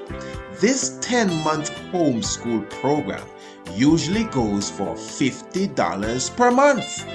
But for a limited time, you will pay only $30 per month. And hear this, not $3, but $200 for the full academic year if you decide to take the full year package. This is a worthy investment in your young ones. To enroll today, email us at priestisaacinstitute@gmail.com or visit the website priestisaacinstitute.com for more information. Also, feel free to ask us for a sample, a free sample of our classes. Once again, priestisaacinstitute@gmail.com. We're looking forward to hearing from you. Blessed love.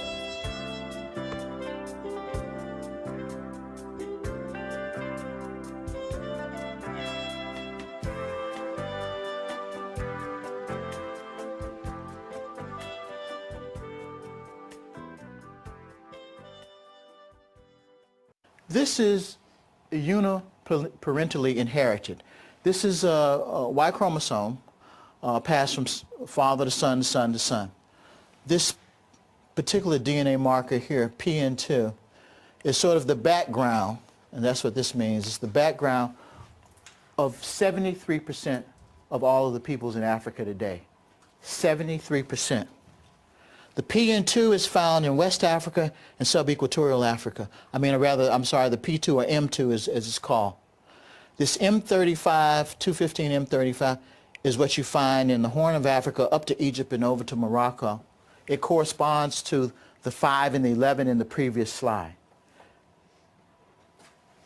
This is the father of both groups of Africans. This binds the continent together, okay?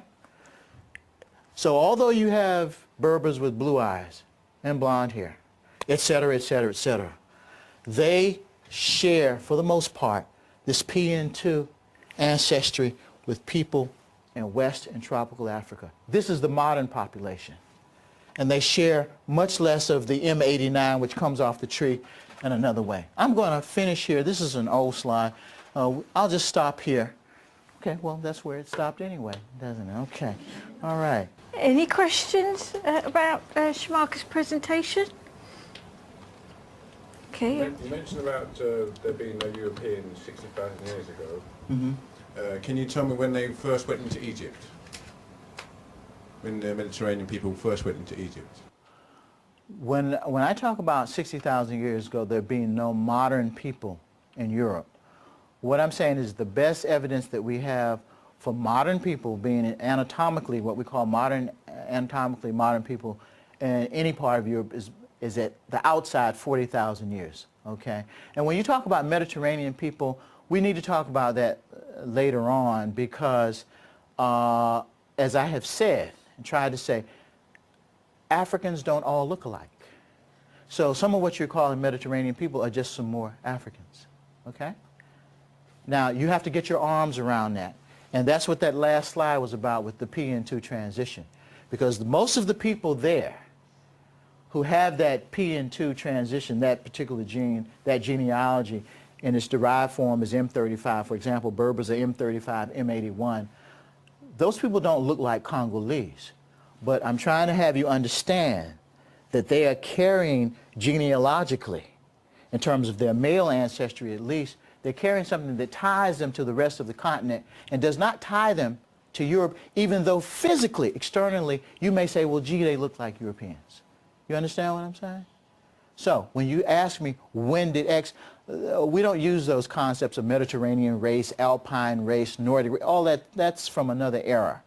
You know, it's descriptive, and in actual fact, you will find, you can find individuals all over the world who might conform to one of those sort of categories. You see what I'm saying? Yeah. So then, that's the same thing they say about being Arab. Arab is a culture, not a race. It means traveling person. Okay, but I'm trying to understand, what are you asking me here? Well, you asked me very specifically, you asked me, when did Mediterranean people get to Egypt? I don't know what you mean by Mediterranean, but let me repeat myself. Look African. No, well, there's more than one way to be African. There's more than one way to look African. There's more than one way to look Asian. There's more than one way to be Asian. That is what you have to, from my perspective as an evolutionary biologist, that's what you have to get your arms around. The people in southern India are just as Asian as the people in northern China, who are just as Asian as the people from the Eurasian steppes. You know, they don't look alike. And you measure them, they don't look alike. Okay. Yeah. Let me put it another way. For example, you have Elizabeth Taylor playing Cleopatra. Okay. That's what I'm talking about. Well, what do you mean? What are you talking about? When did that sort of look into Egypt? The thing is that, number one, who was Cleopatra? I'm asking you. Well, what I'm saying, Cleopatra was probably a Macedonian. Well, she was a Macedonian. From near Greece. Yeah. Yeah, that's what I mean. When the people that look like that go into Egypt. Well, I don't know about Elizabeth Taylor specifically, and you know, very specifically, but I would dare to say that within the Nile Valley, within the Nile Quarter, within super-Saharan Africa, there have always been people who were lighter skinned and straighter haired from 60,000 years ago. Always. They're not new. That's my whole point. In fact, I could make the argument that those kinds of characteristics actually originated in Africa. Yeah, that they didn't come from someplace else. Yeah. They're part of modern humanity, or they're part of humanity. And there's no reason to believe that they could not have originated in Africa. Incidentally, skin color can flip back and forth from an evolutionary point of view, we now know, every 15,000 or so years. It's not the sort of thing that, you know, it takes 100,000 years, million years to live in one place.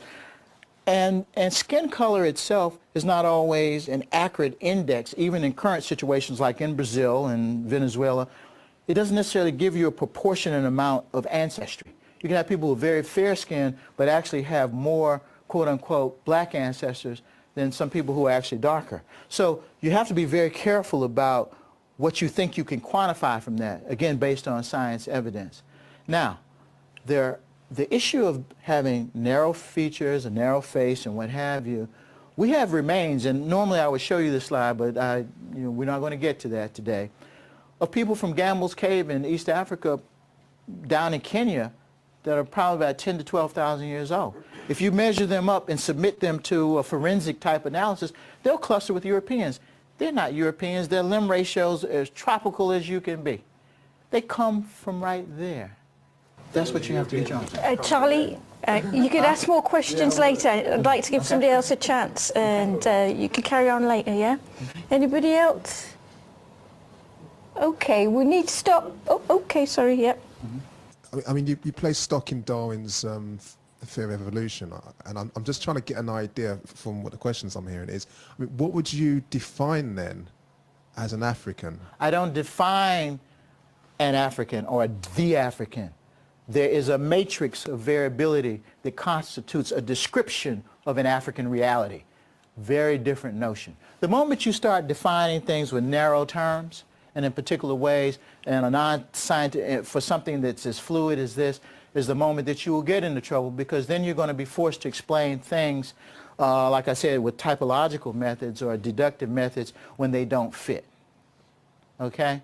It's a shame we ran out of time for this section, because that would have been really fascinating. It's just that you said there's and I do hear your point, there's a diversity within the African identity or spectrum.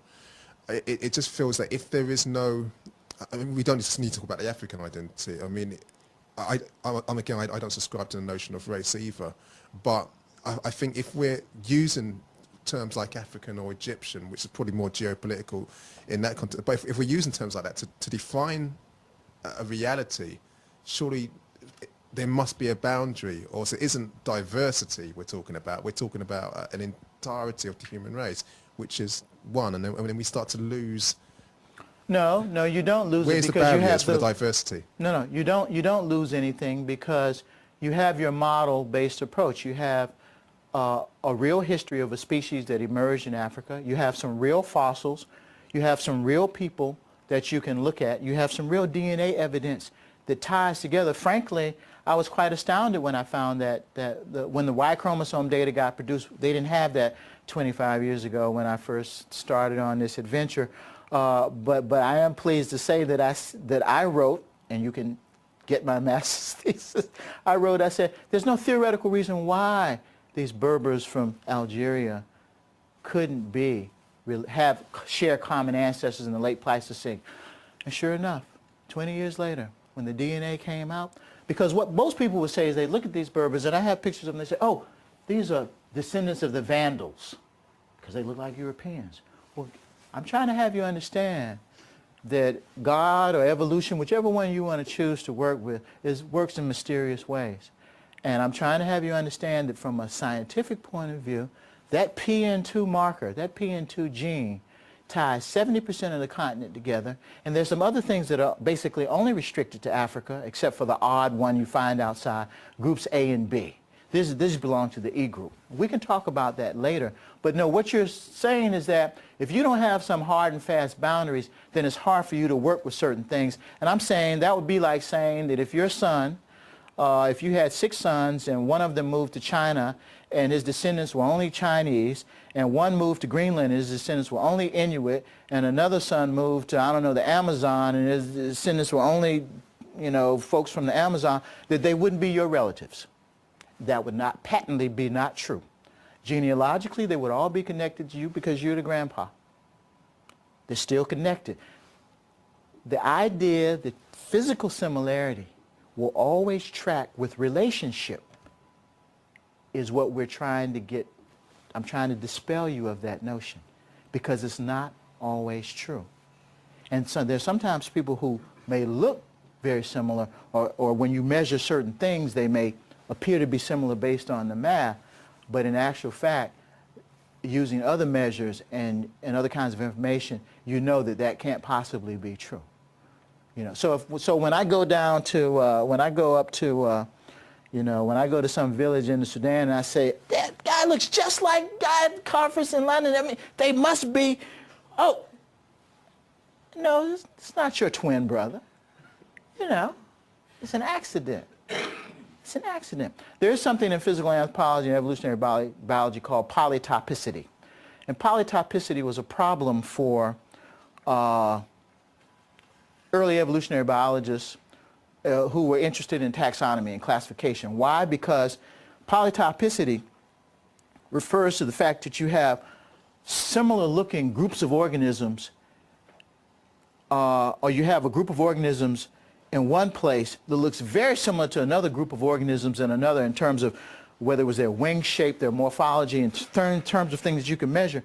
But the dilemma was, should you group these things together when one was 10,000 miles away from the other, and there was no way that one got from one place to the other? In other words, they were not closely historically connected. So it's called polytopicity. It's one of the problems with the subspecies concept for zoologists, and the subspecies concept in zoology is the same as the race idea for human beings. Only with human beings, there's even more problems than there were for the zoologists. Problem of classification. So my human example of polytopicity is certain people from Vanuatu and Papua New Guinea and those places who, For everybody who just sees them on the street, based on your own social experience, you say, oh, these look like Africans. These are Africans. Well, no, they're not. No, they're not. Their lineage DNA says they're not. Where they live says they're not. And their languages definitely put them very far afield. But they live in tropical climates. Modern humans were tropical to begin with. Are these retentions from early migrations? Or are they just reacquisitions of tropical traits? Now, no one can answer that, but their DNA clearly ties them to Asia, I mean the lineage DNA. And there's some other interesting things about DNA too. Other markers, and I have to finish now. Other markers clearly, in terms of lines of descent, tie together not just simply all of humanity. You can forget that there's some other more specific markers that tie people from China all the way to Africa together. And it's like amazing. That's the YAP marker. You know, and there used to be a debate, did the YAP marker arise in Africa or arise in Asia? If you say the YAP marker arose in Asia, then you're saying most of all Africans today came from Asia.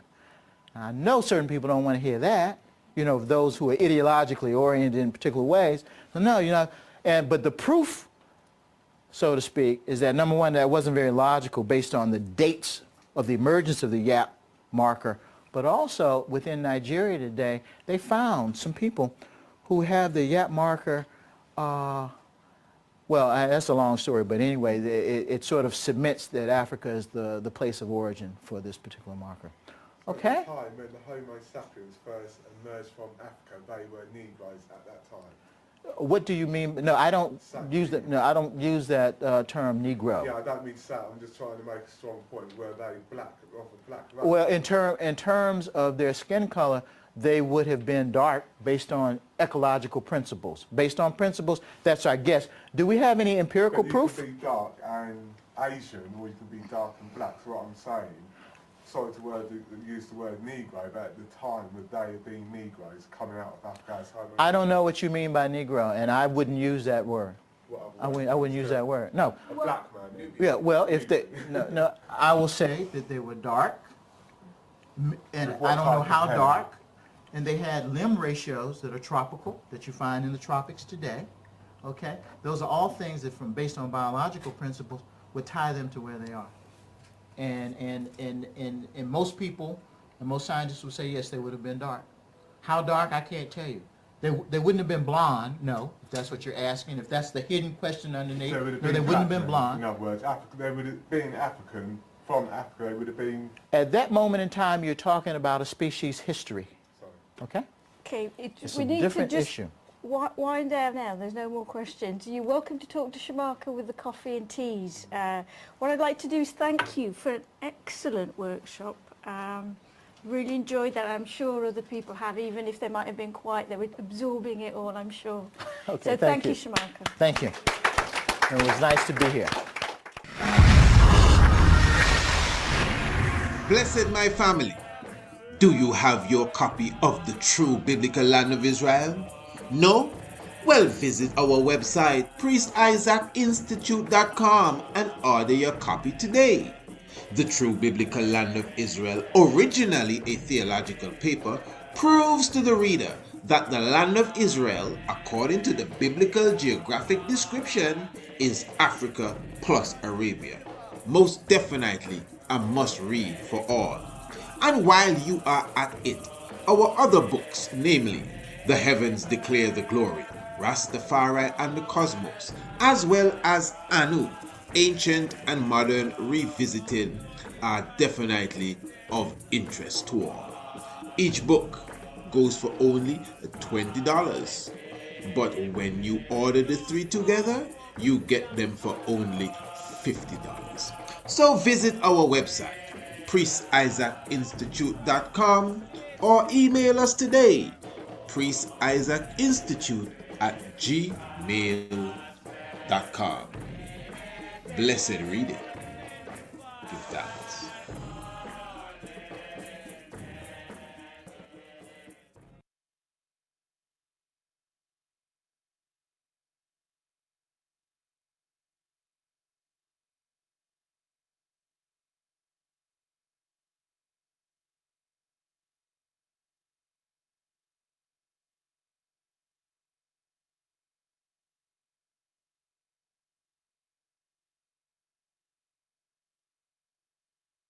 In 562, taken from our secret son and solo.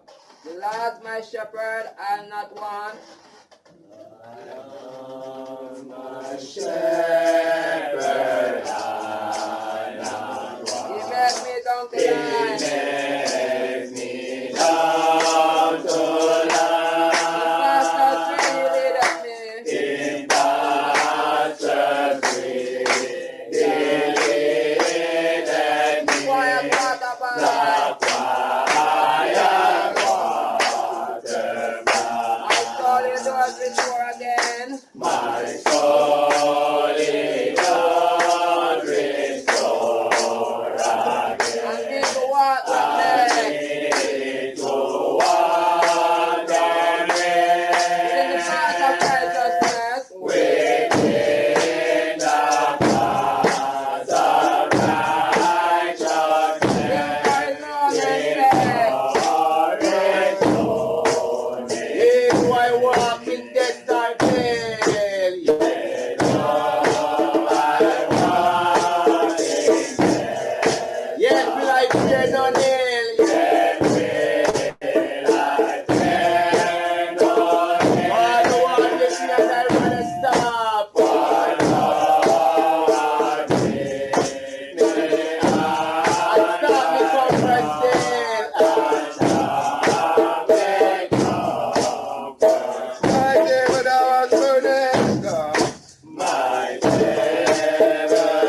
course, we do say blessed love to each and every one.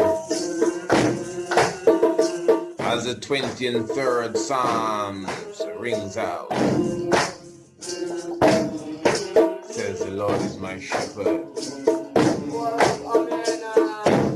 and no good thing do we need or desire, because we have it all. Yes, give thanks for your presence with us. Of course, you know, we glorify the life giver and the keeper of life, Haile Selassie, in all doings and sayings. Definitely in the Tiger's Nest, this is the Shock of the Hour radio program. Of course, the Honorable Priest Isaac with you.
Have a wonderful program in store for you this evening right here on the Shock of the Hour.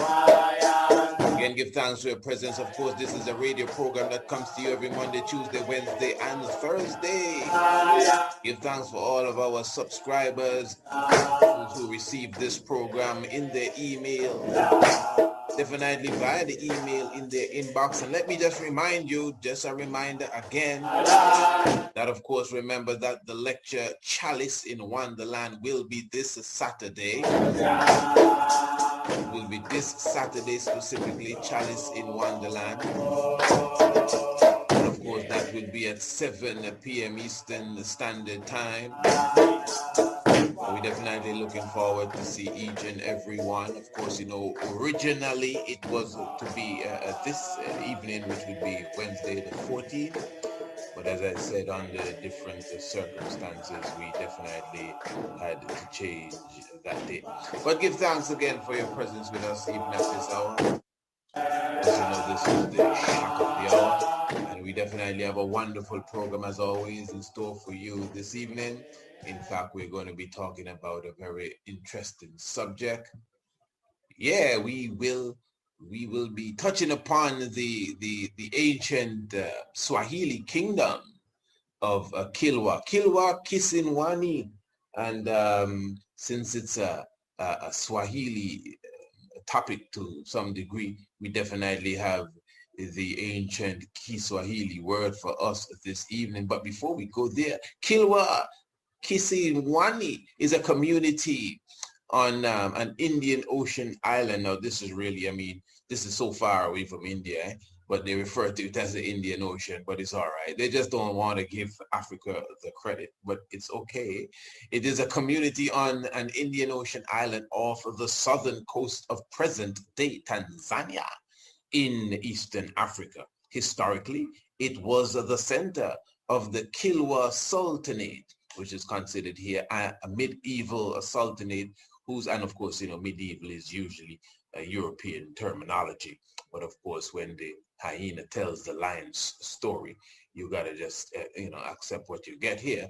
A medieval sultanate whose authority at its height in the 13th to 15th century stretched the entire length of the Swahili coast. All right, so we're going to be going into some of that in a moment. And Kilwa Kisinwani has been designated by UNESCO as a World Heritage Site, along with the nearby stone town Songo Nara. So of course, as I said, we'll be touching upon some of that in a moment, getting some more history as it refers to Kilwa Kisinwani. And of course, you, as I said, it is, as I'll be saying to you now, it is an archaeological city-state.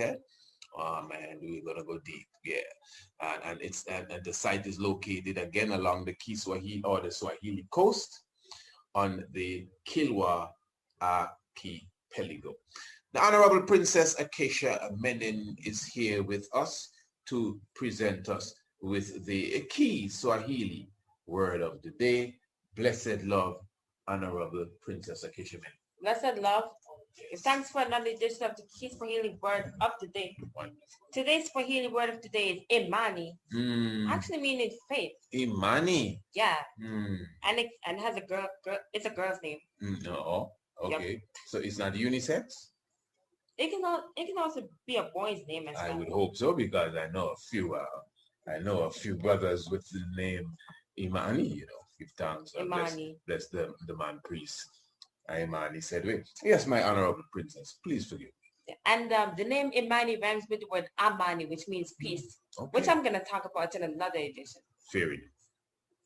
Yeah. I have two words, two sentences with the name Imani. Good. Daima nina imani kwa Mungu.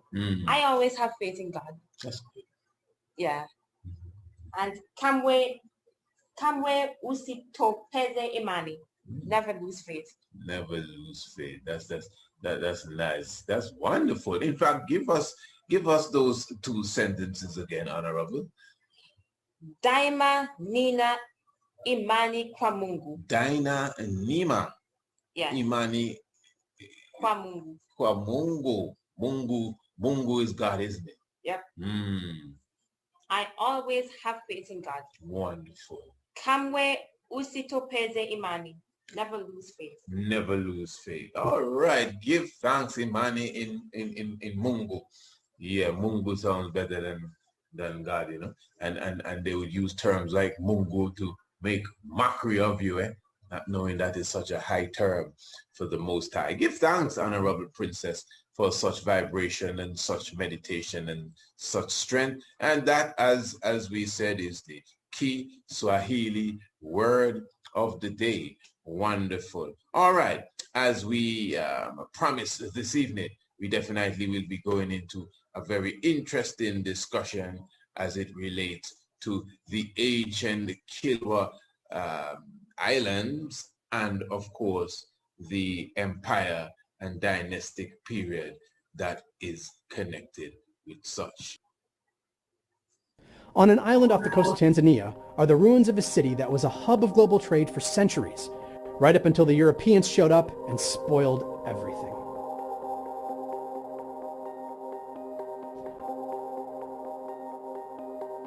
I'm Samir Patel, Deputy Editor of Atlas Obscura, and this is Kilwa Kisawani.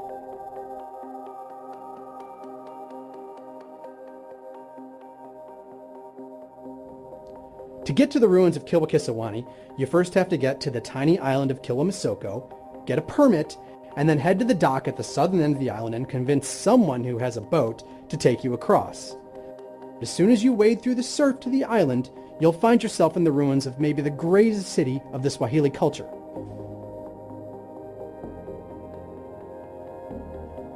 Before Europe's age of exploration, starting in the 10th century, a bunch of rich sultanates arose on the East African coast, kind of like the city-states of Renaissance Italy. The biggest was Kilwa Kisawani, which made its fortunes by playing the global markets, trading the riches of the African interior, gold, ivory, timber, spices, even slaves, to the Middle East, India, and then on to Europe and even to China. It was even mentioned in John Milton's Paradise Lost as one of the great kingdoms of the earth. The site today is a ruin, but the standing remains are spectacular. They're all made of giant blocks of limestone called coral rag. You'll see the Great Mosque. It's the oldest standing mosque in the region, which had 16 domes originally. 10 of them are still intact. You'll see a fort called Hutsuni Ndogo, and the remains of a bunch of other smaller buildings. But the real highlight, which you have to take a boat to because it's on the other side of a mangrove forest, is Husuni Kubwa, the Grand Palace built by Sultan Al-Hassan ibn Suleiman in the 14th century at the height of the city's power. You have to enter by boat at the base of a cliff, and then you climb these worn stairs to the hilltop to the ruins of the palace. There's a giant cliffside octagonal bath, a residence with 100 rooms, a stepped greeting court with candle niches in the wall. But it was a little too ambitious. For some reason we don't know, the Sultan never finished it. The question of who built this city was much debated in the early 20th century. Old accounts said it was founded by a Persian prince who bought the island from a local king for cloth, enough cloth to encircle the whole island, and then destroyed the bridge that connected it to the mainland. This actually turned out to be a classic bit of colonial thinking, that Africans couldn't possibly have built such an international, sophisticated city, a multicultural center, and a global trade network. Later excavations at another of the stone towns on the Swahili coast, Shanga in Kenya, show clearly that the Swahili culture was homegrown in Africa, and it picked Islam and its architectural styles, the minarets, the mosques, the domes, to make itself more appealing to Arab traders. They cherry-picked their influences from the successful parts of other cultures until it all came to an end in the 16th century. That's when the Portuguese showed up, building forts, demanding tribute, and generally mucking things up. A lot of the stone towns were actually hastily abandoned around this time, and though it's hard to say exactly why, losing control of the trade that made them rich was probably a big part of it. So this is one of the great, little-known and little-studied medieval civilizations of the world, like a Venice of its time, and it's actually not really gone. There's still nearly 2 million people living on the East African coast who identify as Swahili, and millions more who speak the language. You know, it's always interesting, you know, as we even do the Swahili word of the day, and Swahili and Kiswahili has always been, there's always been this debate over it, whether it's African or not. And, you know, this is why I say sometimes it's good to do your research properly, because you have psychology and you do have research, reverse psychology to some degree. Because yes, a person may argue that history may show that there was some strong influence from the Arab traders on the people of that coast, the Swahili coast as it's called, and of course even within the language. But in the same way, and of course I think we've covered this already because we've spoken about the Swahili kingdoms for sure. But in the same way, when we speak of, for example, the Rastafari tradition, then, for example, we did a program the other day. It's well known that many people believe that Rastafari got their tradition as it relates to the locks from the Indian people that maybe came to the Western world as indentured servants. Now, even though there may be some truth to that, being that Rastafari may have been influenced or inspired by might even be the better term, nothing wrong with that. But then if we just take a few steps into history, we would see that they got that influence from the same Rastafari, the same people of Rastafari origin, whether it's hundreds or thousands of years ago, are the same people that taught them about the concept of the locks and the tradition of the chalice and all of that stuff.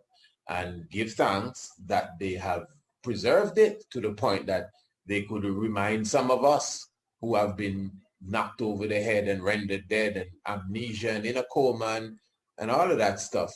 It could have reminded us that, yeah, man, this is your tradition. So we're thankful for that. And I'm saying all of that just to return to this point, that in the same way as it relates to the Kiswahili language, that's why the scholars could argue that, well, yes, it may appear as if we have borrowed some of the aspects from the Arabic, but the Arabic in general has borrowed so much from us. So it's really us returning to us. That is really what it is, and that is the case with a lot of the culture, and even to me, in this case, the Kiswahili language. So as far as, so you've heard, you know, there from the little documentary on Kilwa, Kiswahili, and not just the language now, it spoke of its castles and temples and structures built in formation that would look very similar to Islamic buildings with the domes, etc. These things, ones may say it was built that way to influence the Arab traders. That may be one reason, especially if you're speculating. But I'm sure there would be more. There will be a more spiritual connection to all of this. It was occupied from at least the 8th century CE and became one of the most powerful settlements along the coast. The seasonal wind reversal would affect trade circulation. Trade connections with the Arabian Peninsula, as well as India and China influenced the growth. Trade connections with the Arabian Peninsula, as well as India and China, influenced the growth and development of Kilwa. And though there are Islamic words and customs that have been adapted to the culture, the origins are African. All right, you hear that? That relates to the origins of the culture of Kilwa in general. So even historians would go overboard now and try to act as if it's the Arabs. I've seen documentaries like this, as if it's the Arabs that just came to Africa and just brought this whole package there. You know, that's not true at all. Many of the Swahili settlements showed complex layouts that reflected social relations between groups. However, at Kilwa, there are many questions still left unanswered about the town layout.